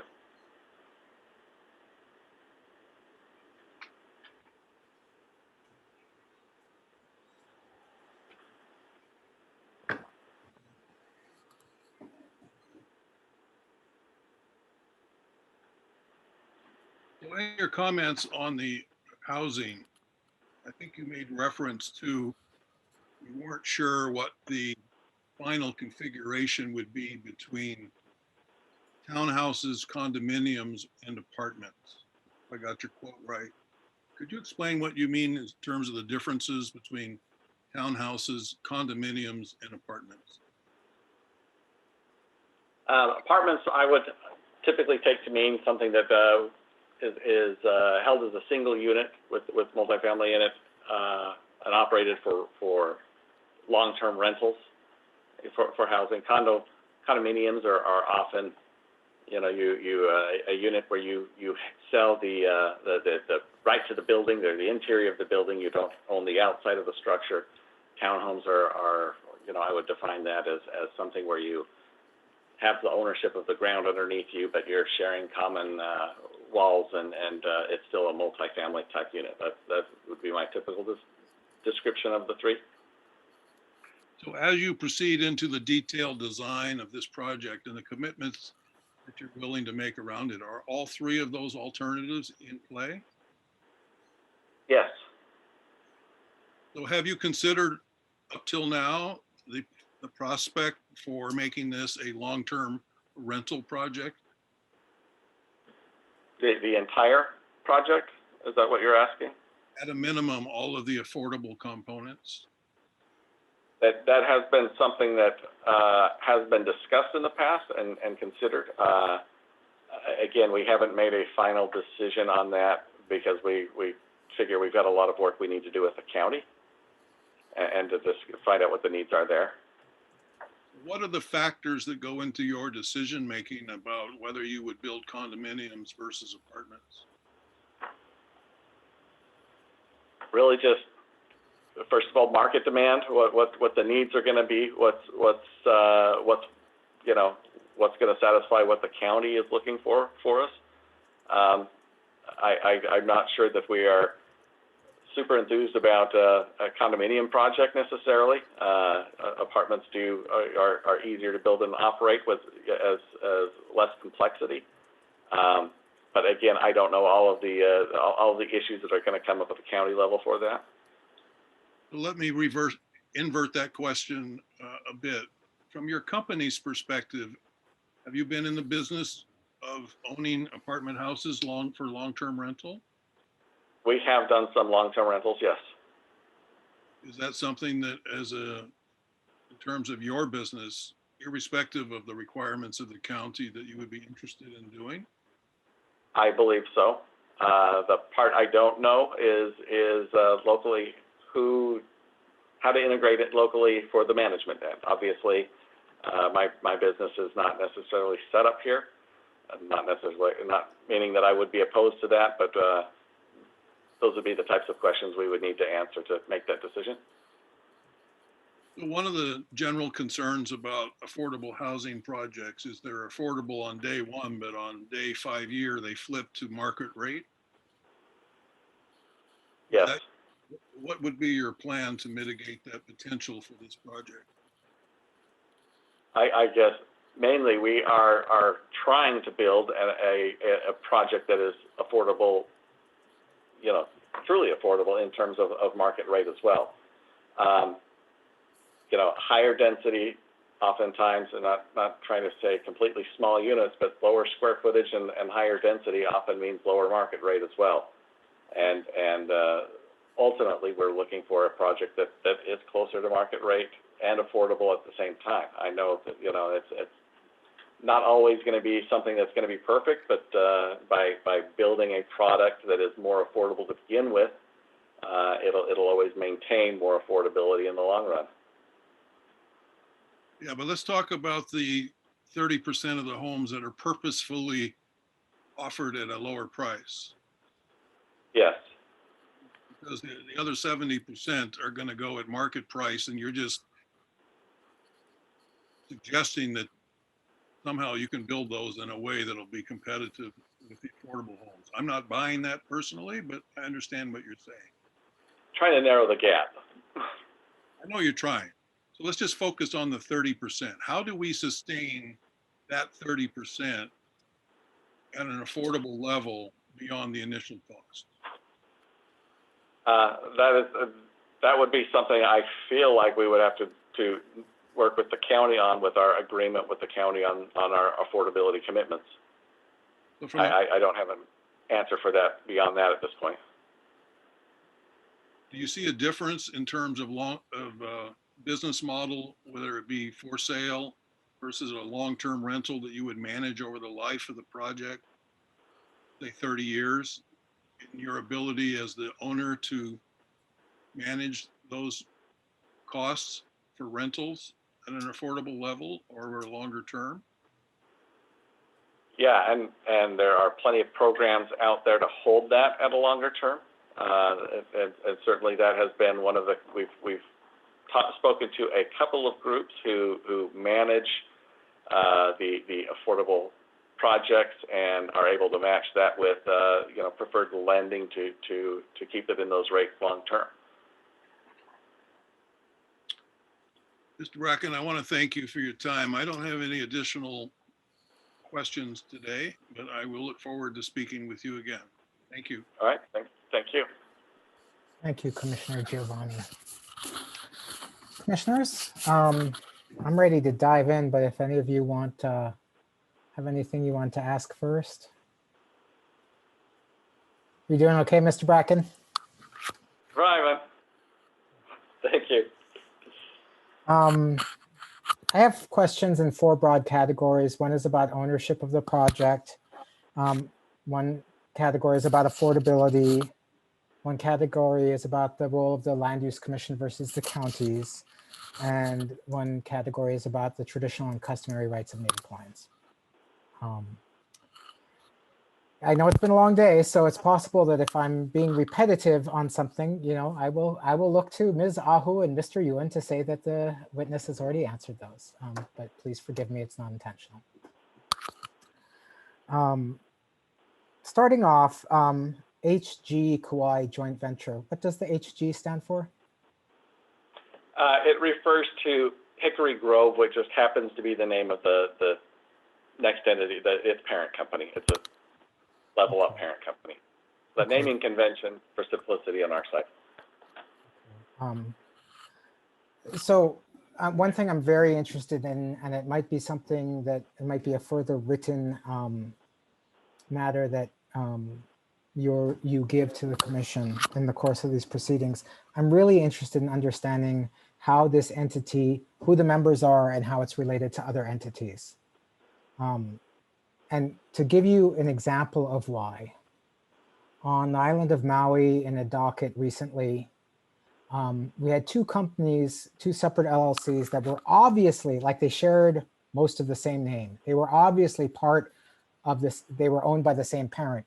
But the attorney who came before us to ask for something on behalf of one entity said, well, I'm only representing this one entity.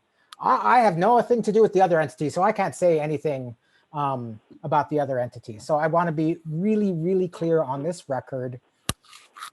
First of all, who are the members, all of the members of this entity, HG Kauai joint venture?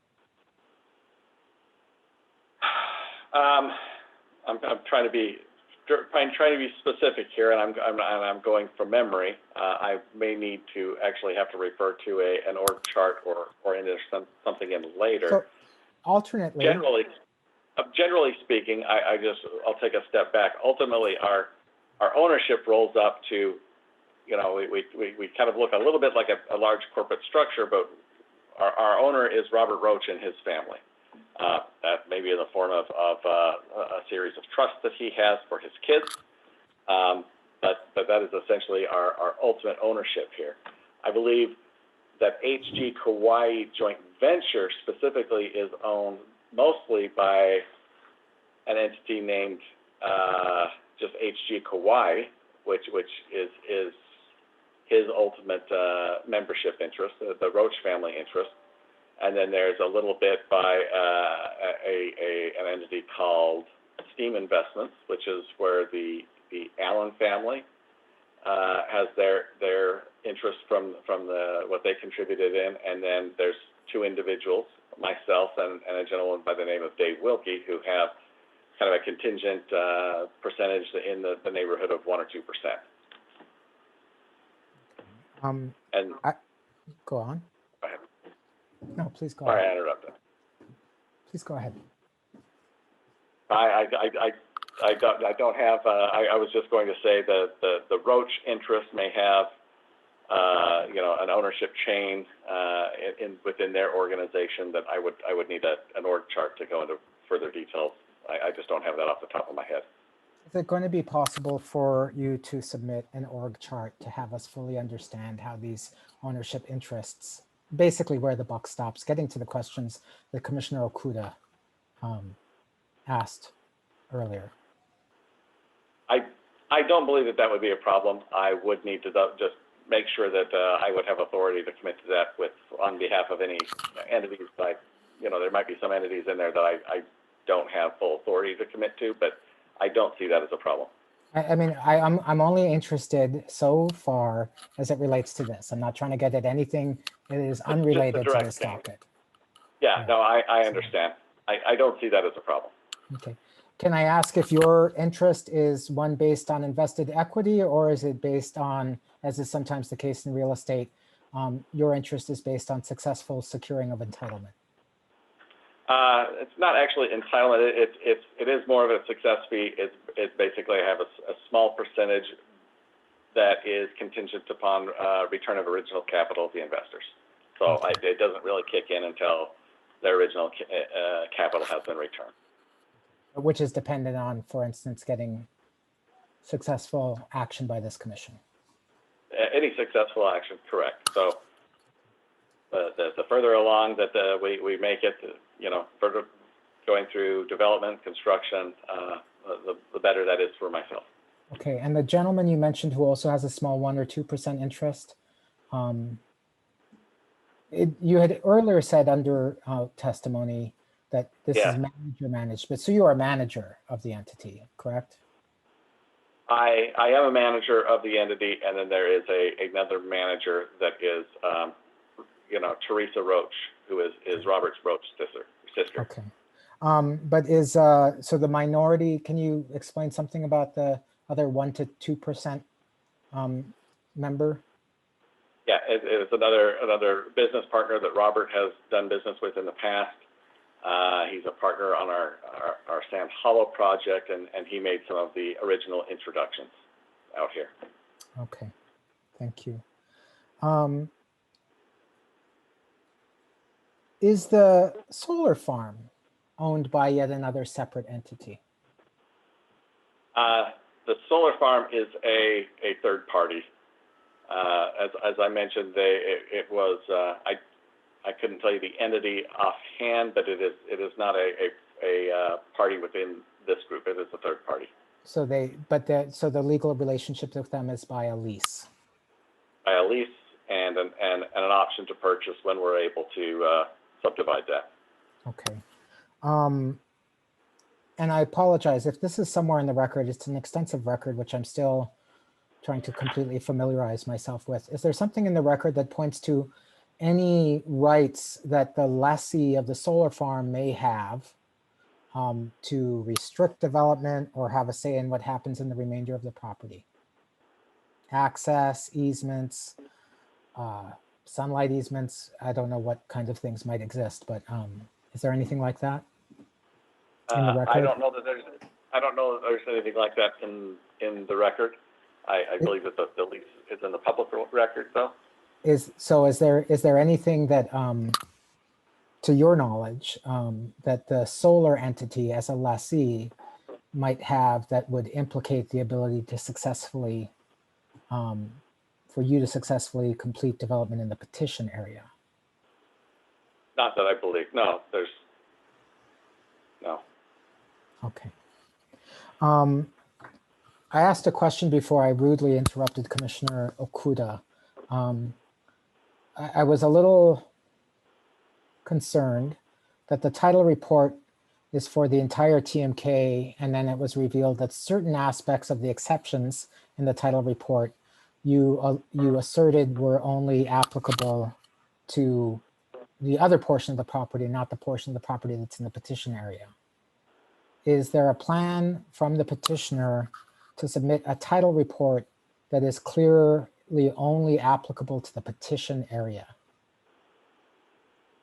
I would need to discuss that. I'm not sure offhand how to do a title report that is only a part of a No, parcel. I'm not either, but my concern is that when we go down the road and then you say, oh, well, that exception, that actually did apply to this area, but that other one didn't apply, and we don't have a clear record of it.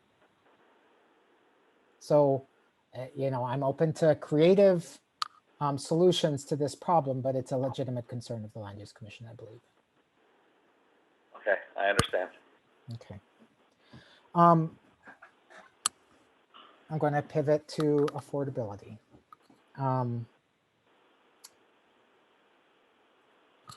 I believe I'm looking at Petitioner's Exhibit 11, I believe, your PowerPoint. And on the summary of affordability, it notes, and for whatever reason, unfortunately, this is not, okay, there we go. On my screen, it's not coming up. 56 of the units will be made available at 121% to 140% of HUD AMI. This is on page, perhaps, yes. I'm not sure exactly what, 1, 2, 3, 4, 5, 6 page of your PowerPoint. Am I reading that correctly? 56 units at 140, up to 140% of HUD AMI. Do you happen to know what the 140% of the HUD AMI is on the island of Kauai for 2020 for a family of 4? I don't know that offhand. I know that it is definitely higher, and one of the reasons why the affordability definitions have changed recently, but I couldn't tell you the number right here today. It's just shy from the publicly published tables. It's just shy of $800,000 for a family of 4 at a 3% interest rate. So am I to understand that if that was the case, that the rest of the units would be priced above sort of that threshold if they were for a family of 4? It is definitely not our intent to price above those thresholds, but at the same time, I'm trying not to overcommit at this point in time while I don't have all my plans and cost breakdowns. Our goal is to try to maintain in those levels. As an experienced, a very well experienced professional builder, do you think $800,000 is generally affordable for a family on Kauai? Sorry, can you say the? Do you think a home price at $800,000 is affordable on Kauai? I think a home price of $800,000 is hard to be affordable, you know, for most people.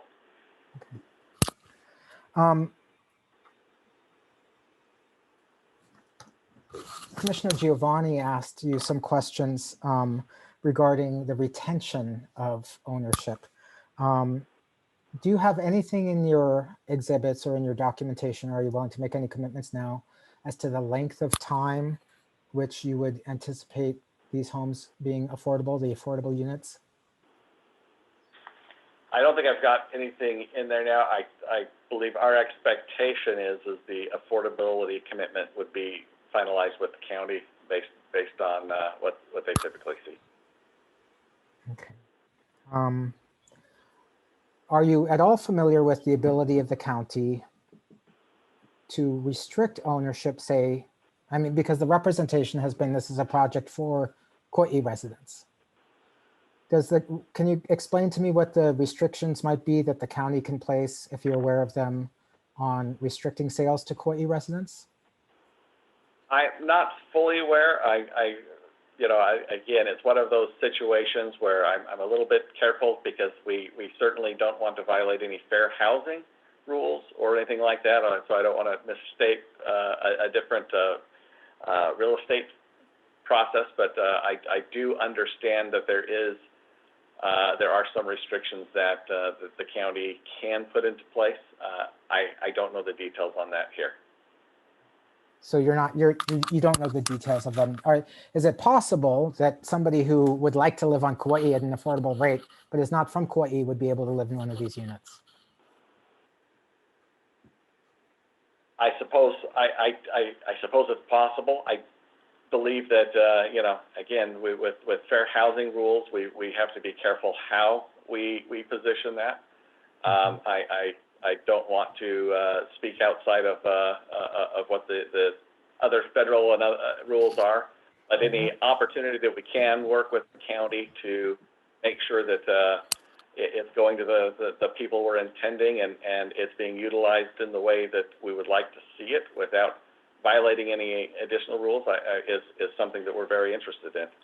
We'd like it to go to help the community. You know, I'm aware of fair housing law. Commissioner Cabral certainly is more deeply familiar with it, given her professional experience. But I am aware that some jurisdictions manage to work within fair housing law and still prioritize, for instance, employment-related groups, such as employees of public education or employees in public safety or fire protection. Have you at all explored or considered any mechanism such as that to balance the important federal fair housing rules with a sincere desire of many people in the state to see affordable housing not only built, but built for people who are actually already here? It is not something we've explored to date, but it is something I'm very interested in, and we'd be willing to commit to explore that. Would you be willing? A commitment to explore, you might appreciate. I would be willing to take. I would be willing to commit to take advantage or to go down that road to do what we can, what is available. That is something that we would be willing to commit to. I'm trying to. Okay. I will. Like many of my commissioners have said. Yeah, I'm just trying to state that out without feeling like I'm misstating something out on a fair housing rule. So I'm willing to make the commitments to use those mechanisms that the county or wherever may have in place. Yeah, I've informed you we intend to recall you as a witness, so you will have the opportunity to come back with commitments that are clear. Okay. And as I said, I was about to say, as Commissioner Okuda and others have stated, I don't have a pre-made decision in this docket. You know, I'm just asking my questions to try and better understand the docket and fulfill my responsibilities. You talked about county requirements, so that's a good transition for me to pivot to the role of the LUC versus the counties. Can you briefly understand sort of your understanding of the role of the Land Use Commission? Because your extensive experience may not have led you to encounter a commission quite like us. Definitely a very unique organization that I've not had to deal with in other places. My understanding is that the Land Use Commission is set aside to, you're there to, trying to figure out how to state this, but you give us the initial zoning change. You're there to keep the interest of the state aligned in the interest of the various organizations, and you're the first step. I'm not describing this very well, but and then the county is what we deal with the I'll describe more the nuts and bolts, where we get where we're dealing with the utilities, we're dealing with the plans and the specifics. I'm sure you could be a little bit more eloquent than I am at that, but my general understanding at this point. That's helpful. How would you contrast our role to the role of the counties? The Kauai County in particular. I would put it, let me think about that answer for a second. I would contrast that specifically with you know, the county is probably more on the specifics of dealing with the actual operations and putting this in my own terms here, and maybe the Land Use Commission is a little higher level on the administration side in terms of making sure that it is consistent with the overall objectives of the state, and consistent with the overall objectives of how the development should be on a more global level. That's very helpful. Thank you. So one of the things the LUC looks out for, that it's not like the counties don't look out for it, but we tend to be the first run at it, is the public trust. And we follow the public trust doctrine. Can you share your familiarity with your understanding of the public trust doctrine? I would prefer to have you describe that at this point. I'm a little outside of my expertise here. Okay. I mention it because I think it informs a lot of the questions that you've been asked today and will be asked in the future in terms of the kinds of concerns that the Land Use Commission is constitutionally obligated to take up. One of the clearest areas in which the public trust doctrine applies in Hawaii is with water. So are you able to explain your understanding of the kind of water rights that you might have in this property? It's probably a better question for my water engineer. I'm not as familiar with Hawaii water rights as I am in other locations. You're definitely a little different here. We do have a current well and on the petition area, but on the other side of the property. But those questions might be better directed at our water engineer or a water expert.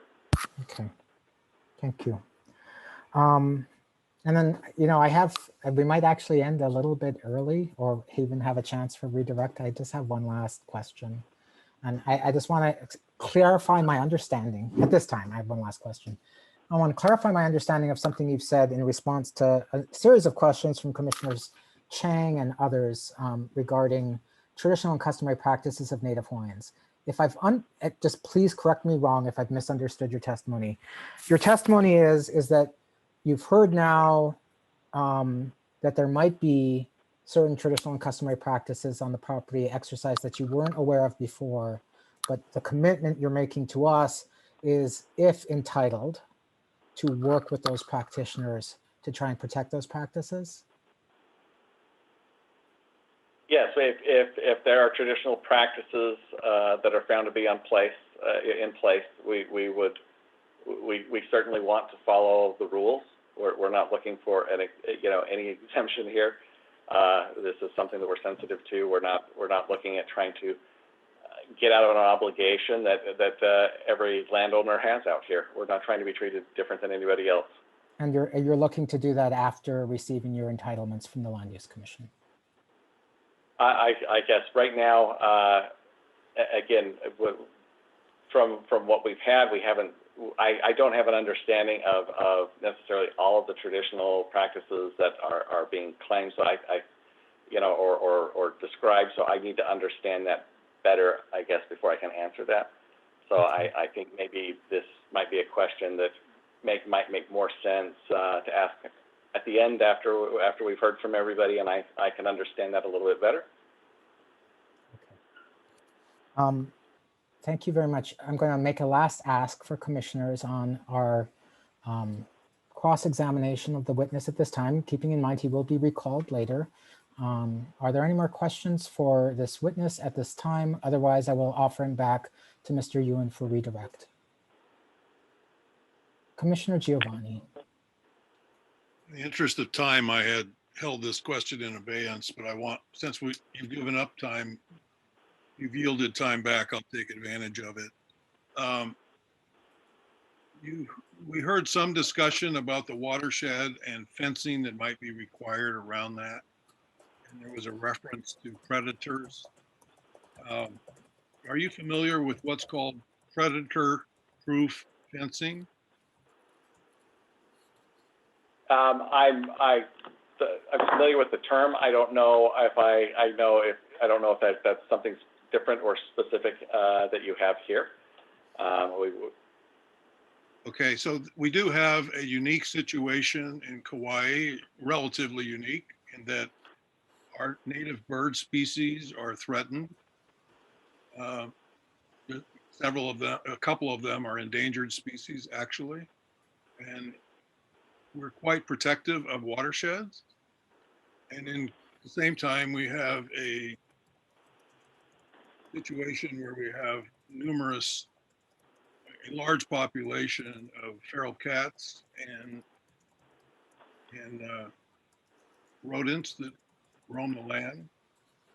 So it's been conceived that the greatest protection for a watershed is to not only encircle it with predator-proof fencing, but to have a program to evacuate it from the predators that threaten those native bird species, specifically rodents and feral cats. So has any of that, what I've just described, been made, have you been made aware of any of that? Not specifically here. I don't know the specifics of it, but I've heard it. It's been discussed at high levels, I should say. I'm familiar with predator fencing. I'm familiar with the cat problem. I don't know specifically, what that fence is or what the process is. As you go forward, and as you might expect, we deal with the watershed issue. Conditions such as those that require protection of those native birds could become a real condition, and there's a cost associated with that. So I just want to make sure you're aware of it. So thank you for your time. Okay, thank you. Commissioners, is there anything further?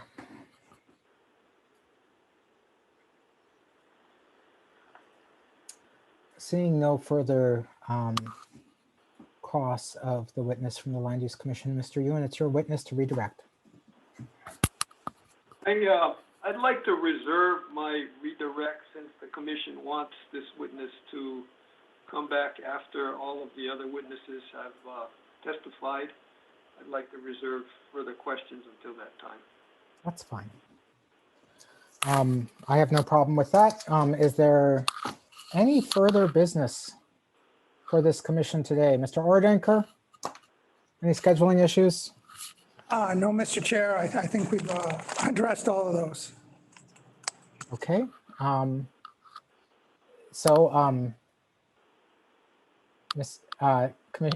want to thank the witness for your stamina, among other things, today. I want to thank the petitioner and all the parties for their participation in these last 2 days. Our next hearing on this matter will be the next LUC hearing dates, which are March, sorry, Dan, 23rd and 23rd and 24th, Dan? 24th and 25th. 24th, 25th. Yeah. Okay. There being no further business, I'm going to declare this meeting adjourned.